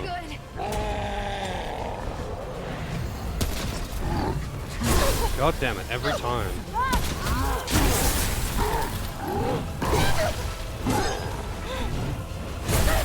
Every time. It's literally like an attack that's designed to be a debate. The attack is designed as a debate, and it gets me every time. Because it looks like he's trying to uppercut you. So it looks like you need to dodge, but you don't. Looney Tunes are pretty good. You grew up on, or you grew to really like Porky and Daffy. I'm not sure what my favorite was with Looney Tunes.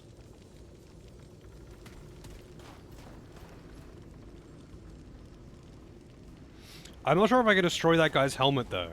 Like, I don't know where I'm meant to be shooting him. Because the helmet I shot a lot of times, it didn't break. I'm guessing you just can't break it. You just have to shoot the exposed parts. But that makes me wonder, what is his weak spot? So, I mean, let's see. What does the wiki say what his weak spot is? Weakness. Head. You need to destroy his helmet. Wow, you can destroy his helmet. It must just take a shitload of hits to destroy the helmet. Just take an absolute arseload of hits. He's also weak to fire and radiation.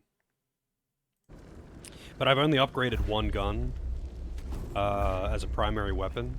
I could just swap to a different one. And you know, actually, I want to try this. Fire would probably... I'm going to try this once, and if it doesn't work, then I'm going to... God damn it, every time.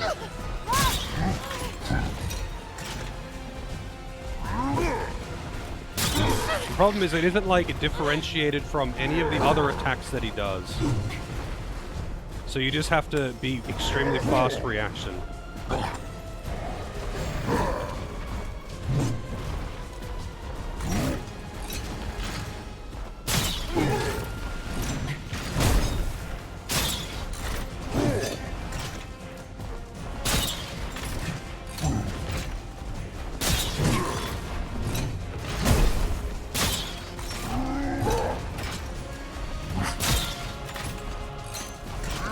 Or I guess you could just have quick rolls, because quick rolls could like dodge it incorrectly and then correctly.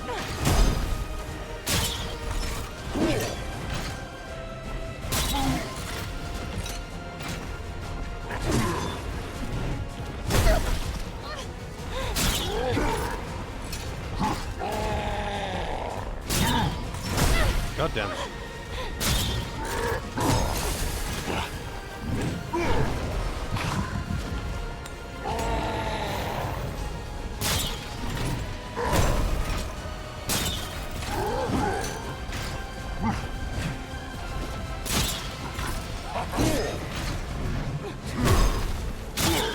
That helmet is not fucking breaking. I've done 25% of his HP just hitting his helmet, and it has not broken. Yeah, I knew that was gonna nail me. I forgot that I could set him on fire like that too.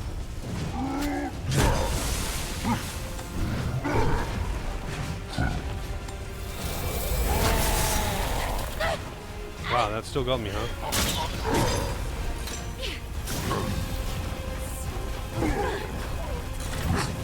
Oh, being in the cloud increases frostbite.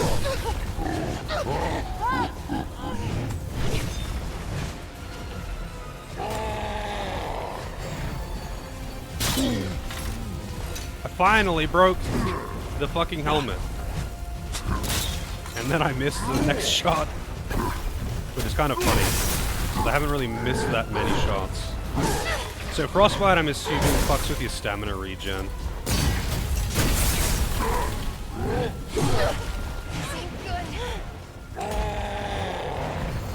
The bleed's actually kind of fucking him up though.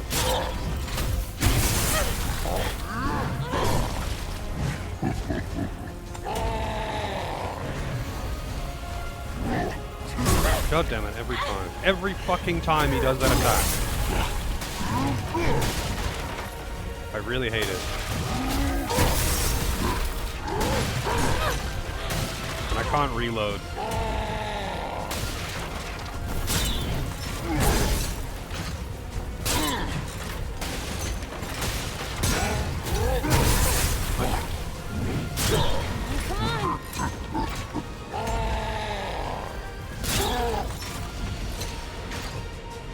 Every fucking time. That one attack is literally the reason that boss is difficult. Because it's such a debate. All of his other attacks, you have to immediately dodge, and that one you have to not immediately dodge from his fake out. That is just as fast as every other attack that he does. Still, 2 tries. Yeah, I'm assuming the frostbite makes you a bit slower and fucks with your regen or something. Because I noticed I was really running out of stamina there. But either way. I had to break his helmet. I had to do over 25% of his health in reduced damage to actually break the helmet and expose his weak spot. I feel like it probably would have been more effective to just shoot elsewhere. And just, because you do greatly reduce damage to his helmet before you break it. Anyway, any chests in here? Any chesters? Not enough room. This weapon, though, seriously fucked him when I started hitting the weak spot. Like, it was doing a lot of damage, and he is not weak to it or something. It's just that this weapon hits really, really hard. Really hard.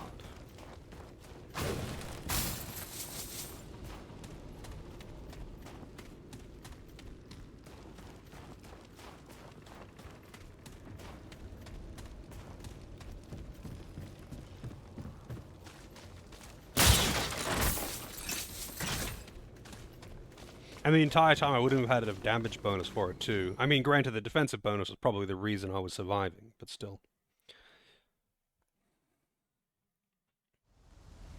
Creepers Peepers I still don't have, but I'm guessing it's on this part of the map.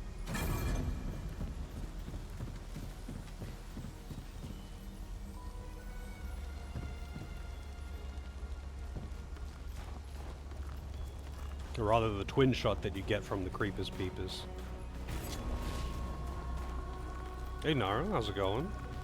I'm taking this weapon off too. Because it's not what I want right now. I just wanted to use it on that boss. I definitely like that weapon versus bosses. For sure. Really enjoyable weapon to use versus bosses. But I would not ever use it to clear out an area. No way. There is no way I would ever use that weapon to clear through an area. That is a 100% boss-only weapon. It would be really good for the mini-bosses, though. Also, Nether, how's it going? And I'm doing okay. I'm alive. I just like shooting things in the face. Yeah, no, I can get on board with that.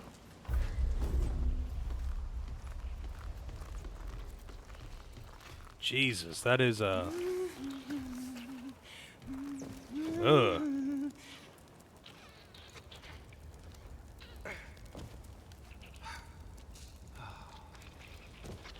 You mind if I just get on in here? Can I have some of that too? Rat milk. Yeah, it's like that Simpsons episode. Greetings, wanderer. We wondered when you would arrive. Got a nipple to spare? 8 hours into Madness Returns and you're 2/5 of the way in? That's pretty lengthy for an action game. Usually those action games are only maybe, I want to say, between 10 and 20 hours, usually. I find that's pretty average for like non-RPG action games. Your body finally used to the vaccine you got on Friday. A vaccine for what?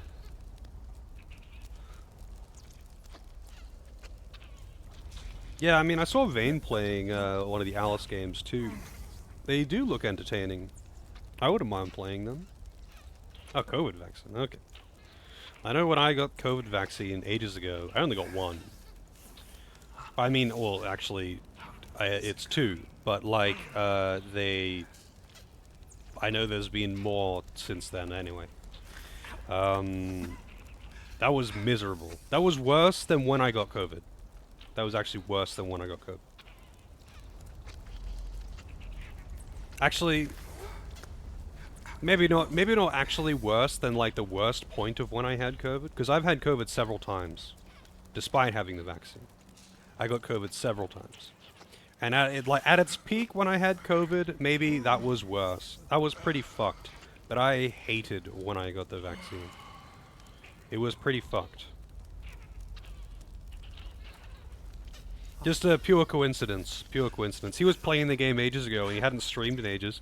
And then he streamed again yesterday. So I hadn't seen him live in ages. And it was just funny because you had been playing it as well. And then he comes back. So, yeah. I may only be Emin, but I am Crow, gifted with sight. I am also Mother, gifted with many hungry mouths. I have seen you in strange places, Wanderer, fighting creatures of nightmares. We have much to offer you on your journey. Good fortune, perhaps. A curse on your enemies. Or maybe you wish to spurn death itself. In all things we can help. For a healthy price, of course. Yeah, I mean, I actually streamed. Oh, well, I did take, I think, 1 or 2 days off of streaming, maybe, when I had COVID. I forget. But I was still streaming when I had it. I was just, you know, like the whole time there, coughing and having headaches and complaining. But I was like, the whole thing was, I could just not stream. But if I didn't, I would be miserably bored and I would be focusing on the fact that I'm sick, which would just, you know, make it worse. So like the streaming was meant to be a distraction, and you know, it kind of worked. Ah, have a look. I wasn't really getting. Oh wow, this is basic consumables.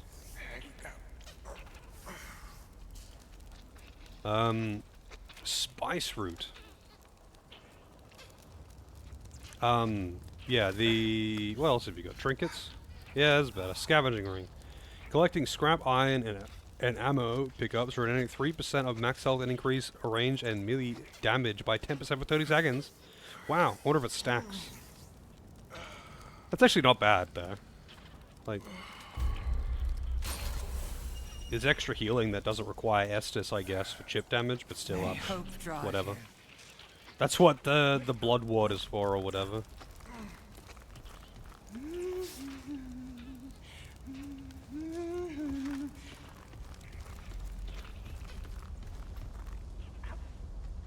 First time you got COVID was the sickest you had ever been in your life. Oh, I have been way sicker than when I had COVID. I've had some miserable times in my life when I've been sick. And I do not want to go back to that.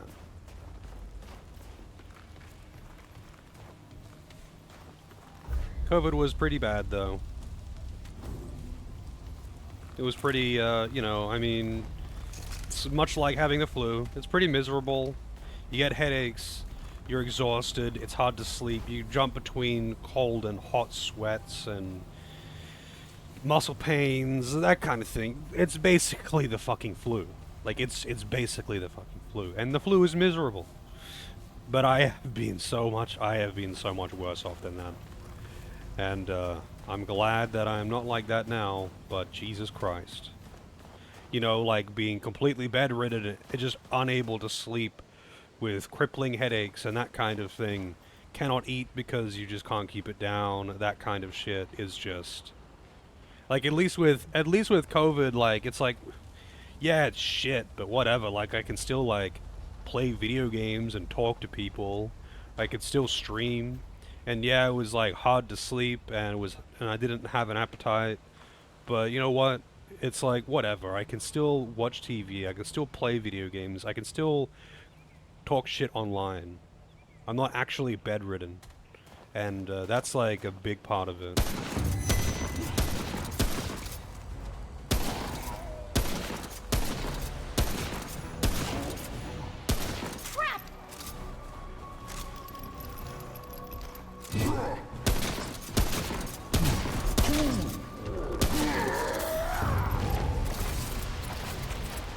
Yeah, I mean, I was not totally bedridden when I had COVID. Like, granted, I wanted to be in bed all day, but instead I was basically just in my chair all day. I was in my computer chair all day instead, wrapped in a blanket. But yeah, it was miserable. Like, I definitely had a shit time with it, but I could get out of bed, like... like once when I was a kid, for example, I don't even really remember the entire thing, and it happened during a school holiday, and it lasted pretty much the entirety of a school holiday, just to make it worse. So it wiped out a whole school holiday for me. But I was actually bedridden with just crippling migraines the entire time, and I couldn't eat. Like, moving my eyes hurt, and I just couldn't get up. So like, I barely remember that period, because I was in and out of sleeping, but like, that was fucked. Like, can't get out of bed. I mean, obviously I had to be helped out of bed to go to the toilet, but that was just...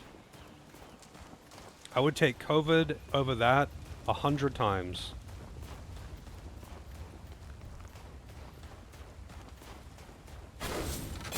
I had a habit as a kid of getting sick during school holidays.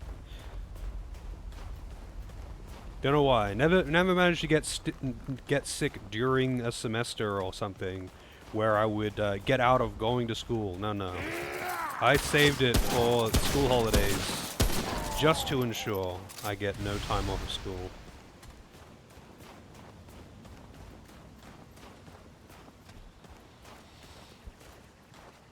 The other time I was sick was a Spyro thing. I vaguely remember, but my memory is terrible.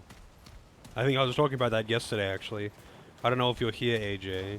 But AJ was talking to me about something that I said on stream, like a week ago or something. And I didn't remember at all. Like, when he explained what I was talking about, I was like, oh yeah, like, that's all true. That's something that, like, I wouldn't hide or something like that. It's just something from my history that I had talked about on stream, and I did not remember talking about it on stream at all. And I'm like, wow, I wonder if my memory is really getting that bad, or if it's just this medication I'm on at the moment, which is like doing other things as well, like headaches. I would like to think my memory is bad. I'd like to think it isn't that bad. That I would like completely forget having a conversation a few days ago. Yeah, I mean, yes, you're right, you know, it disappears after you talk about it. But, like, usually it's like, disappears after you talk about it, and then once you were reminded, you're like, oh yeah, I remember. But it was like it never happened. Oh, I think this is where the statue is.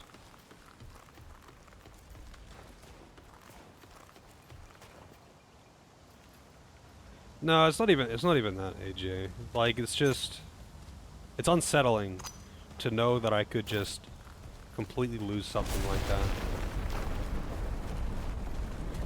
No, like I have a terrible memory, you know, and it'll be like, oh yeah, it's like, oh, what was I saying a minute ago? And then someone will be like, this, and it's like, oh yeah, you know, lose my train of thought, forget what I was saying, forget what I was doing, forget something from whatever, you know. That kind of thing happens all the time. That happens all the time. But like once it's reminded, it comes back to you.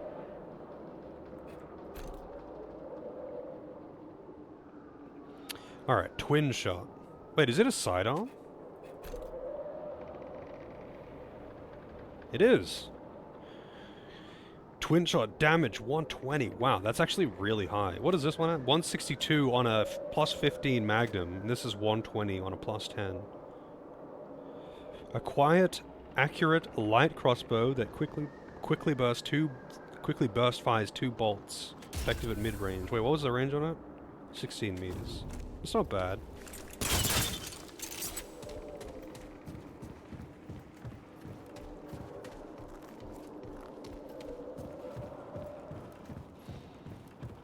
I mean, I've got plenty of issues. I would hope that dementia isn't one of them yet. Runs in the family, though, apparently. Or Alzheimer's, rather.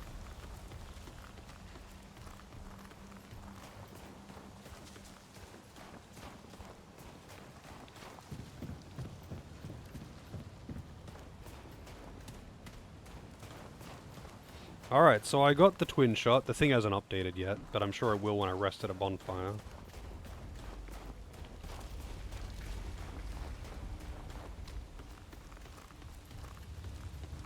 Chillwind Hovel Trinket Blessed Necklace. Point of interest.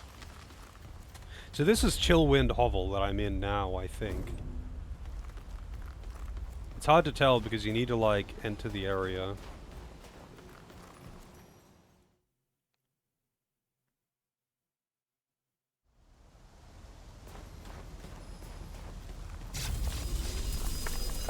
Yeah, I don't want to rest there just yet.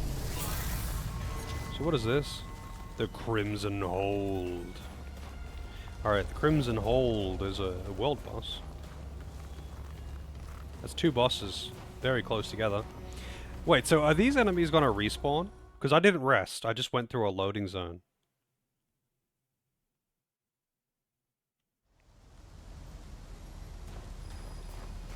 Yeah, my grandfather has it pretty bad. No, this is Drollnir Woods. Drollnir Woods. Oh wait, no, I mean yes, this is Drollnir Woods, but it's a sub-area of Drollnir Woods. Chillwind Hovel.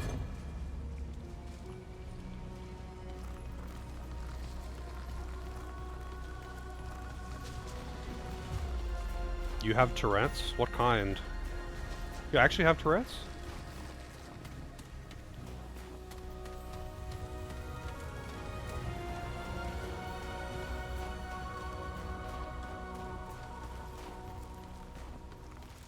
You know what's funny? You know that South Park episode about Tourette's that like a lot of people got super mad about? The I forget what it's called. That the organization that's around, you know, information and caring for people with Tourette's in the US highly praised it because it's actually really informative in some ways about Tourette's because most people know absolutely fucking nothing about it. And the whole swearing thing is such a minor part about it, and most people do not have that. Tourette's is like a much larger thing than the swearing thing. And yeah, it's just funny, I guess. That, like, people got mad about it thinking it was offensive.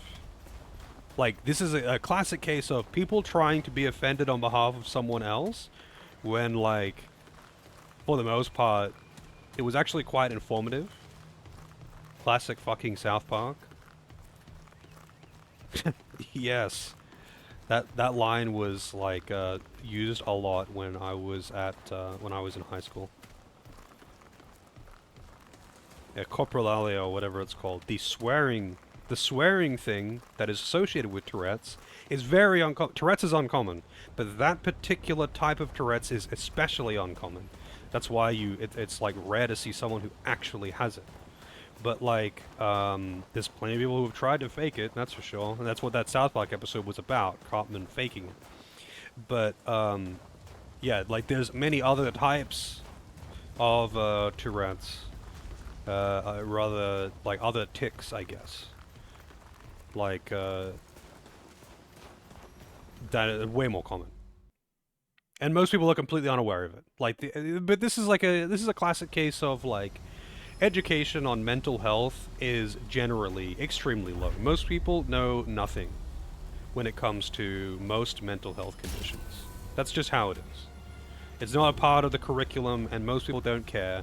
All they really know is what they see in, you know, movie, TV, whatever, and whatever stigmatizing shit they have. That's why it's funny to see movies like Memento, which portrays amnesia as actual amnesia, whereas most of the time amnesia in media is portrayed as memory loss, except for whatever reason you remember your name and where you're from, and everything from this point on is normal, because that's not how it works. I don't even know if that's a thing, but like, yeah, that's how amnesia is usually portrayed in media, but that's just incorrect. That's just not how amnesia is. So when you see like actual portrayals of it, it's interesting.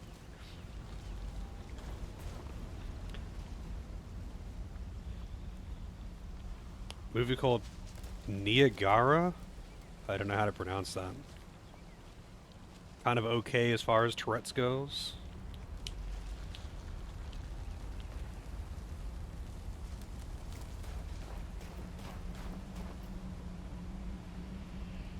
Oh, I didn't realize it was spelled like that. Niagara Falls.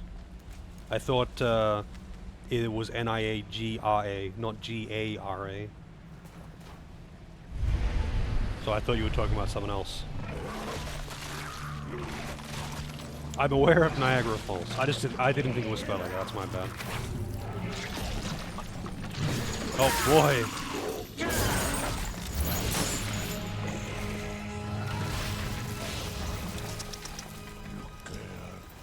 Fresh flesh.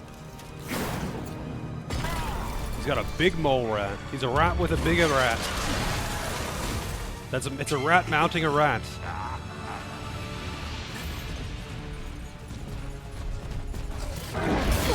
Jesus. Okay, you gotta... Where are you running to?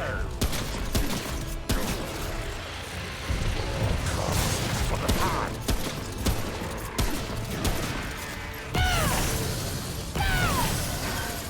I'm guessing I get a thing based on which one I kill first.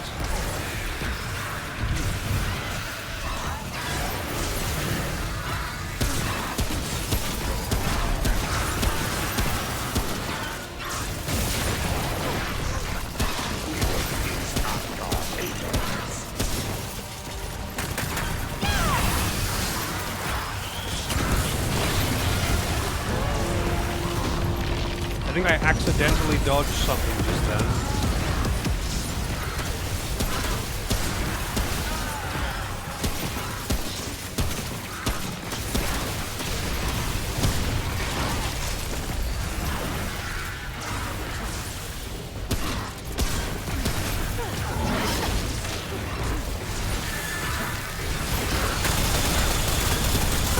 Shit, he's going full vort on me right now.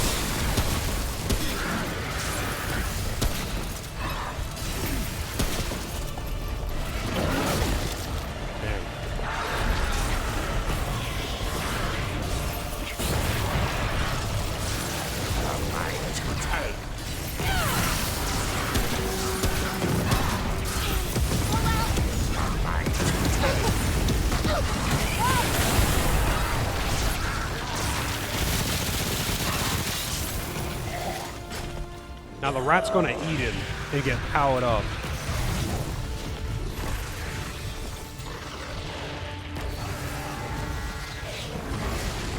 I know it's gonna get enraged that it died. Okay, never mind.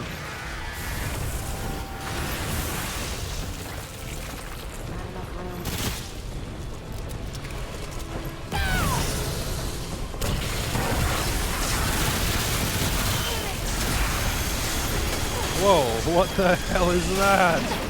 It's just everywhere.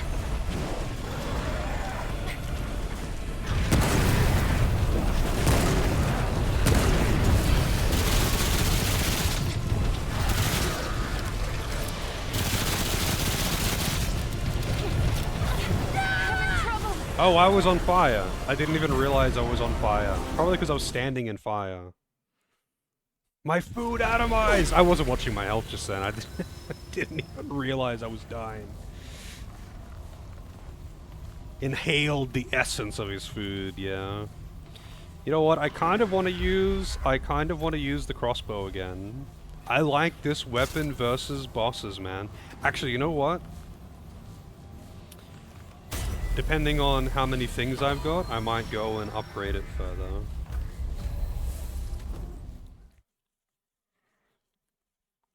Keep forgetting I'm on fire while standing in fire. Yeah, I didn't realize the fire effect was actually like fire that you can't stand in. I thought it was just, you know, an animation to look cool.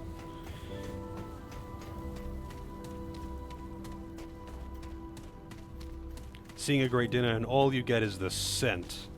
Just dematerializes in front of you, yeah? Yeah. Yeah? Yeah? What do you got? Frozen Mist. Yeah. I don't want to spend that luminite. I want it. Now go. I better actually look at it. But. What do you need?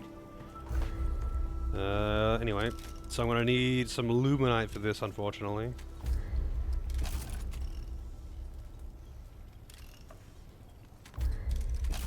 I want more luminite, man, but it's like, I could upgrade this once more if I had more luminite, but I don't. I mean, there might actually be some in the shop.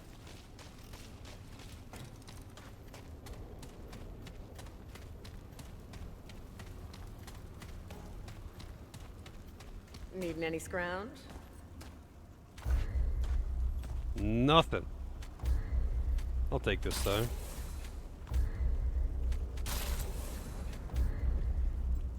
Definitely don't need any of that. Or that. So much iron and forged iron in here. I do like this crossbow a lot, though. It's good, man. It's good. I do want that weapon art to mess around with it or whatever, but like I'm not gonna get it. It's luminite is just too rare. Chillwind Hovel. So this is the area that I didn't pick up an item. Oh wait, no, it. Oh, hang on a second. Where is this again?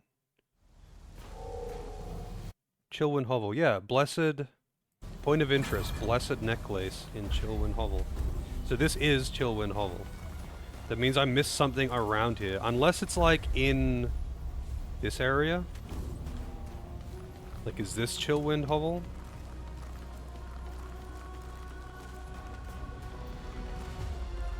Wait, no, this wasn't the town. The town was this side.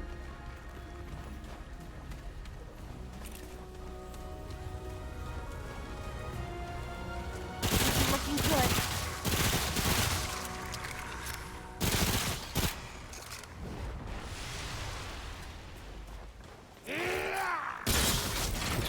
At this range, it's not going to hit. It's just simply not going to hit all the bullets.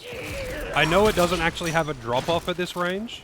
Like, it has an actual, like, effective damage range of, like, 20 meters or something. So it's good. But, like, at that range, you are not actually going to, like, hit all of the bullets.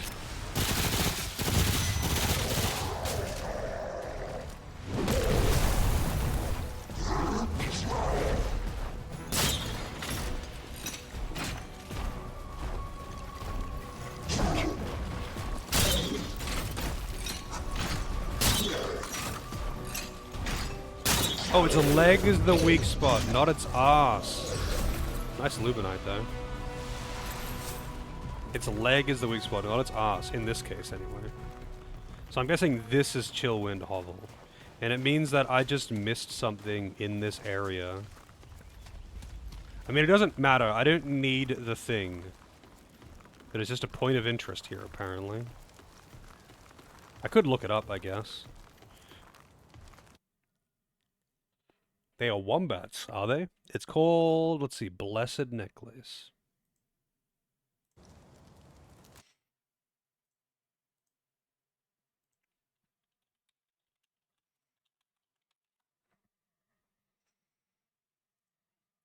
Probably does nothing I want.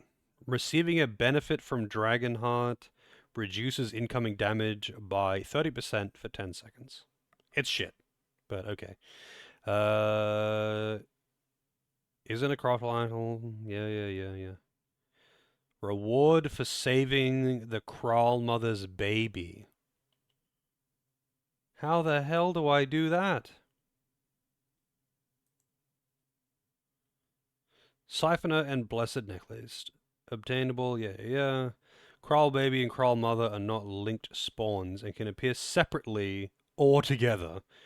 The Siphoner trait can be obtained simply by freeing the Kral Baby when it appears randomly inside Wuthering Keep or the Wild Reach. Wait, so I need to just check if it's even doable.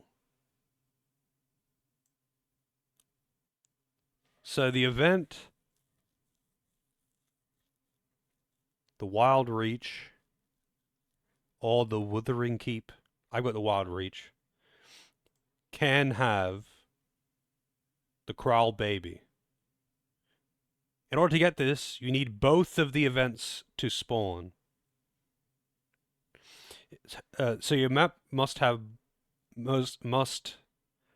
both the Kral Baby in Wuthering Keep or the Wild Reach and the Kral Mother in Chillwind Hovel in order to complete the Rescue the Kral Baby quest.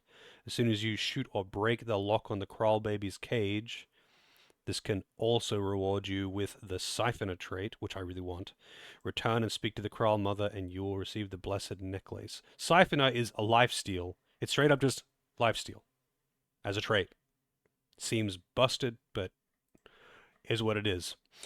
So I presumably don't have both, because it says here, I've got the Wild Reach. I don't have the Wuthering Keep or whatever. I've got the Wild Reach, but I've got Mod, Cold Spear, Trinket, Serpent's Fang. So I guess I just straight up can't get the Blessed Necklace.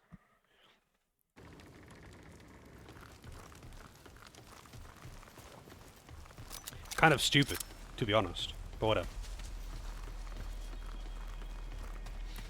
Anyway, I missed a lot of what was going on in chat when I was fighting that boss, so I'm sorry.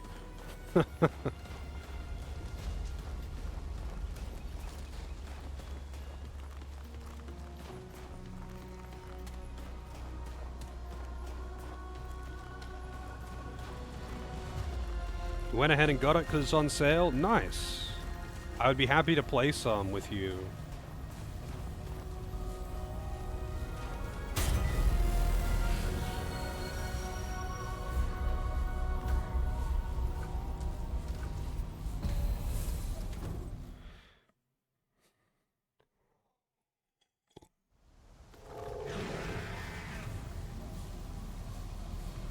Alright, here we go. Round 2 with the boss. Will we beat it? I mean, we almost got it then. The only reason I died was because I didn't realize I was on fire. Which is such a dumb reason, but okay. And for this guy, I need to knock his helmet off, and that reveals his weak spot.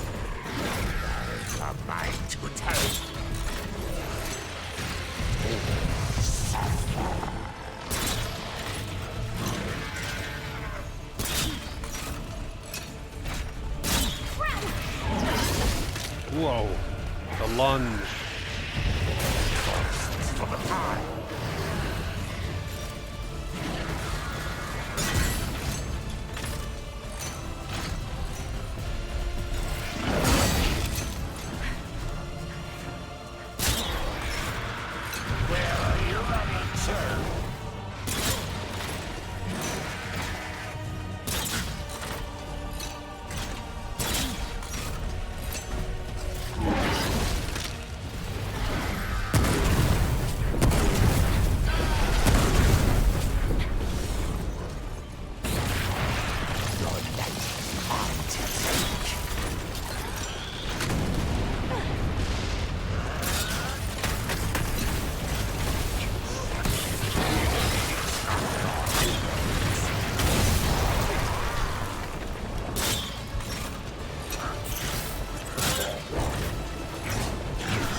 I wonder if the rat has a weak spot. Oh, he went down to the bleed.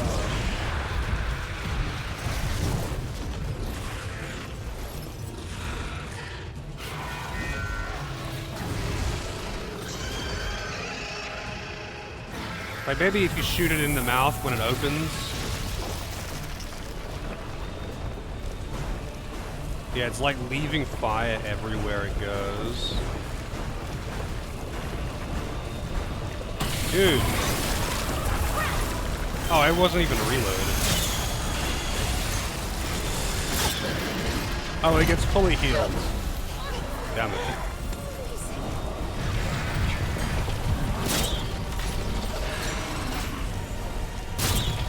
I wonder how the other dude is if you kill the rat first. I mean, I know they're both rats. Wow, I missed. How the fuck did I miss it?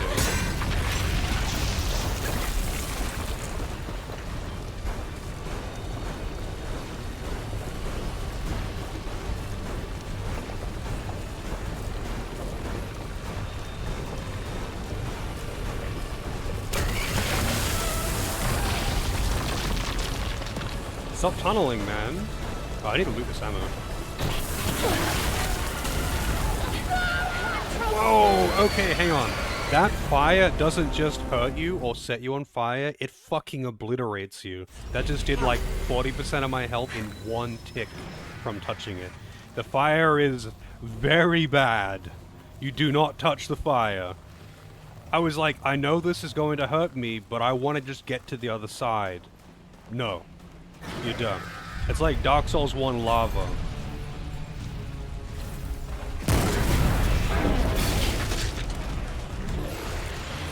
Yeah, fire bad, man.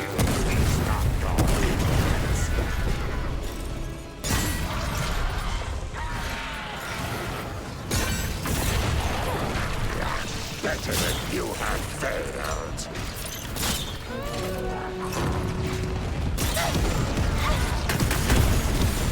There's not much point in... I mean, I want to see the other guy in Phase 2. Because honestly, the rat is kind of bad in Phase 2. Whatever, I'll try the rat again. It heals though, so...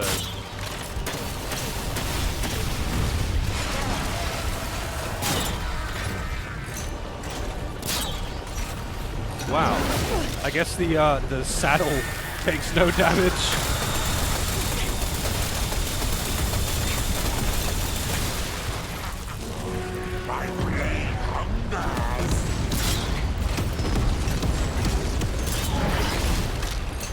That was my bad. I was just bad.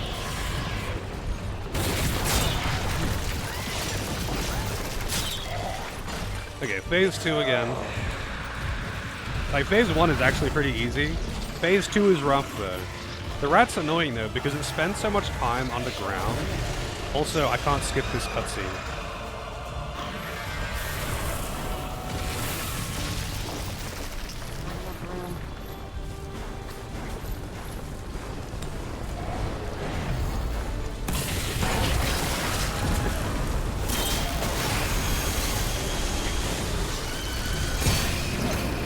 I don't know if this thing has a weak spot.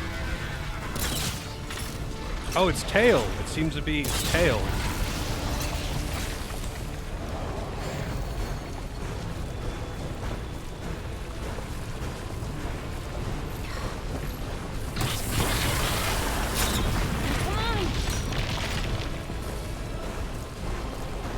I don't know how long that fire on the ground lasts.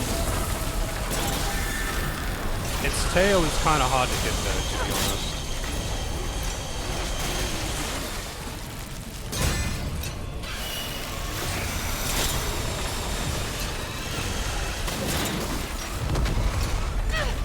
Wow, that shockwave still got me.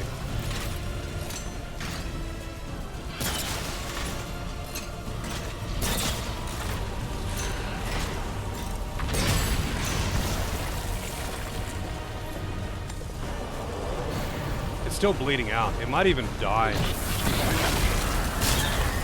Never mind. I was gonna say die before it resurfaces, but yeah. Cold Cell. That was rough. Is this Dark Souls Hunter? Try his anus. How's it going, PK? Yeah, the anus is always the weak spot now. That's just how it is. One boss had the weak spot being the anus, and now that's it. That's you gotta check the anus every time. But the weak spot was the tail, so it's pretty close. But yes, PK, this is basically Souls if it was a third-person shooter. It's very fun. I would recommend it, and it's got pretty good co-op as well.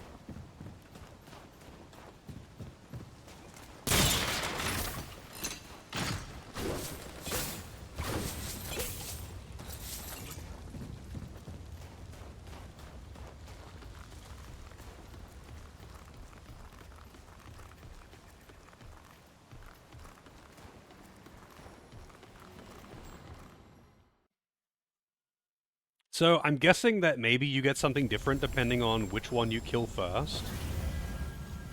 So what was the boss's name? It's the,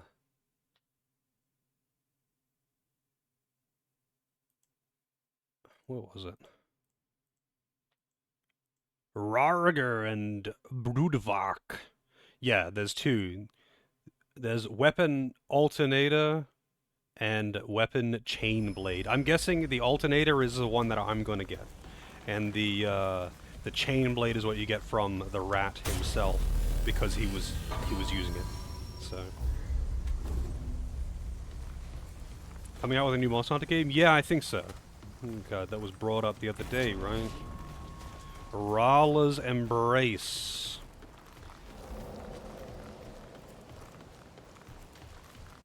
That is not actually like listed here, but okay.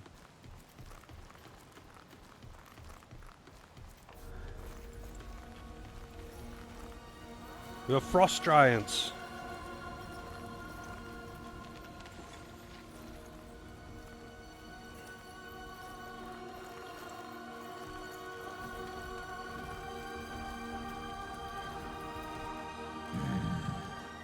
Yes, you are kin to the Sparrow. Follow her. Find her. Only she can stop the creeping death. The creeping death is all around. It pierces the walls, arrogates forests and mountains, and the Sparrow does not belong here. She must return to her home. Only there can she do what must be done. If she remains, if none can help her, the creeping death will consume us, as it has consumed so much else, and all will return to dust. Indeed. Take this path to its highest point. There lies the Sentinel. There hides the Sparrow. Guide her, Sparrowkin. She knows it not, but she needs you as much as you need her. This path will take you to the Sentinel. Seek the highest point. The Sparrow hides there. You are her kin. You will guide her to face the creeping death. Or the Sentinel will fall. Okay. I gotta change my weapon too.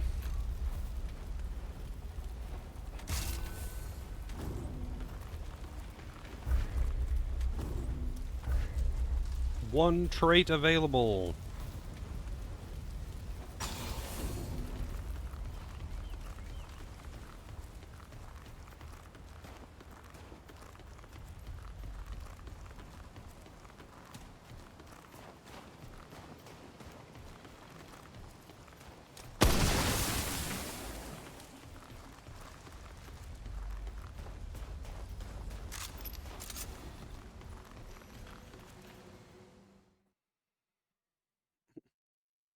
Looks like judging by the list of areas, it looks like I'm about halfway into this DLC.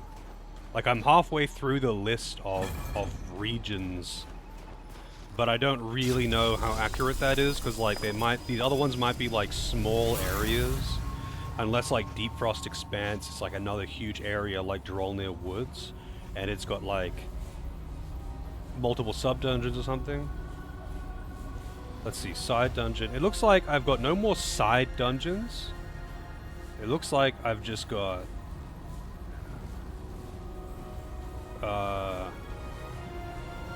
mini-boss, main area... I don't know, I can't really tell, like, judging by the list, it's kind of hard to say. Deep Frost Expanse. Wow, dude. My aim is getting worse as the night goes on.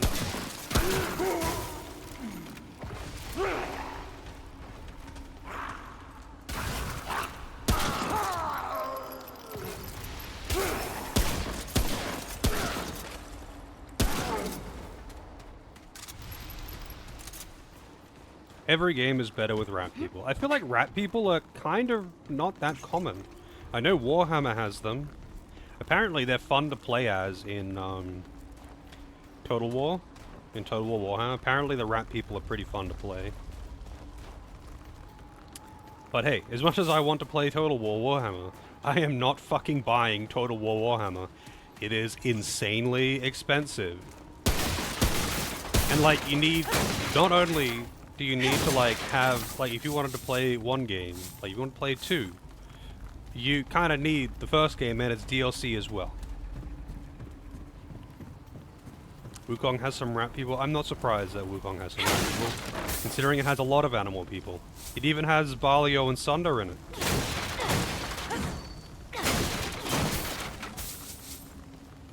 Secret of Nim, that, it's like an old animated movie, right?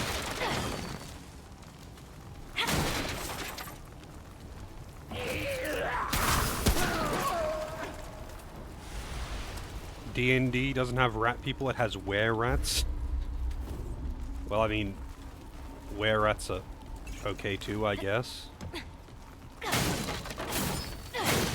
can't say of all of the, like, animal people subtypes, I can't say that rats are, like, my favorite or something. I would say I probably like lizard people more. But, you know, rat people are just not very common. Lizard people are pretty common. Oh wow, there's an area down here. The actual loading zone.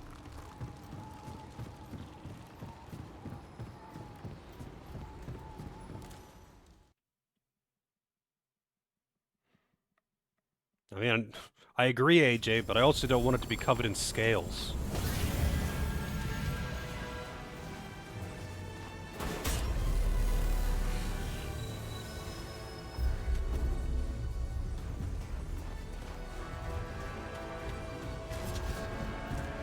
You'd bang a lizard girl? I don't think I would. And you know what, to be honest, I don't think a lizard girl would be very interested in me.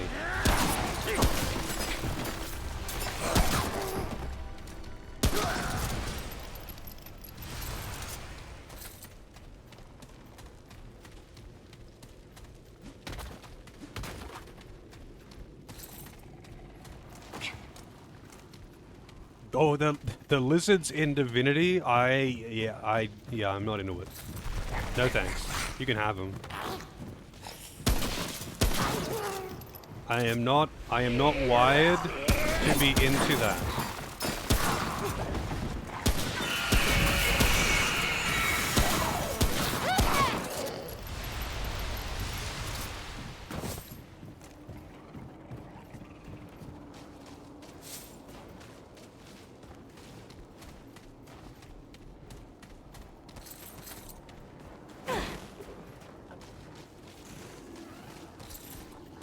I mean, I think the lizard people in Divinity are cool. I don't want to fuck them. I'm sorry. Is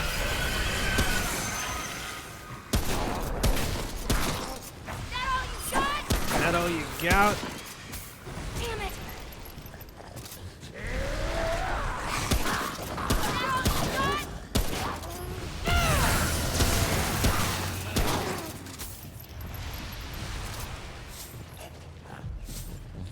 The elves in Divinity are a bit odd-looking as well because of their skin. Because the elves in Divinity are pretty unusual as far as elves go. Like, they're not fucking Lord of the Rings elves. Like, one, they're cannibals, and they, like, inherit the memories of meat that they eat. Like, if they eat your arm, they'll get your memories. But, like, they also turn into trees, and their skin looks weird and kind of, like, sinewy, kind of like bark, I guess. Like, it's flesh, but it kind of has, like, kind of like a bark-like property to how it looks on their skin. Also, they've got kind of weird proportions.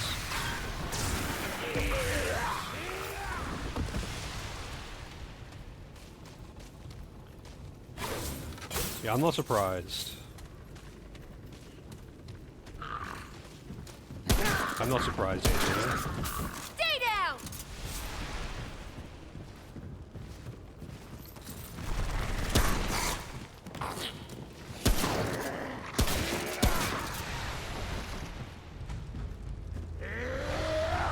Hello, and pillage. Fuck your drop kick though, man.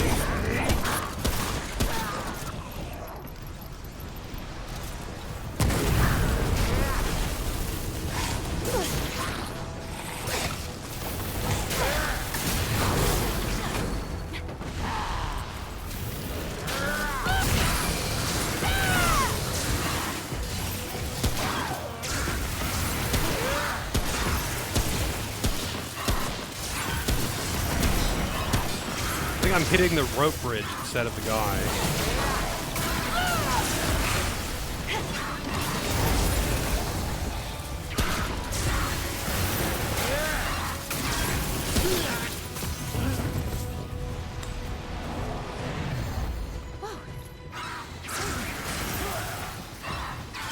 Yeah, personally I prefer it when elves are a bit more exotic rather than just the Lord of the Rings. Oh, they're like people, but extra pretty and extra noble. That's so unbelievably lame and boring. And they're all blonde for some reason.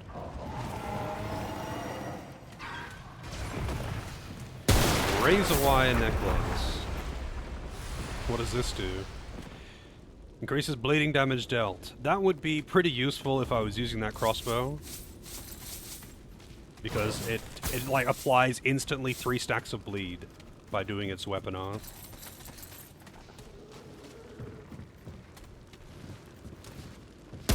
I kind of like, you know, when they're a little bit different, like for example, in the Warcraft universe, like night elves, as they are portrayed in World of Warcraft, are kinda cool. They're still pretty... they're not that interesting, but they're like way more savage. They're way more savage. And they're way more, you know, of the forest than of just being noble and ancient. Although the Night Elves in Warcraft are, like, super mega racist. But then again, that's like most fantasy races, to be honest.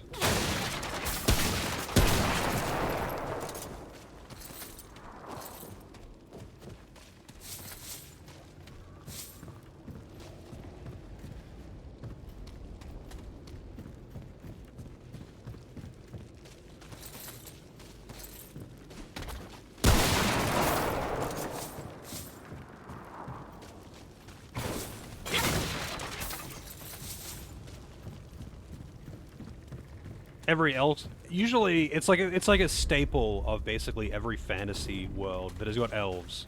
The elves are the oldest race, and they're always the most racist, and they have the superiority complex that makes them think that they are better than all of the other races because they're the oldest race. And it's like the one persistent thing with elves. Well, actually, but I don't think they really do that in Divinity. The lizard people have got that one covered.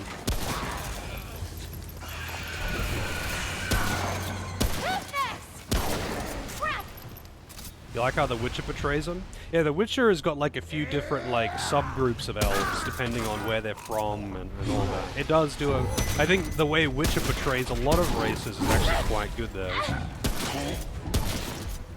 I like how The Witcher does... Oh, wow.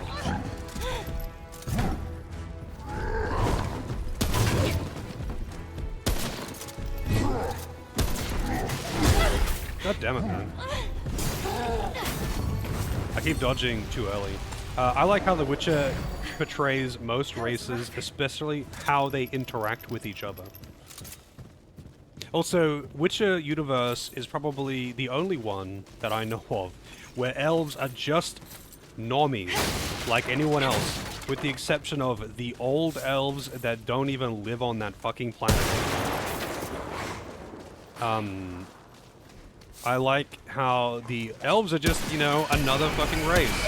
And generally speaking, they're not only do they not have a superiority complex, they're kind of the downtrodden. And are usually like pretty lower class and poor. It's just different. Like, purely interesting because it's different.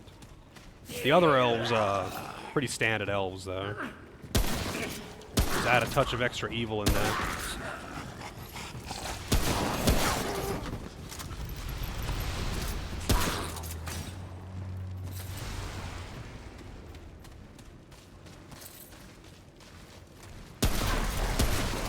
Well, that is an exit. I don't know if it's the exit I want, but it is an exit. So I'll keep this in mind. Like, I'll reveal it on the map, I mean.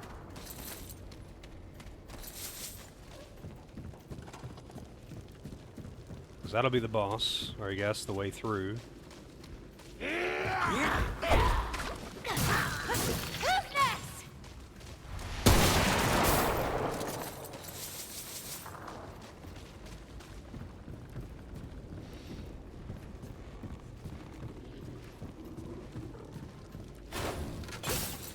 Yeah, most of the old elves, like the old elf empire, whatever, like left entirely.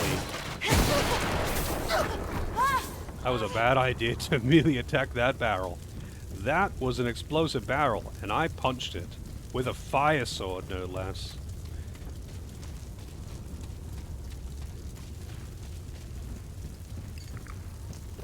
I don't know why I just used that instead of Estus, but I did.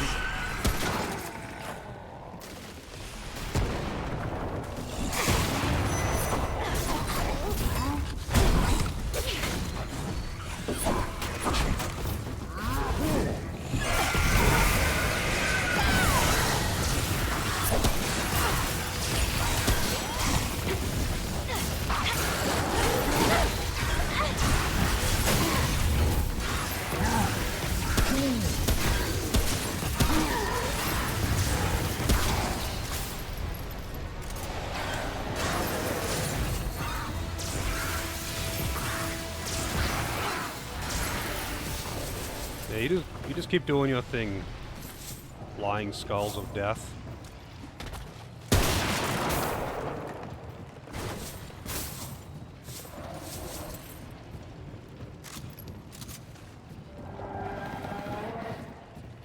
I have not actually read the Witcher books though, funnily enough.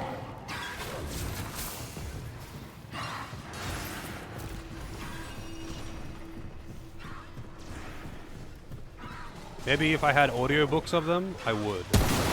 By maybe, I mean I would, if I had audiobooks of them.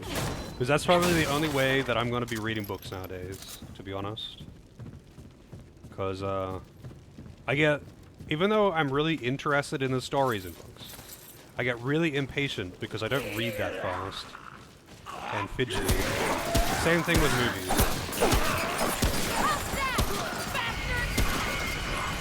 It's a problem. Look at this dude just chilling up here. Hang on. Gotta kill this guy.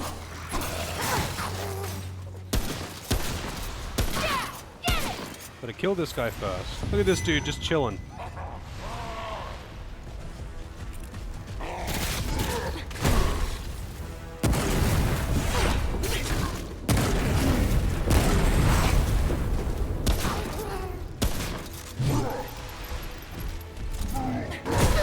God damn it.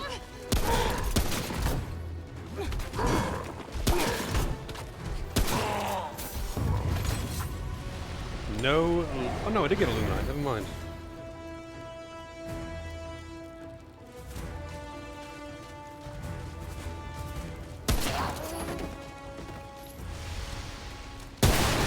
That dude's a straight up big chilling.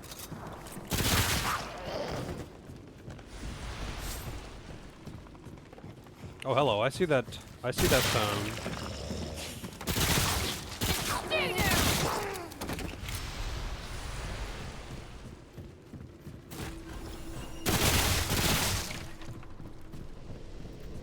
didn't see the name. Oh wow, that's 3 freaking trades.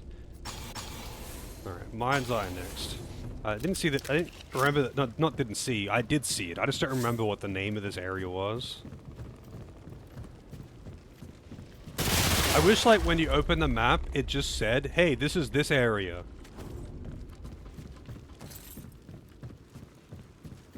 For whatever reason, it just doesn't.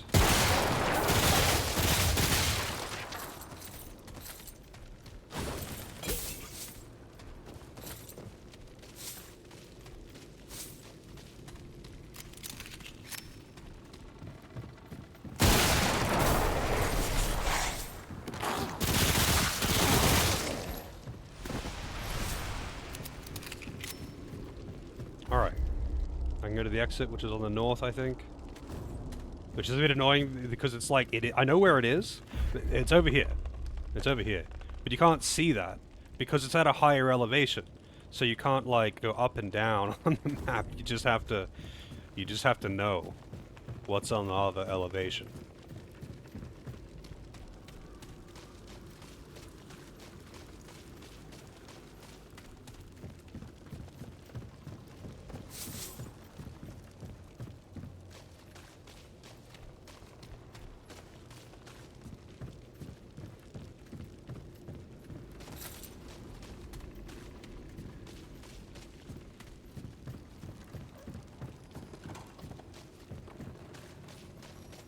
Alright, what's out here?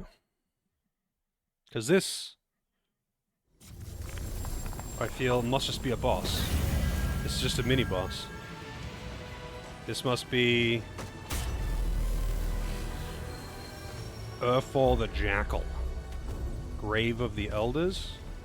No, it's a siege. Oh, I got the razor wire necklace. Okay, so I'm gonna get a thing out of this, I guess.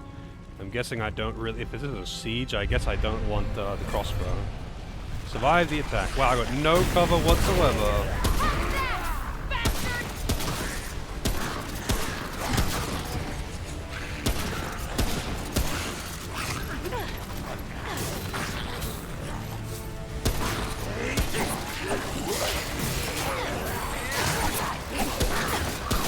I really wish body shots actually killed these guys. I really do.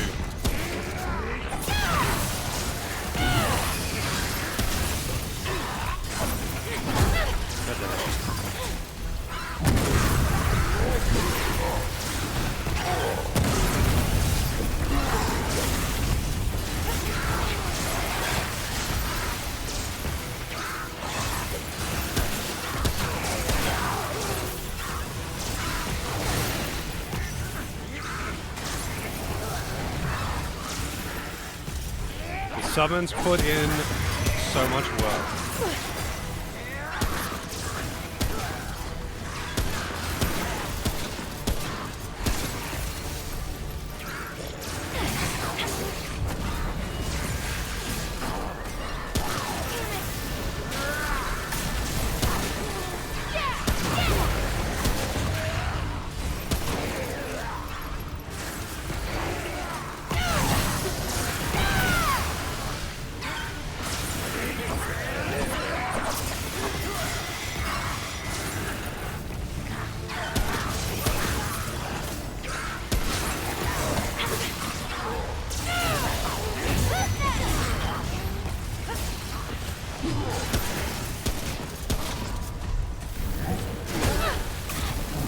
I wonder if they are affected by the fire.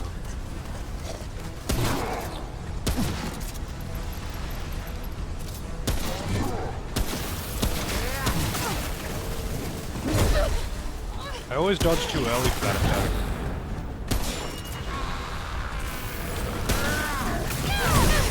I'm in trouble.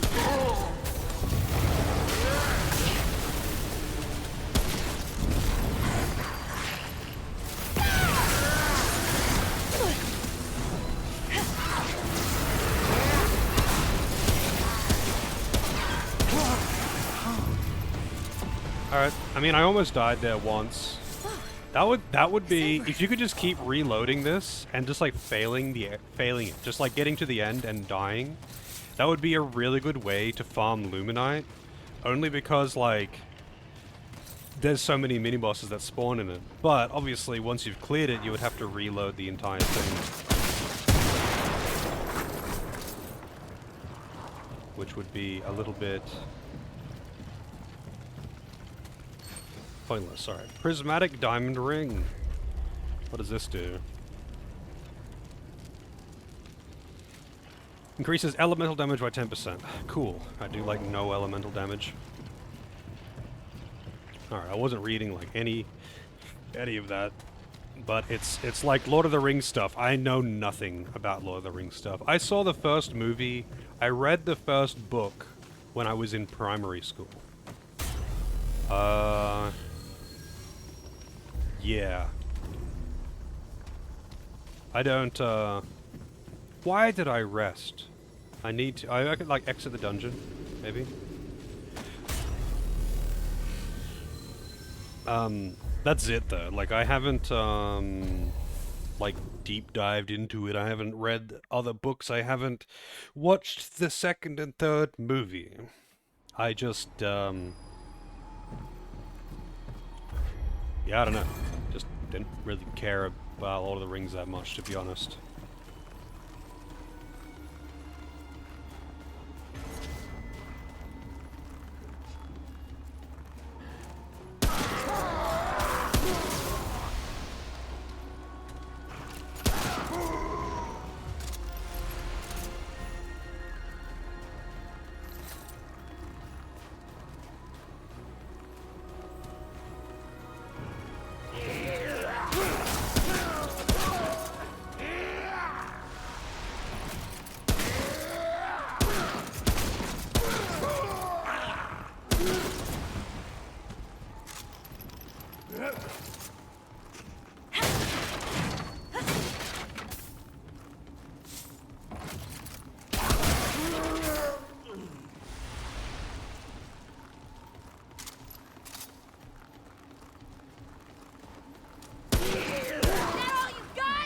That all you got?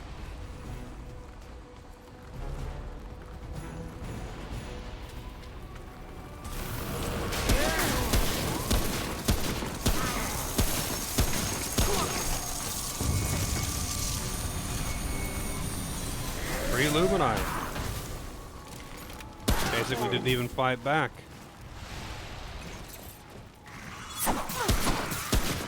I didn't even realize that thing was aggro. It was aggroed there.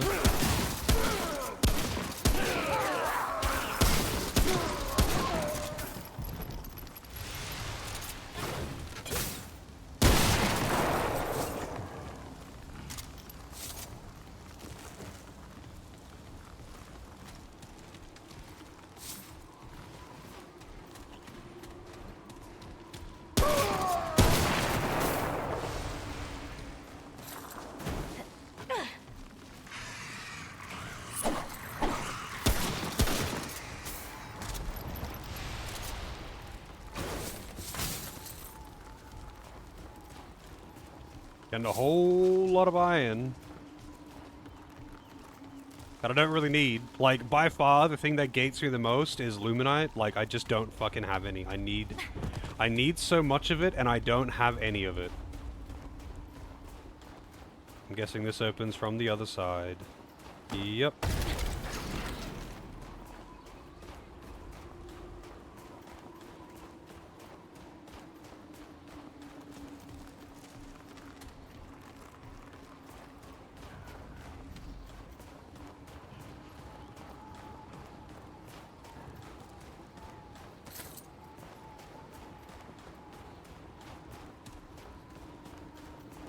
It is a rat. I was like, is that a rat? Or is that a rock?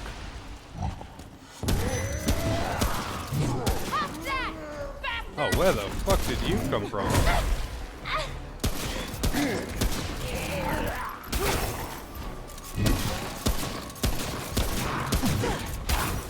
Yes, I know that guy was there. I wanted to kill this guy first, but...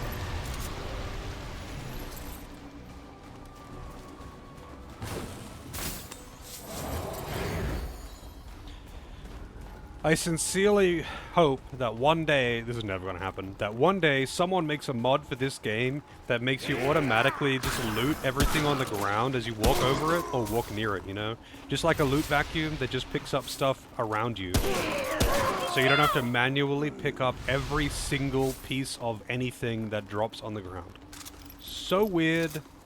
So fucking weird. I would take a ring slot to do it even. If there was a ring that did it with no other benefit, I would still use it. Even though I would be losing a substantial amount of damage or utility, I would still use it because of how annoying it is to just loot everything for some fucking reason.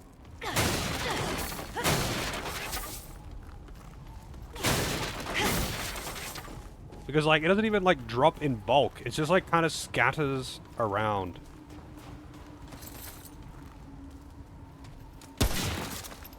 This looks like it should be important, but I can't interact with it in any way.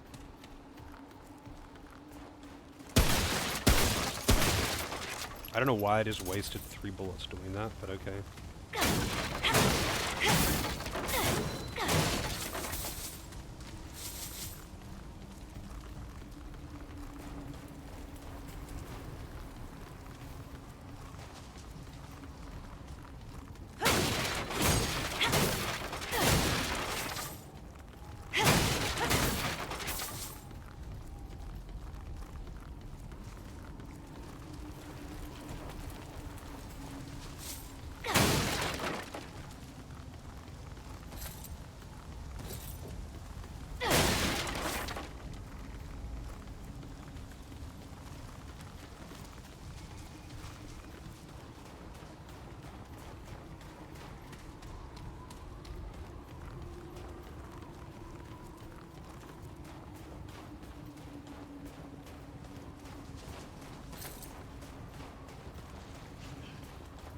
I can hear an enemy.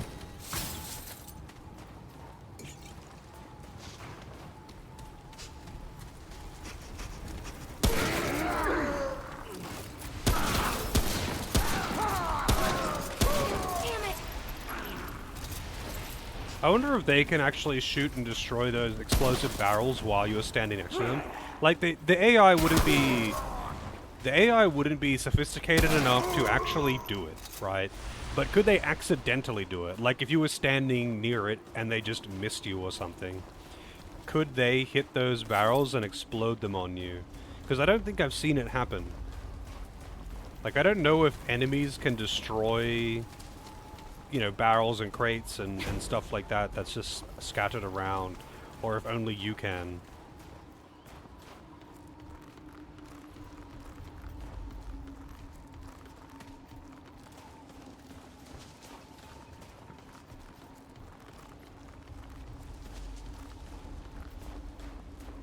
Okay, this is actually a really small area. I mean, granted, this is like part 1 of an area where I'm going to come out this side. Maybe there'll be more to it, who knows.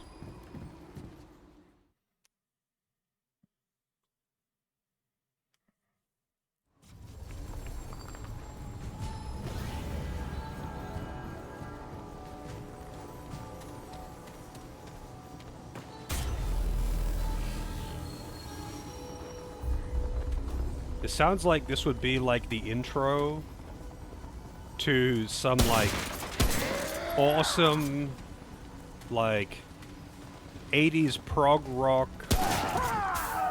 just masterpiece. But then it just that's it. That's it just like stops. You think it sounds like it's gonna lead into a song. But that's not how this game works. It mostly just doesn't do music.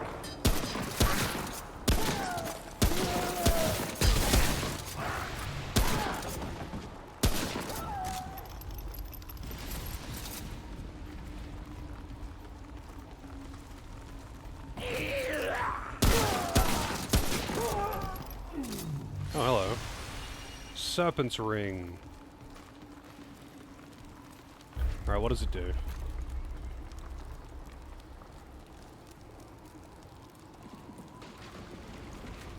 Serpent's Fang, sorry. Increases charged melee damage by 20%. So 20% is substantial for one ring. So if you did charge... Oh wait, that fire actually hurt me! Normally walking over fire doesn't do anything. That's kind of funny. Wow, that's just a lot of damage. 2 stacks of burning just like that. Yeah, 20% is substantial for one ring. But that's only charged melee attacks, so that's like a bit specific for my tastes. My charged melee attacks are actually pretty good though, funnily enough. Because my charged melee attacks apply, oh shit. Apply, burning.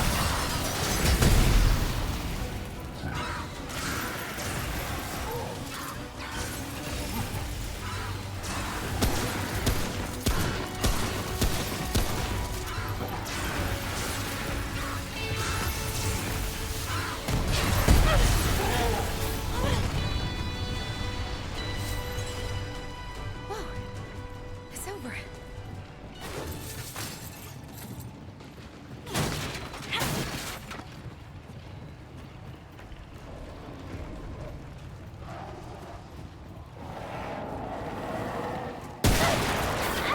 God damn it. That was too close.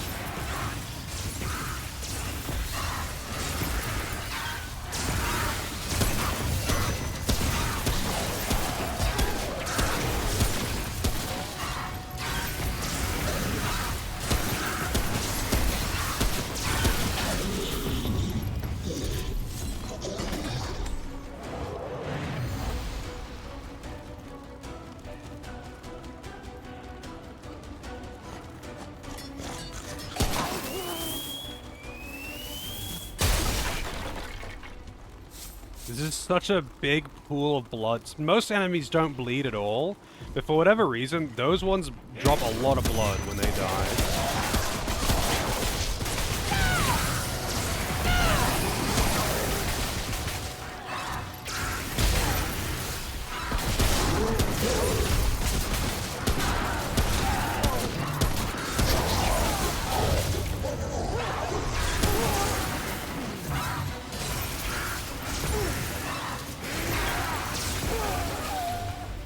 Thought I heard that behind me.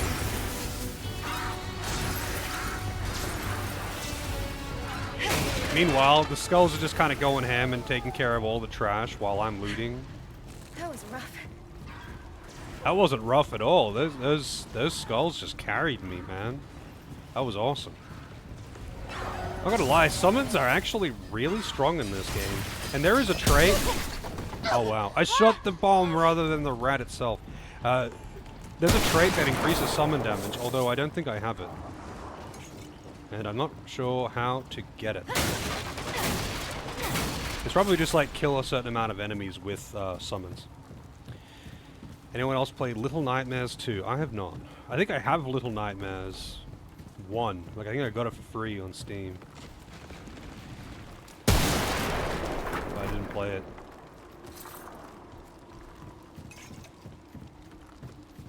I think I watched Dist play that.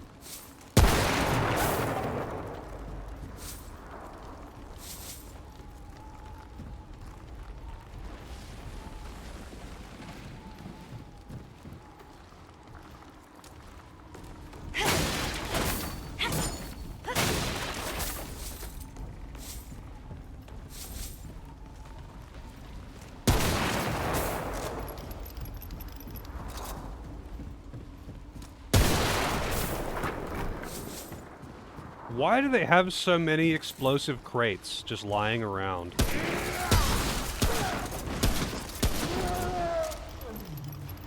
Is it not a bit weird that they just got like fucking bombs lying around everywhere in town? Like everywhere? Like these aren't like military installments by the looks. Like a lot of these are just like, you know, huts where they live. But there's like... bombs, like actual bombs, just like lying around.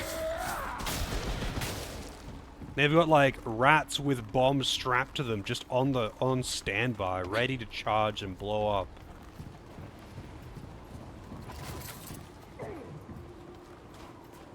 Where is that guy? It sounds like they're behind me. Yeah, he is.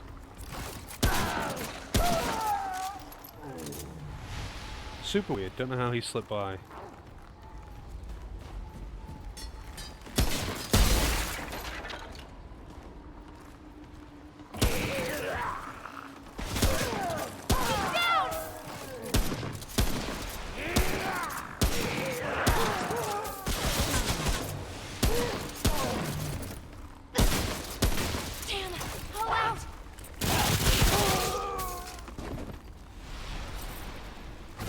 Hey, tomes.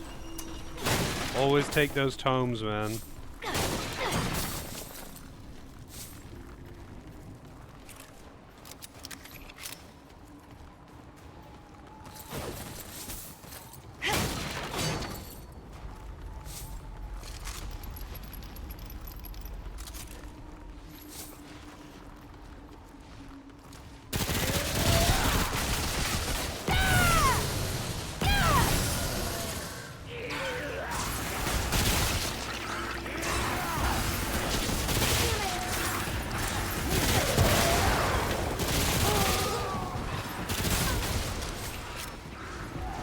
I always try to destroy those steel barrels. You can't destroy them though.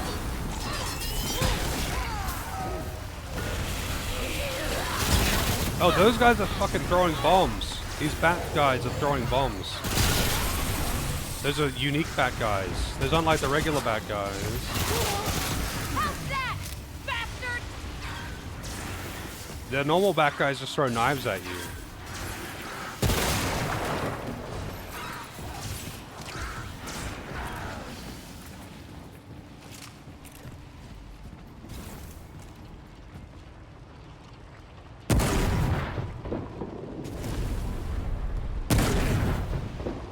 Oh, he died standing up. I thought he got missed.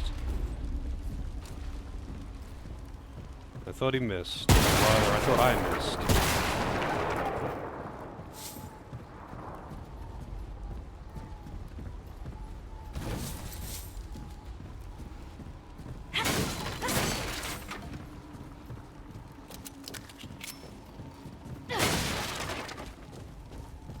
Early Borderlands 2.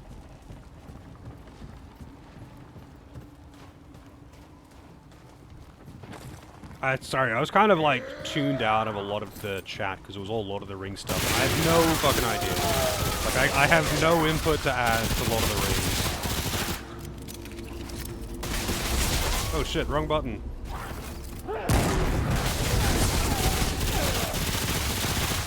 Oh, we're back to non-Lord of the Rings stuff now. The whole snow mountain you started on at the start of Borderlands 2? I don't really remember the start of Borderlands 2, to be honest. It's been a long time since I played it too.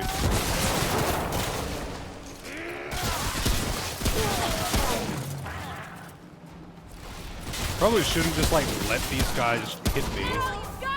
Just let them. Like, I'm not even trying to dodge, just standing out in the open, letting them shoot me. Because they just don't do that much damage. But I probably shouldn't do that, because it is just chip damage that I don't need to take.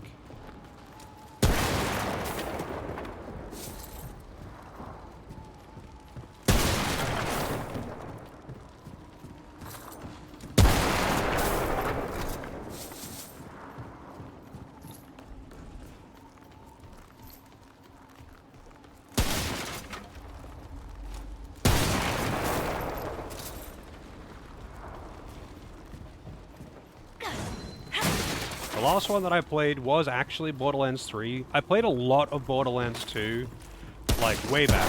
Pretty much when it was current, actually. Because I was playing... Like, I played it by myself, but then I played it, like, a bunch of times with friends. And, but that was all, like, a long time ago. Although, you know what's funny? I feel like, because I play so many games on stream... I just forget so much about the games, like, about the games that I played, even the ones that I get really invested in and really thoroughly enjoy. I still forget so much about them. Like, obviously, when I look back and see the stuff again, I'll be like, oh yeah, I remember this bit. But like, I remember all the broad strokes of the shit that I really like, but then I just forget like everything else. I just play so many. Yeah, I mean that is also true. My attention is highly divided while I'm streaming, but at the same time, I just play so many fucking games when I'm streaming. So many different games. Like, Toki has mentioned this before as well, like,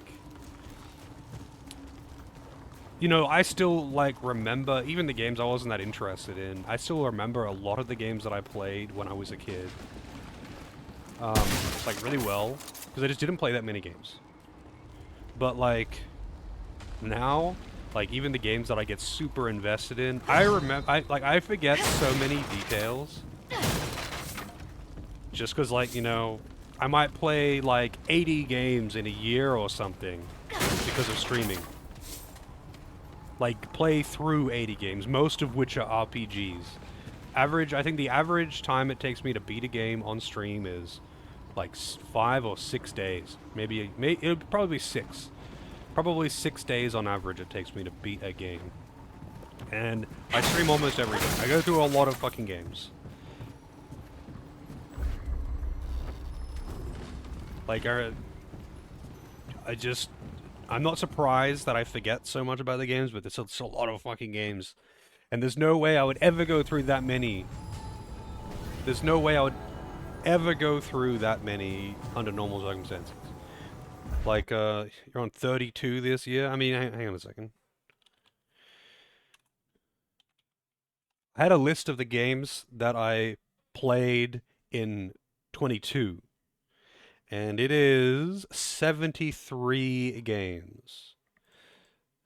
Here is the list of games from 2022. And, yeah, it's a lot of games. Like, playing 73 games in a year is just a lot of fucking games. Baby numbers. Like, it doesn't sound like it's that many, right? I mean, I guess it kind of does, actually. It doesn't sound like it's that many games. But keep in mind, like, I'm not just intentionally playing short games. Most of the games that get requested are RPGs. Like, they're actually pretty fucking long games. The average game length is probably 30 plus hours. Like, I do get short games sometimes, but most people here are RPG fans and they request RPGs, and that's fine. I'm not saying that's a bad thing, but like, imagine if I was playing platformers that had an average length of like 10 hours or something.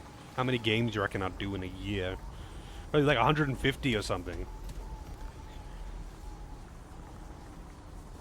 But yeah, I don't know how many games I played on total in stream. You could probably check the queue and just like add it up, but there is also the games that I played that weren't requested and all that. I've been streaming for a couple of years now, and I didn't do game requests the entire time. Once I started doing game requests, I ended up leaning into it pretty heavily. Obviously, it's pretty much all I do now. But yeah, it's pretty wild to me, just the amount of games that I played. Like, when I played, like, when I played games off stream before, it didn't matter if it was, like, emulated or old or new or whatever. I tended to just, like, you know, really milk it, I guess, unless I was just not, like, unless I just wasn't really that interested. Like, I would want to do everything. I'd do every little thing that there was to do, just because it's like, because I don't want to grab another game and pick a new game, because that was the part I didn't like doing. Being indecisive. Also, I probably should change my weapon. I like the crossbow for bosses.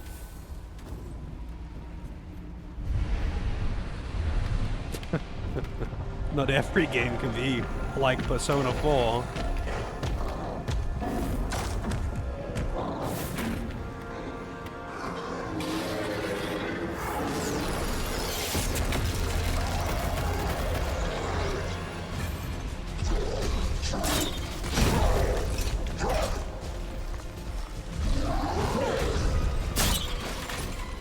I changed my weapon before...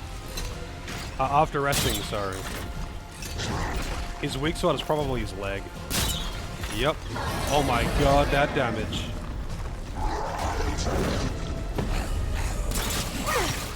Rats! These are like armored rats.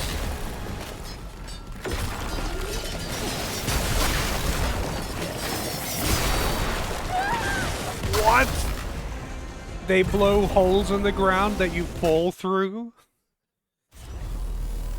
The poll results... Oh yeah, I'm assuming Barkley is still in the lead. It is indeed, although SMT3 did get another vote. So because it was tied, because the poll was tied last night after stream, I was like, oh, I'll just chuck it into my my FF14 static Discord to ask for tiebreaker votes. And they didn't know any of the games. So they're like, so I just said, doesn't matter, just vote for whatever. Because they're all good requests, they're all fine. And apparently they seemed interested in Barkley Shut Up and Jam. Maybe they read the plot. Maybe they read that plot intro. And you know what? Just because it's so good, I'm gonna read the first few sentences for everyone who wasn't here at the start of stream. Most people interested in that? What plot? I mean, you'll see. So, in 2041, post-cyberpocalyptic Neo-New York, Charles Barkley performs a powerful chaos dunk at a basketball game, inadvertently killing most of the people at attendance. As a result, basketball is outlawed and many basketball players are hunted down and killed. In 2053, another chaos dunk is performed in Manhattan, killing millions. Barkley is blamed for the chaos dunk and is hunted by the B-ball removal department led by Michael Jordan. Barkley is rescued by another outlaw referred to as Ultimate Hellbane. Anyway, I won't read any more than that because it would be getting into spoiler territory, but I mean, like, how can you read that and not be like, holy shit, this game sounds awesome?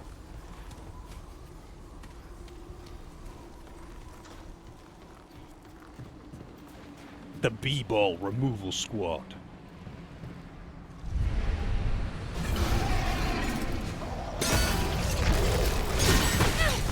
Oh, the bleed doesn't actually stack beyond 3. I see.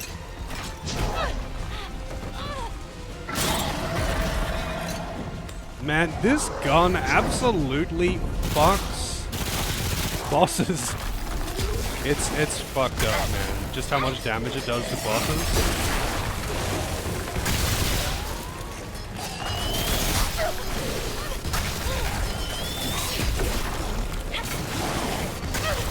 I can't get a chance to do anything because this asshole is throwing rocks at me while I'm trying to kill the rats. I have no stamina. This is actually so fucking stupid. And then you have to be aware of the fact that you can fall through the holes that are being placed in the arena.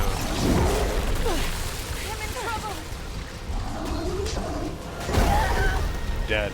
Yeah, like, you get no chance to fucking do anything. You get no chance to fucking do anything. Impersonating Barkley? Who's impersonating Barkley?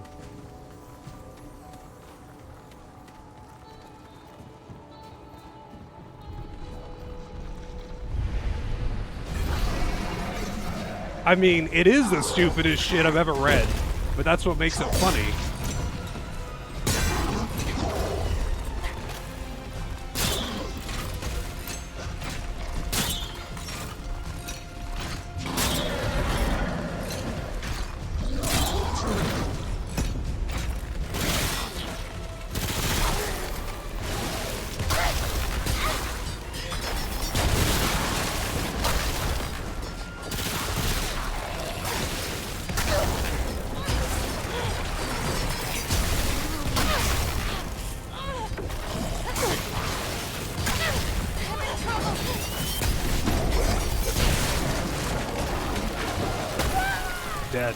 Like, that's it. Like, if you miss a single thing, you get frostbitten, that's it, you're dead. Because the rats just absolutely fucking swarm you, and the entire time he's up there, he's just throwing snowballs. Heard it's a funny game? Yeah, apparently it's pretty funny.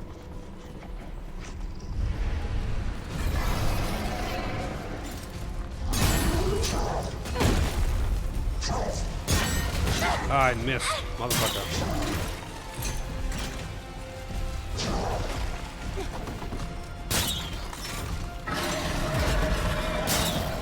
No!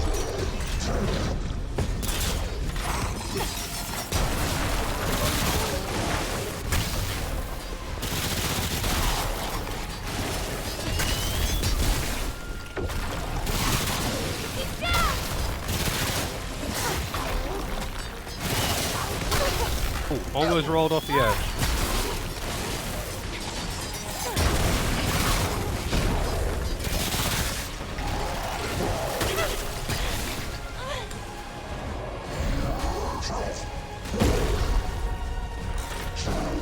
I wasn't reloaded. Cool. This crossbow doesn't automatically reload. Also, he can hit you with that shockwave even if you roll through it. So I'm not sure how to avoid that one.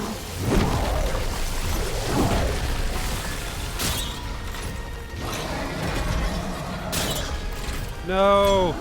Getting more of this phase.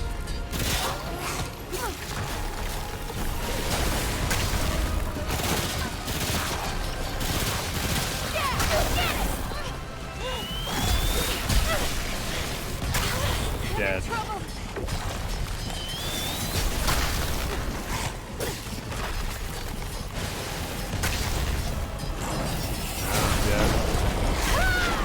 Like, once you get caught at low HP and you're forced to heal or something, that's it. Like, you lose. You can't survive that if you fall behind even once. It's done. When with the popular vote? Well, before today, or before last night, it was not the popular vote, funnily enough.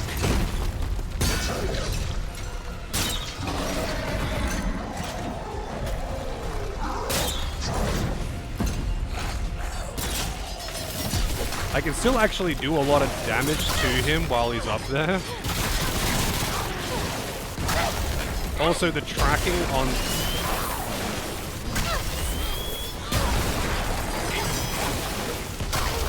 The tracking on that weapon is, on the throws, sorry, is pretty real. This ain't good.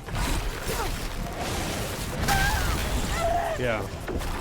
The tracking on his boulders is pretty unreal, like you have to iframe dodge it.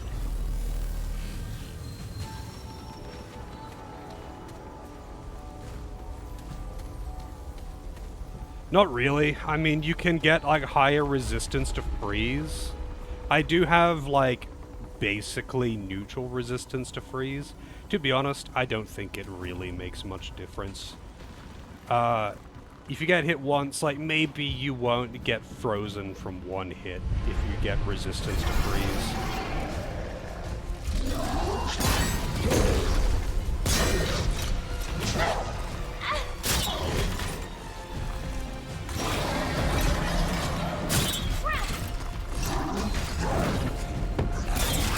The solution really is just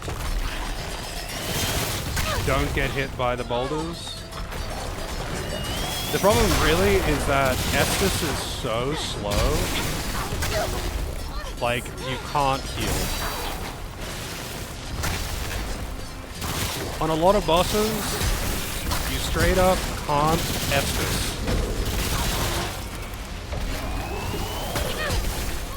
On a lot of bosses, you straight up just cannot use Estus, because you don't get enough time, because it's so slow to use it. Oh shit.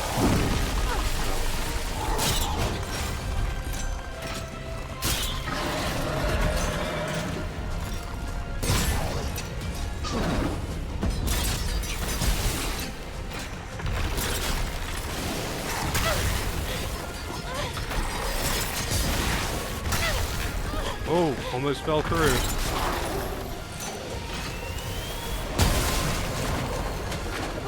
That was honestly silly.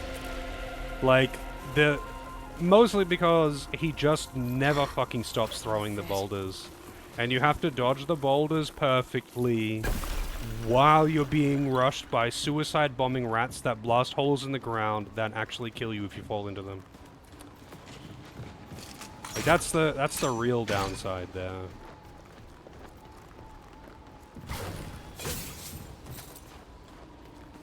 Maybe if I used a different gun that could deal with the rats more easily, and I could just dodge his attacks only and just one-tap the rats or something, but there's a lot of fucking rats.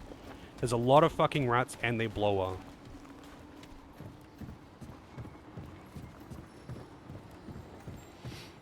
I mean, you could probably get a bunch of frost resist so you don't get the build-up. But I don't think, like, actually getting the frost status is really the problem there. It really is just... Haha! It never stops! You can't heal! Honestly, there's a fair few bosses in this game that, like, you just can't use Estus. Because, like, look at how slow this is. And the Estus effect isn't until that ping at the end. So if you get touched at any point during that, it interrupts the entire thing and doesn't actually use the Estus. Like, a lot of the time, you just can't. You just can't. The solution is don't get hit. And that's fine, because most things don't really hit that hard. Honestly, the damage in this game isn't really that high. It's pretty forgiving in that regard. But, like, they did not account for the amount of time it takes to actually use an Estus when they were designing the boss patterns. Like, say, for example, well, Dark Souls. Pretty much all of them.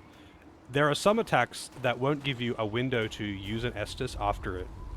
But generally speaking, the philosophy for boss design is they will do their attack, and then they just have like a period after they have done their thing that you can choose to either attack safely without retaliation or use an Estus. It's just enough time to be able to attack or like use an Estus or use that time to just attack.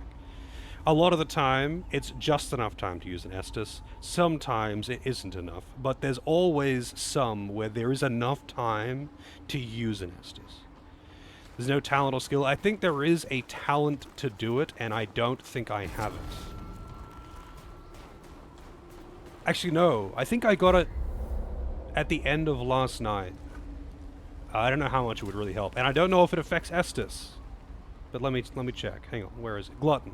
This is consumable use. I don't know if Estus counts, but that would speed it up if it counts for Estus. That is a pretty fucking big investment to make a core mechanic of the game usable, though. Because to be honest, outside of boss fights, it's fine because you use it when you're not fighting. But during boss fights, most of the time you can't really use it. Most of the time when I die, it's absolutely not because I ran out of Estus. It's because I tried to use Estus.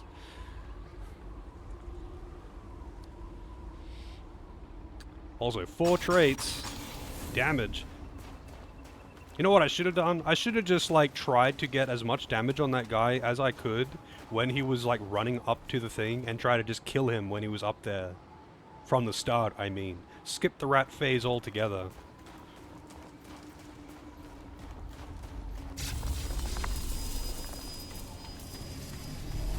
I don't think there's actually all that much in this DLC for me. I'm kind of tempted to just, like,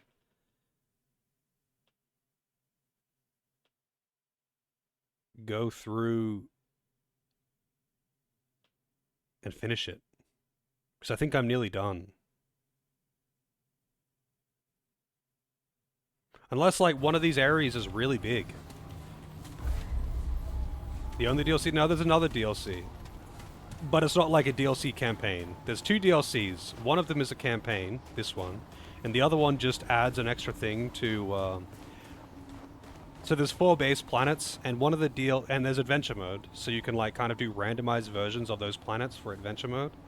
But one of those planets is only available in adventure mode through DLC, and it adds like extra stuff to it that isn't normally on that planet, like bosses that aren't normally on that planet.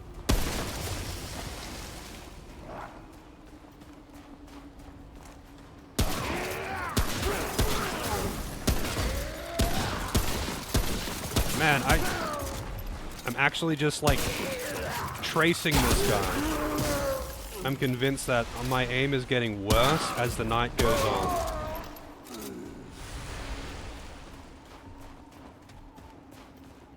I don't know if there's anything like left in the world for me to pick up in this area.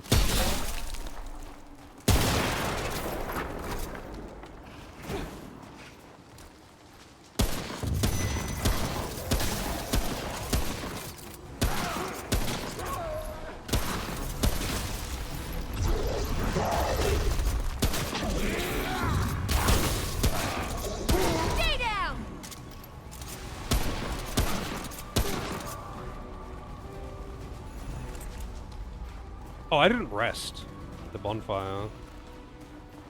I activated but didn't actually rest.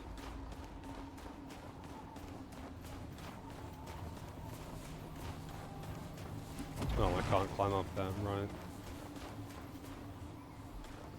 I was like, well, I've only got one Estus. Oh, actually, I was thinking, why have I got no ammo? But that's why. I only had one Estus too.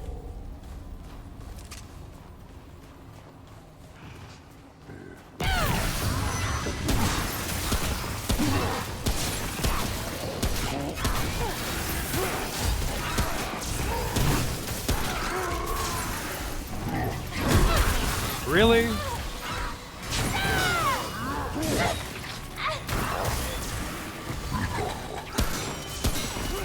Wow, that's a good shield. That's a good shield. It's like a good, it blocks like a good 30 centimeters above the fucking shield. Also, apparently I got a 100,000 scrap achievement.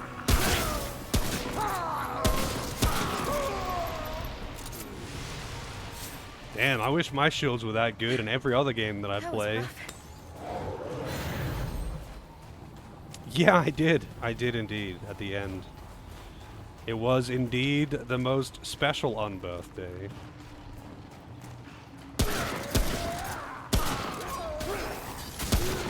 I mean, I usually just stream on my birthday, though, funnily enough, like a normal stream day. Maybe I'll do like a long stream or something, depending on how I'm feeling, but usually I do stream on my birthday. Actually, what day does my birthday fall on this year?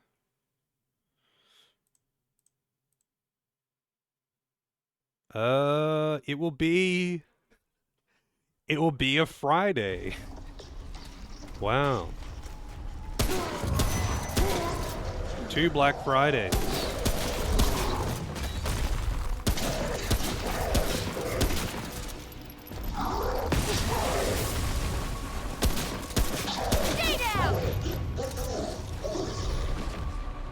No Tuesday, yeah. Oh, I mean, for those who don't know, I guess, my birthday is December 13th, but I just so happen to have been born on a Friday. So I kind of like it when my birthday falls on a Friday. So I get that Black Friday birthday, you know? Makes it feel special.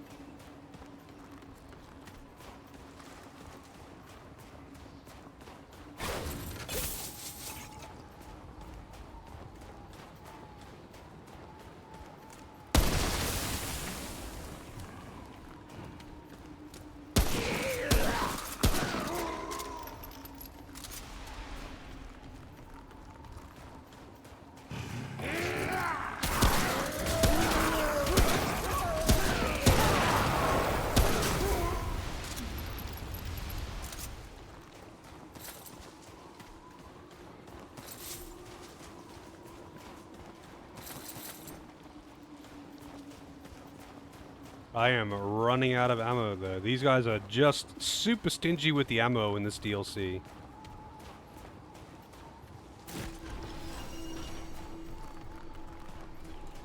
Wonder why that one wasn't listed.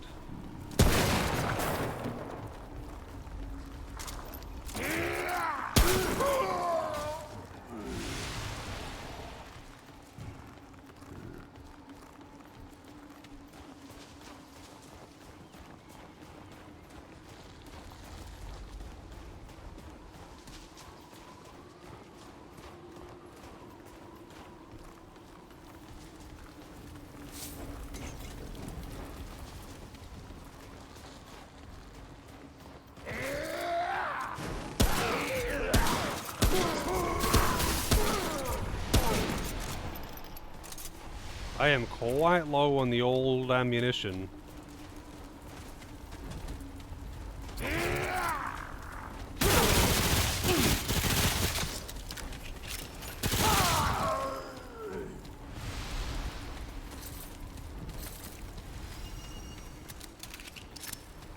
New item. Janitor's watch? What? Old watch that appears to no longer work. Okay. What the hell is that for? What's the janitor's watch for? Play this on multiplayer? I played it with some randoms off stream. Because I just like set my thing to public and let randoms join in. I would love to play it multiplayer with people. If anyone wanted to play. No one seems that interested though, to be honest. Or very few. We've had one person show interest.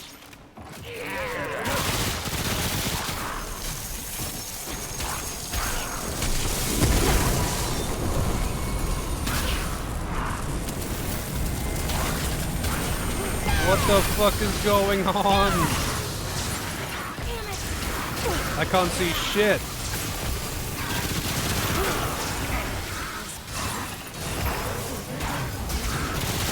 This is not what it looks like to have the frostbite effect, by the way.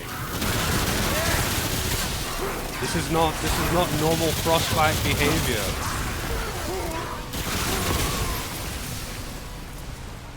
That is not normal frostbite behavior. That was rough.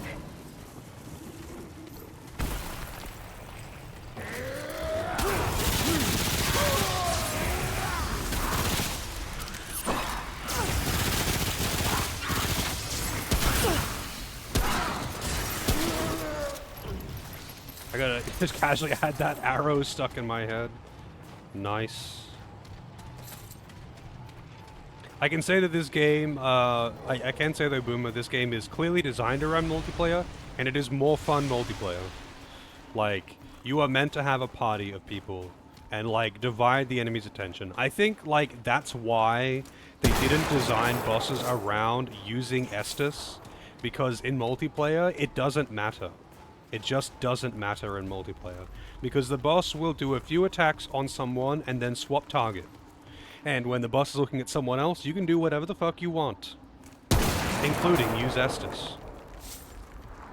So the idea is, you only have to not get hit like... So like, if you were fighting a boss with 2 people, and you get hit, you only have to dodge like 2 or 3 more attacks before he's going to turn and attack someone else. So, like, you don't need to do the rest of the fight without getting hit. You just need to not get hit for a couple of attacks. Or at least you, in the, like, four attacks that he'll use targeting you. Because it seems pretty, in my limited experience, it seemed pretty fixed. He would target me for a few attacks. I only fought one boss. He would target me for a few attacks, and then he would target the other guy for a few attacks, and then he would target me again for a few attacks. So, like, I guess the idea is... You can take hits as long as you don't take like 2 or 3 hits when he's targeting you, because you won't be able to heal while he's targeting you, but you're fine to heal when he turns to someone else. So it's kind of like a, as long as you don't get hit too many times at once kind of thing. Again, single player, that doesn't apply though. In single player, he's gonna target you with literally everything.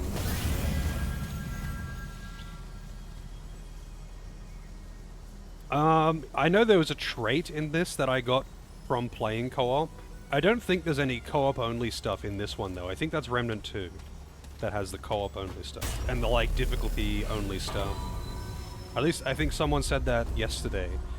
That in like Remnant 2 there is stuff that is only on hard and there's stuff that's only multiplayer.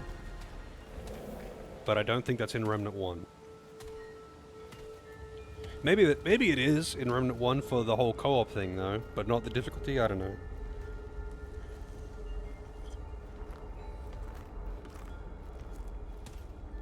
The big guy's gonna talk to me.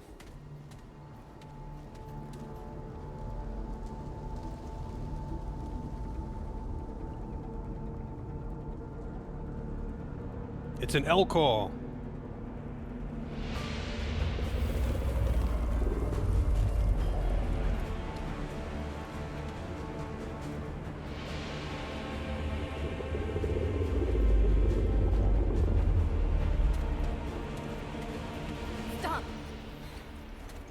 know what you want, and I'm not going back.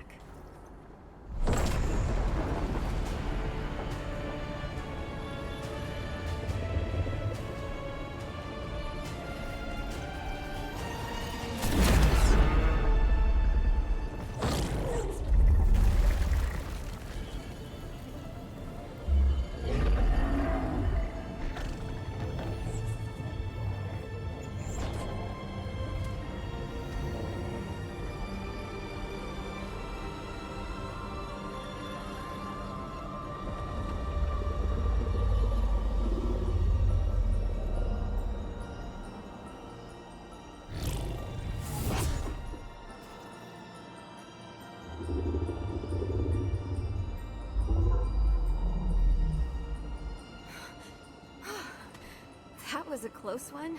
She needs to brush her teeth. Are you okay? The shadow is trying to get in. My friend and I just want to keep the shadow away. Earth. Oh, yeah. That's what it was called. I was there. A long time ago. They called me Clementine. I think. I remember a bed and a helmet. Lots of wires. And needles. The helmet made me dream about this place. This is my home now. This is the Guardian. They protect this world. I dreamt about them when I was on Earth, when the shadow attacked. The Guardian brought me here. They saved me. My friend gave me their strength. We're a part of each other now. No. I don't want to go back. I like it here. I'm home. If I leave, I don't think I'll be able to come back. Root? You mean the shadow? The gnarled, twisty things? The Guardian showed me what the shadow, the root, did on Earth. The root destroyed everything. It's all gone. You're a coward, Dahani. No! I don't want to fight. I'm happy here. I keep this place safe now. Look, I didn't let the shadow out. It's not my responsibility. Where did you... Mr. Ferguson gave me that. When we showed up here, he was always kind to me. The only one who was kind from before. I'm sorry. I'm not going back to Earth. The root can't reach us here. I think it's pretty clear that it can. But okay. She's seen, like, multiple examples right now that it can. No! Stop!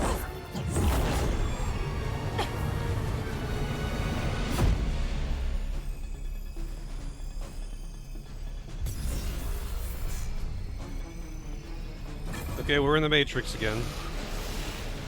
More siege.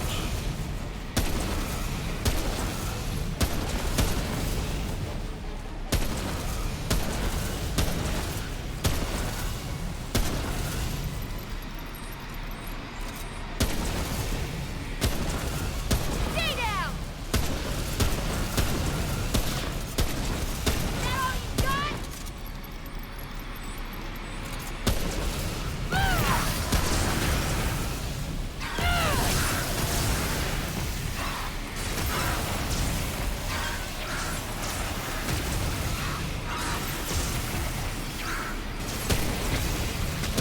I think they get faster the longer you leave them.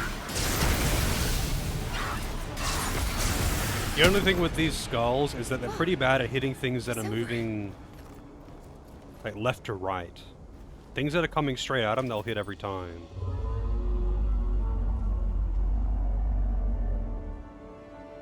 Also, she screams "stay down" to a nondescript ball of red light. they?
Okay. Okay.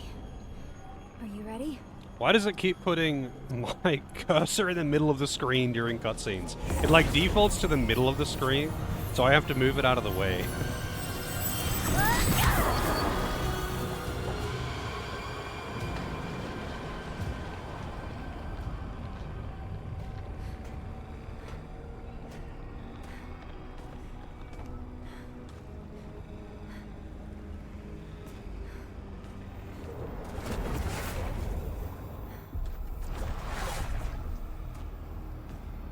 Oh god, it's gonna pull.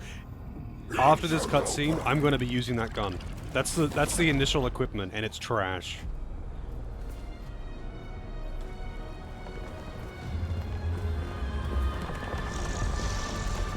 Oh, okay. Subject 2923 may have gotten you this far, but you're on your own now. You think you're saving the world, don't you? You understand nothing. I hope this is better than the actual campaign's final boss, though, because it was shit.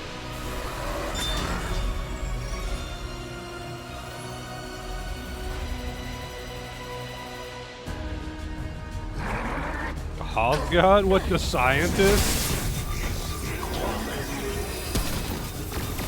Oh no, it didn't actually swap to it.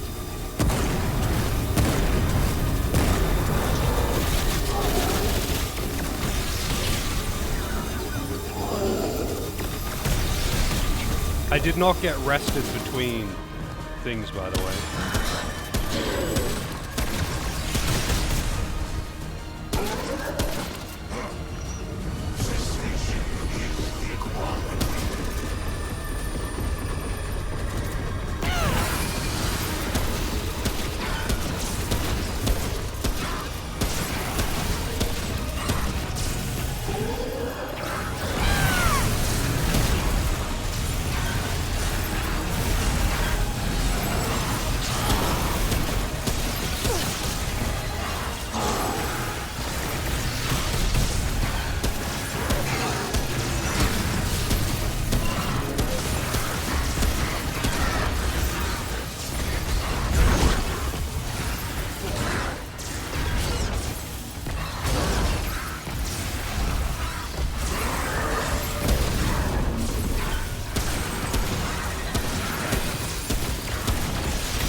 Oh, okay. 2 shockwaves.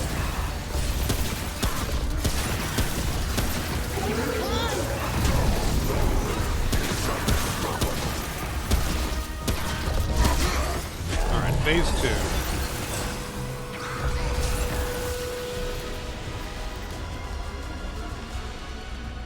The root is equality, immortality.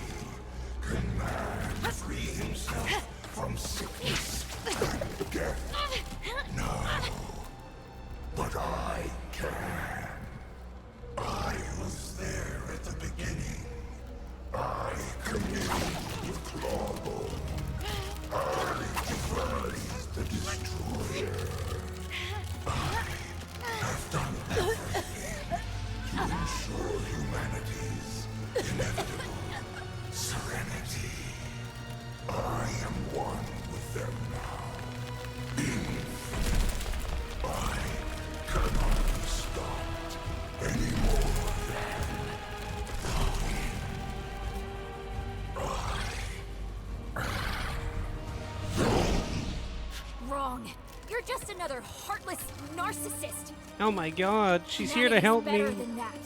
It's We've better got than hope. you. Get him, Traveler. Please tell me I don't have to watch that if I die. Also, I got a new gun. Also, I kind of figured Clawbone would be the boss, not the scientist guy, but okay. I mean, if you'd even call this the scientist guy. The power of love! What am I playing, fucking Disgaea? Oh, Jesus.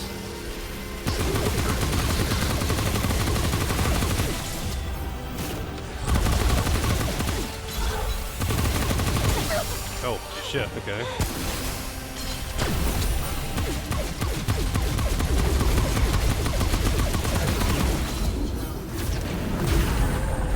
What are you lining up? Oh.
Those orbs hit really hard if they actually hit you.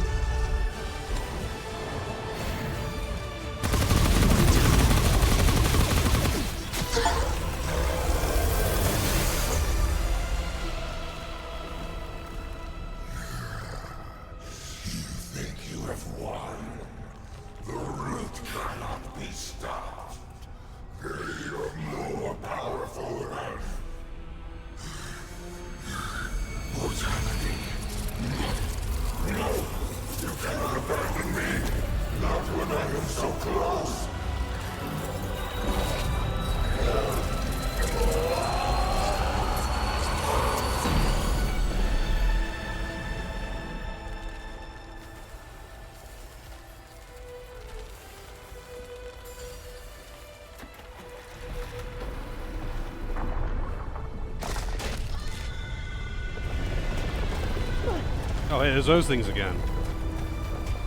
What are they doing here? Is this phase 3? Do I kill them now? When I last was fighting them, you couldn't kill them.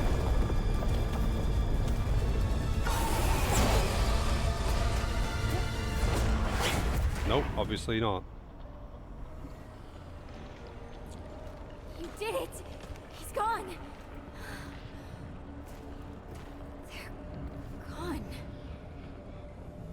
Listen, I can't go back to Ward 13. It's not home anymore. Probably never was. But maybe we'll see each other again, eh? Someday. Take care, Traveler. Man, you should not have said Traveler there. I know they can't say the name because, well, I mean, the character doesn't have a name. You don't get to give them one. But they should have just said Take Care, not Take Care Traveler. That's really fucking weird. Again, it just bothers me when they have to talk around, like when they do a bad job of talking around not being able to say your name. It's just a little thing that always irks me. Strange. This can't be right. What is it? Also, the mouse keeps going back to the middle. I move it to the corner every time, but then every time a new cutscene starts, it moves it back to the middle. Well, I'll be. You did it.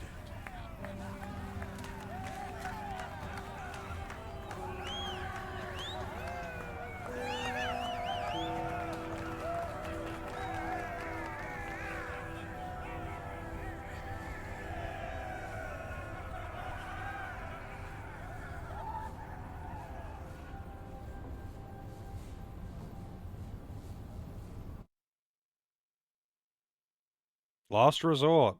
Okay. Yeah, I wasn't reading chat at all just then. That was easy. That looked easy, and you know what? On a higher difficulty, it would have been way harder, because the only reason why I survived is because I'm really tanky. I'm wearing, like, the heaviest armor I have. Would I play this again? Yeah, absolutely. I would like to play, like, adventure mode with some people even. It'd be fun. But yeah, I'd play this game again. It was a really good time. DLC was good fun, too. I would say, though, if I was going to play this again, I would want to just play it multiplayer. Like, it's a good time playing the single player campaign just by yourself. It is fun, but like, it would be it would just be so much better if you had more people. Like, it's a game that is designed around being multiplayer. It is always going to be more fun than multiplayer. Like, it's kind of as simple as that. Like, I could have just, like, opened it to, like, public and just played with whoever wanted to join. But if I, like, this game would be really fun playing it, like, you know, multiplayer online. Is there really no music at all? Apparently the credits music takes a while to kick in. But I didn't think it took this long to kick in. But anyway. Yeah, I would be more than happy to play this game again, but I would definitely want to play it co-op. Like, you know, co-op on voice chat with someone that, you know, talking shit while you're playing would be really fun. But I mean, the base game itself was just fun, even single player, and I would do it again, like if it got requested or something. I probably wouldn't just play it on a whim randomly by myself. But if someone was like, hey, you want to do a playthrough of this, much like with Borderlands, I would always be on board with that. Because these games are just fun. I'll install it shortly and check it out. Nice. If you want to play some, I would be happy to join in. I mean, I could, if you are gonna do the campaign, I could just like make a new character and join in. Okay, I'm just gonna skip the credits. It's clearly not playing any music. I would be happy to join in. Because I think, or like, Lena was, making a character to be able to play with me. And I know you picked up the game, Fox, and someone else said they were interested. That was the credits, yes. That was the credits for beating the DLC. And I think Propane was interested in picking it up. But yeah, I would be more than happy to do some, like, just random adventure mode or joining in on someone's campaign or whatever. Like, it's a fun game. Like, much like Borderlands, I would just be happy to pick it up and play. Been years since you played, but you had a good build. Yeah, I will say this though. So I don't think this is the case in the second game. But in this, you can just max out all traits. You're not really making a build as much as, like, I mean, you kind of are. Like, you pick your weapons, and you pick your weapon mod. You pick your armor, and they have their set bonuses, and your rings and necklace. Like, you have a build in the sense of the equipment that you use, but, like, you don't have stat distribution. You just have the equipment that you use. So you have your loadout. And your loadout can vary dramatically. The different guns obviously behave entirely differently. A fucking crossbow is nothing like a shotgun, and a sniper rifle is nothing like a sword.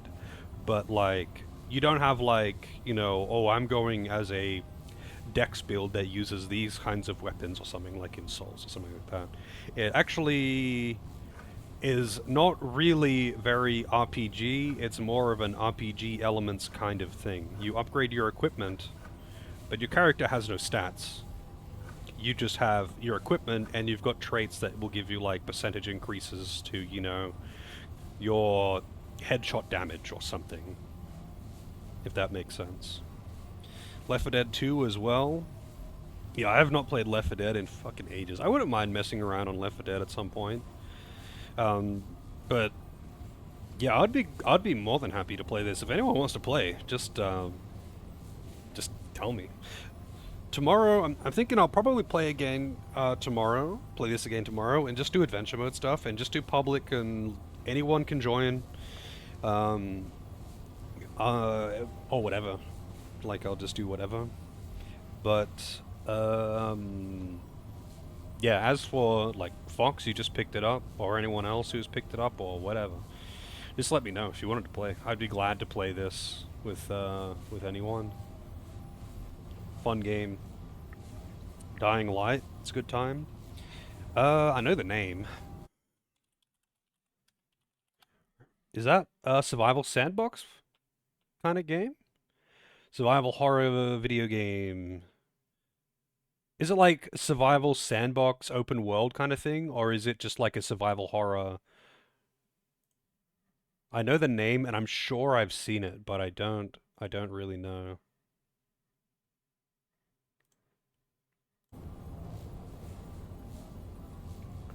Played Left 4 Dead 2 in 2017. I played Left 4 Dead 2 as soon as it came out, and I played a lot of Left 4 Dead 1 as well.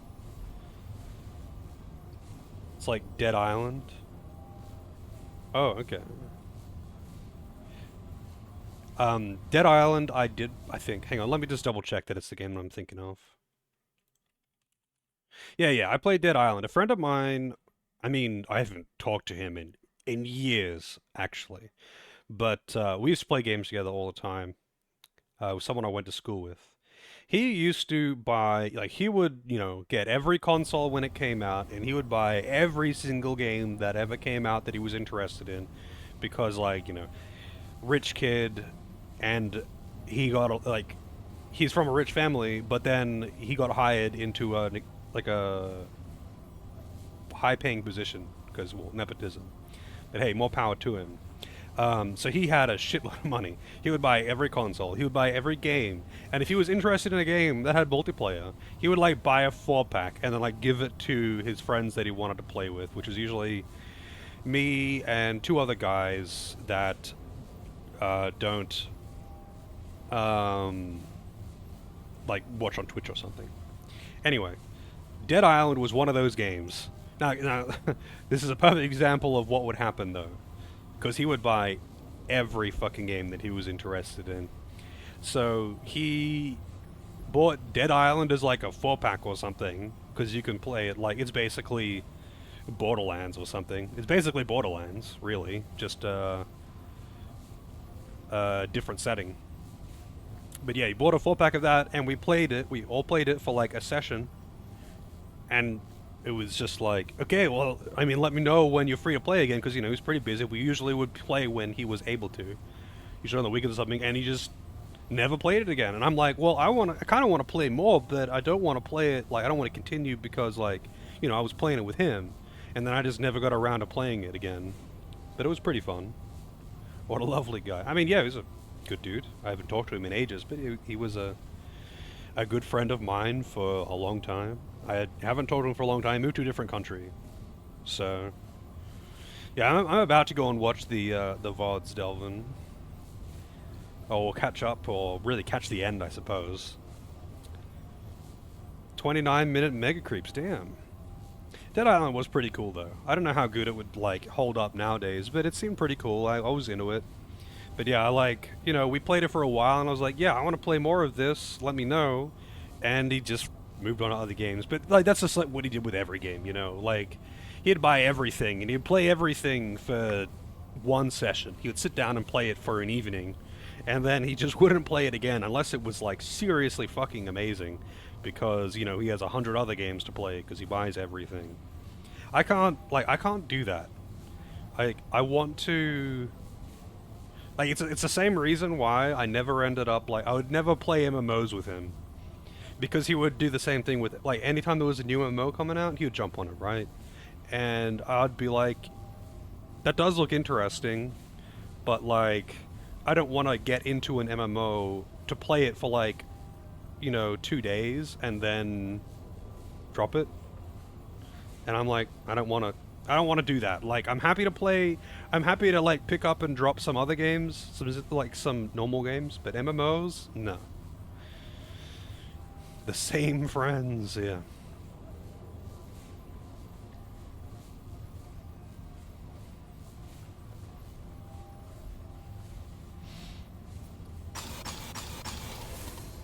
It's kind of just like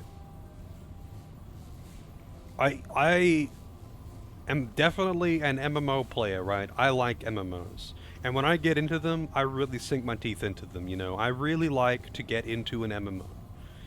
But, like, I want to get invested into it. I don't want to just, like, pick it up and then just, like, I don't know, play through the main story a bit and then drop it or something. Like, I want to properly get invested into it and enjoy it. So yeah, like playing it with someone who's just gonna stop after a week is kind of like a bit of a letdown. But lots of people are like that with games, with MMOs, I mean. And I'm just not about that. Blade and Soul? I haven't played Blade and Soul, actually. But yeah, actually, generally speaking, I always like doing co-op stuff in games. Like, co-op is just fun. Most of my, like, best memories playing games as a kid are with friends, playing couch co-op. Just doesn't even matter if the game's not that good. It's fun to play co-op games with your friends. It's kind of as simple as that. Some games are made fun only by the fact that they are co-op. Like, there was a bunch of games, like, playing Gears of War was really fun. Playing Army of Two was really fun. When I was living with, when I was living in a share house in Cairns way back, or not way back, but I guess it's a fairly long time ago now. Living in a share house with a guy who had, he had a PS3 and an Xbox 360. And he had a whole bunch of games that were co-op. And we would just get drunk or whatever and just chill and play co-op games, and then it's like, oh shit, it's 3 a.m. I should probably go to bed because I'm meant to be awake in 3 hours. You know? It's a good time.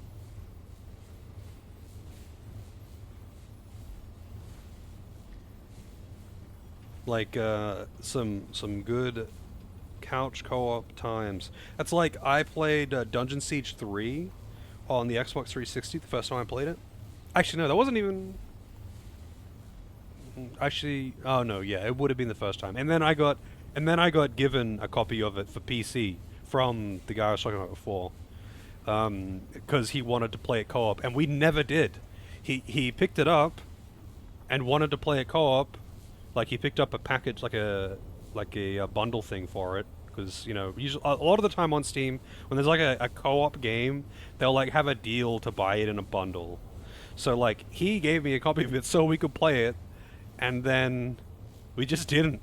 We just didn't end up playing it. I'm like, let me know when you want to play it, and we just didn't. I ended up playing through it and beating it and thoroughly enjoying it, but I ended up playing it co-op with my roommate, and yeah, that was a hell of a lot of fun. I loved that game. And apparently the Dungeon Siege people fucking hate Dungeon Siege 3, because it's not the same as 1 and 2.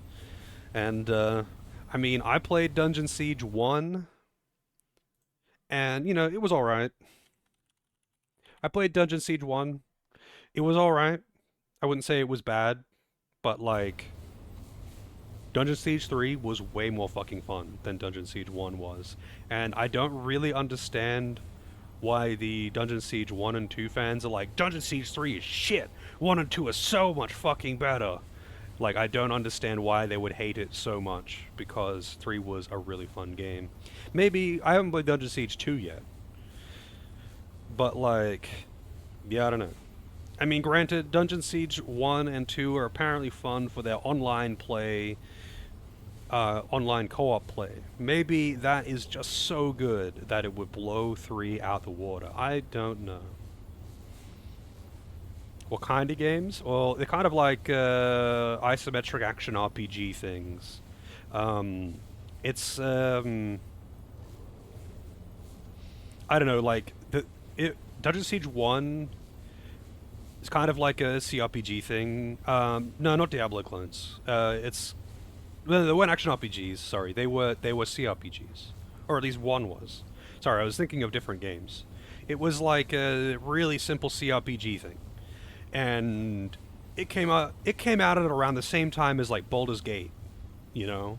So I don't really understand why it had such crazy, like, from what I've heard from, honestly, like, only a few people, most people hadn't heard of it, but a few people that I'd ever brought up to, they were like, Dungeon Siege 1 and 2 were amazing, and 3 was trash. But, like, these people aren't rabid, like, Baldur's Gate fans or something. And Dungeon Siege 1 came out around the same time as, like, Baldur's Gate 2, which is heralded as, like, the best fucking RPG ever made. You know? Like, these are around the same time. I was trying to compare Dungeon Siege to, like, similar era games, and I had a good time with Dungeon Siege. It is a fun game. I had a good time with it. It's really grindy, and the system that it uses for the skills is kind of bad, and the balance sucks. But hey, Baldur's Gate is way worse for balance than it is. But, like, you know, even including that, it was still a good time, and that's cool, but, like, if you compare it to, like, other games that came out at the same time, like, it has no chance. Like, dude, I don't even like Baldur's Gate, but, like, Baldur's Gate is definitely a better game than Dungeon Siege 1. And that isn't like saying that Dungeon Siege 1 is a shit game, but, like, the writing in Baldur's Gate is really good. It's obviously the things that people love about it are great. If you're into D&D, it's fantastic. It's the CRPG that it's not like necessarily the one that popularized the genre or something, but, like, all CRPGs now are basically trying to be Baldur's Gate 2. And that's fine. I'm glad, as long as they're not actually D&D. But that came out at the same time as Dungeon Siege 1.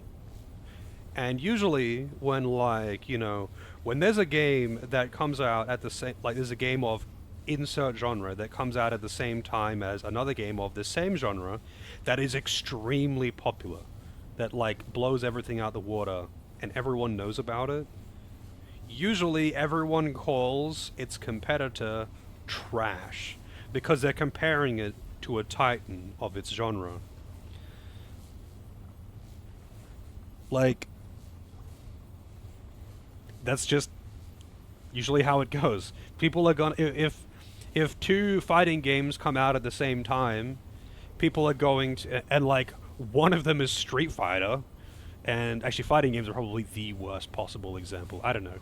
If two FPS games come out at the same time, like normally FPS games, one of them is Call of Duty Modern Warfare 2, and the other one doesn't fucking matter, it's not Call of Duty Modern Warfare 2, people are gonna call the other one shit, because people absolutely fucking slaver for that Call of Duty, and that's just how it is. It's it happened. They come out at the same time. They're getting compared together, and I don't even think that's unfair. I think some things might be rated unfairly because of the direct comparison. They might be like a decent game, like, or a pretty good game that isn't as good, but it's still pretty good. But it'll get called a shit game because it's compared to a fantastic game. Yeah, one is Halo and the other one is something else. Like, you know, two RPGs that come out in the same month. One of them is Final Fantasy. One of them is Final Fantasy VII, and the other one is who fucking cares? That's usually how it goes. And that other game could easily be a 7 or 8 out of 10, not a masterpiece, just a good game that's worth playing, absolutely worth your time, but it's not Final Fantasy VII. So, you know, it's going to get shit on, not because And they're not going to call it a 7 out of 10. They're going to call it a dumpster fire because it came out at the same time.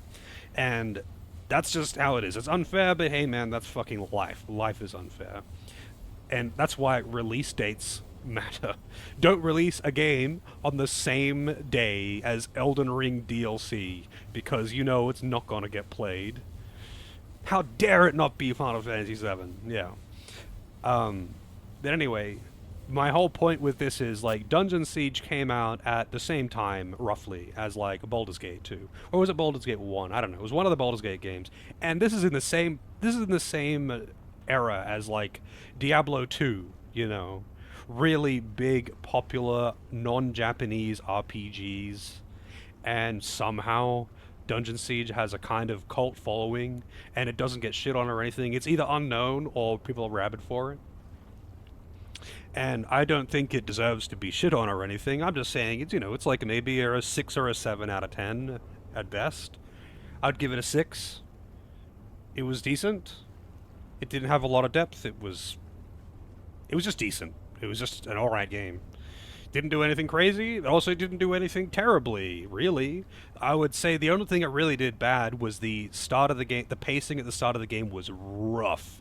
If you don't have a tank in the first 2 hours of the game, you might as well uninstall the game.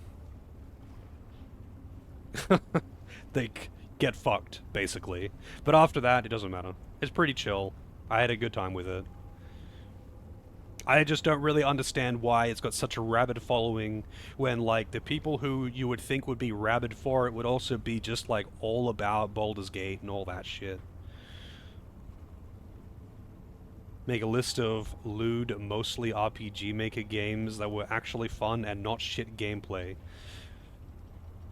I feel like if I wanted hentai, I wouldn't play a video game to get it. If I wanted hentai, I would just go to, I don't know, fucking Reddit, even. There's like 1,000,001. Just go to Google. Rule 34 video game. Like, there's 1,000,001 places that you can get page after page after page of the dirtiest, filthiest smut you could imagine. And, like, why would you want to, like, trudge through shitty gameplay to get it, right? Just go get the porn, man. If you want it, go get it. It's there. It's there. It's not hard to find. It's free. It's everywhere. It's the internet. And you can get it. Just like that. So why are you subjecting yourself to, like, bad gameplay to get it? It's about immersion. How is it about immersion? Those games are always shit. Carnal Instincts. I've heard the name. Probably from you. But I have heard the name. Probably still early access. It's like Skyrim. But that has intercourse. But you could play Skyrim with intercourse if you really wanted to. These games are always shit. That's why I'm making a list of the non-shit ones. Okay, but do you really think, like, the pinnacle of hentai game, like the best hentai game you've ever played, would you really say that gameplay-wise is actually better than, like, just a reasonably good, like I don't know, they're usually RPGs. Like, I don't know, say there was a hentai platformer. The best hentai platformer you've ever played. I don't know if they make hentai platformers. I know they do RPGs and I know they do puzzle games. Honestly, I really haven't delved too deep into the hentai games. I think it's pretty clear that I'm not interested in them. But, like, do you really think that, like, the best the best hentai platformer is going to be as good, like anywhere near as good as, like, I don't know, Shovel Knight, Celeste, Super Mario World? Insert any good, popular platformer that's out there that isn't hentai. Better than many regular RPG Maker RPGs, but that's like, that's a low bar. That's a low bar, let's be real. That is a very, very, very low bar. Honey Pop is just a dating sim, isn't it? Oh wait, no, hang on. Honey Pop is like Bejeweled, isn't it? It's basically Bejeweled, but with dating sim in between, or something? I don't know. You'd play that over Shovel Knight. You'd play Scarlet Maiden over Shovel Knight. Shovel Knight was so fucking good, actually. And I think there's like a sequel to it or something that has more playable characters, isn't it?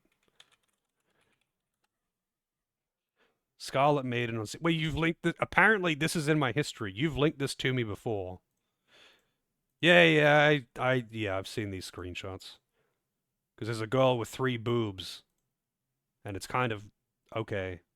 But no, I have not played this game. But I googled it, and the bar was purple, so I remember this purely because there's a screenshot of a girl with 3 boobs.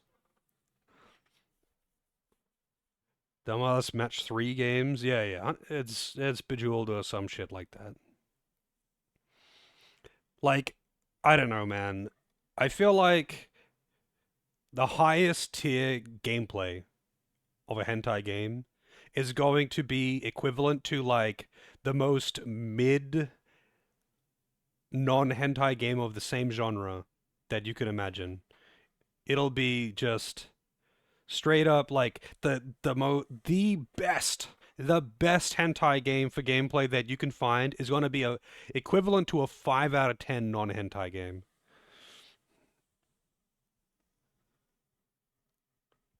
RPG combat. Oh man. Yeah, I don't know. I really just don't see the appeal because you could also just like look up the pictures or whatever from that game if you really wanted to. Keep my hentai. I don't clear my search history. Like the AJ would have linked it to me and just been like, "Hey, look at this." And or I would have googled it because of him or something. And that's it. Why would I clear my search history? I'm an adult. I'm allowed to look up. I'm allowed to look up whatever I want. I can look up all kinds of things, and you know what? I don't have a mother that comes in and looks at my search history and goes, "What have you been looking at? This is disgusting." It's like, well, AJ told me to look it up, but yes, I don't have. This is my computer. No one else uses it. This is my computer. I don't need to clear my search history.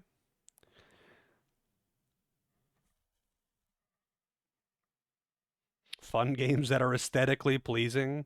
It would have to be pretty fucking top tier for me to actually care. Like I just care so much more about gameplay being good or story being well written and just good and engaging. And neither of those things you're going to find, I think, in a hentai game.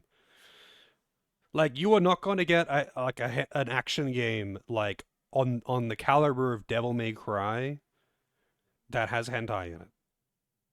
Like it's not you're not going to get a hentai game that's got Devil May Cry tier combat. You're not going to get a hentai game that has Celeste tier platforming, and you're not going to get a hentai game that's got like I don't know, Tactics Ogre / Ogre Battle tier writing, right? Because the point is hentai. That's the point. Like that's the focal point. It's the porn. So like they're not investing into an extremely well-written story and immersive world with really good, well-designed and balanced gameplay because most of the focal point and budget goes into the fact that it's hentai. Big problem is low budgets. Yeah, I mean maybe if you got like a AAA budget hentai game, it'll be good, but that's never gonna happen. Actually, you know what? I say that, but it probably will eventually happen. It'll come out of Japan. But like Japanese AAA is very different to non-Japanese AAA because Japan is like naturally extraordinarily stingy when it comes to budgets.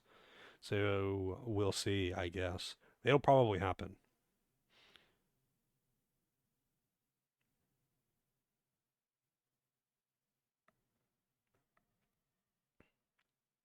But AJ told me a proper CRPG, but lots of banging with lots of banging, but just in text. What's like what? Actually, you know what? Why don't you play one of those like text-based porn games? Like that's all. It's all text-based. I'm only aware of one, and because it's really famous, And I'm sure actually probably people can guess it because not most, a lot of people would probably know of it because of how well known it is. So I'll not say the name. I'll say it starts with a C though. I won't say the name yet, but I bet heaps of people can guess what it is. And that is purely text based. Okay, of course AJ can get it. I was hoping someone else might try, but yeah, Corruption of Champions. Uh, it's really well known. Haven't played it, of course. Um, it's really well known, and I didn't even know that there was a sequel to it, but apparently there is. But it's pure text based, and I feel like in a purely text based game, there might actually be some good writing because it's probably entirely done by someone who's actually an amateur or maybe even like semi-professional writer, right? And because it's entirely text-based, uh, the writing might actually be good. It's just going to be focused on smart. Plenty of visual novels that get the porn taken out. They get all ages release, but like, wouldn't it be kind of overtly adult in nature? Like, even if you took out the sex scenes, like, it's still going to be like clearly adult. Is that actually a thing? I don't know. That's fucking weird. That's actually really weird. That is like such a fucking Japanese thing to do too. Anyway, is what it is, I guess. Never seen Fate Stay Night? Of course not. I know that name, but do you think I watch anime?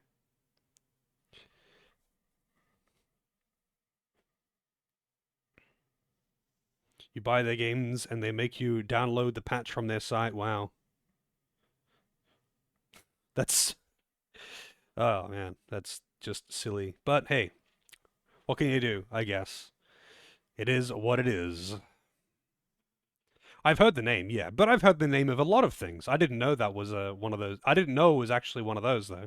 Is that one that was the adult stuff was taken out so it could get an all ages release or something?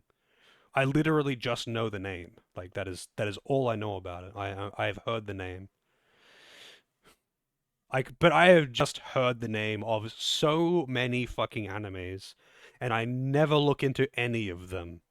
And I couldn't tell you anything about any of them other than, the extremely popular ones that people just don't let go of. And it's purely just things that I've got through osmosis because people talk about it so much.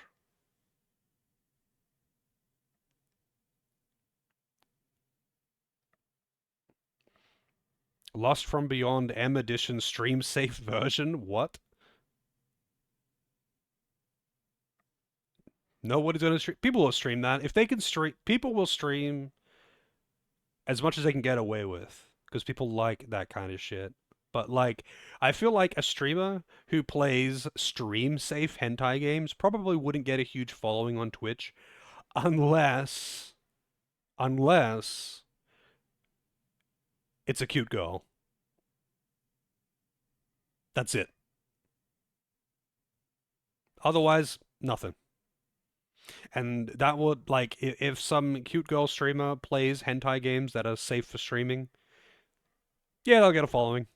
Probably not a huge one, because I don't think there's really that much of a following for hentai games on Twitch. But, like, I think you would be so limited in what you could play, it wouldn't be worth it anyway. Not a cute ego though? Well, let me introduce you to VTubing. And you can have a huge titty anime girl. And I mean, you'll still sound like a man. And people go, wow, look at this huge titty anime girl. And they go in there and they hear a man's voice. And then they're like, I'm out, see ya. I guess you could use like a filter or something. Get a voice modulator. I don't even know. Like, the only time that I've ever played around with a voice modulator was way back.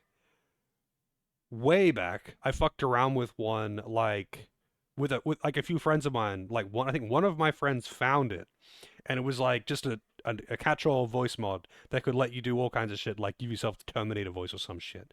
And I think I tried using one that was meant to make me sound like a girl, but it just sounded super robotic. Granted, this is a free version of a voice mod, like probably 15 years ago, so like trash. But like maybe nowadays they're actually good. But also, it's probably a matter of like what your voice actually naturally sounds like. My voice isn't incredibly deep, but I don't have a high pitched voice. So it would probably uh, be easier if you had like a naturally kind of high pitched voice. It'd probably work easier.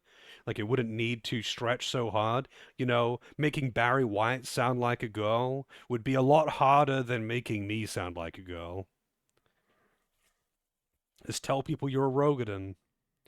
But like the Rogadins don't have deep voices. They're just big. It would be funny if they had a proportionally deep voice for their size, though. You know, a Moonbreeder comes in and it's just like, "Sup, Urion J? How's it going?"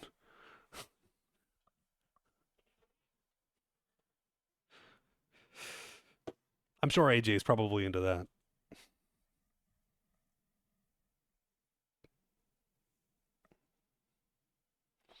I'm definitely into the snoo snoo. I don't want him to sound like that, though. Please, no. That would not help. That would really not help. Yeah, I mean, you're right. They don't have cute squeaky voices, but most of the characters in Final Fantasy XIV don't. Maybe they do in Japanese because in Japanese voice acting, they really like to emphasize like cuteness and higher pitch with female characters, unless they are specifically going for a different archetype, but that is way less common. Because they kind of go for the whole voice archetype thing so hard in anime voice acting.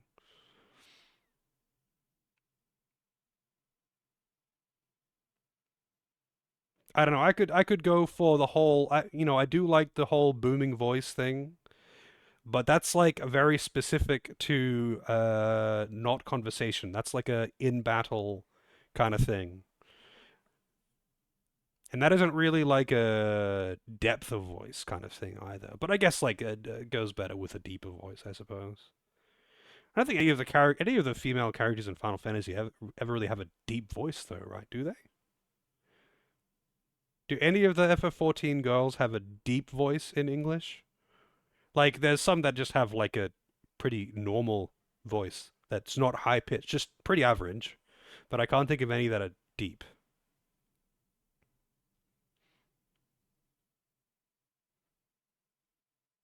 Oh, yeah, maybe the combat voices and some of their lines. I haven't gone into that too deep, to be honest. Anyway, just rambling at this point. It's way past stream end time. I'm glad that I decided to, because I was way closer to the end of the game than I realized. When I was like, huh, I'm kind of close.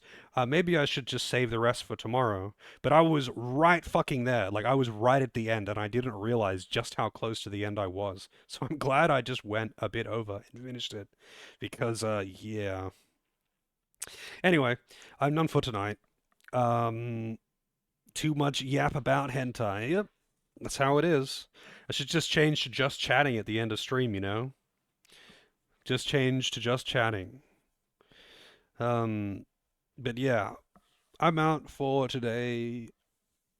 Join the Discord. The route demands it. I almost typed exclamation mark demand. The If anyone wants to play, Fox, anyone, Lena, if anyone wants to play, let me know. I'll probably play again tomorrow and just do some adventure mode shit. Starting with the Corsus or whatever, and just do whatever. Because game's fun. But yeah, let me know if you want to play, because I would be glad to join in. Like, Fox, if you're still there, if you like start a campaign, I could just make another character and just join in. So I'm not like, joining in on a max level, whatever, with plus 19 gear. Um, I could just make a fresh character to play with you. But yeah, as for today, I am out. Hopefully see you all tomorrow or on Discord or whatever. I need to eat, and have a good one, and hopefully see you next time.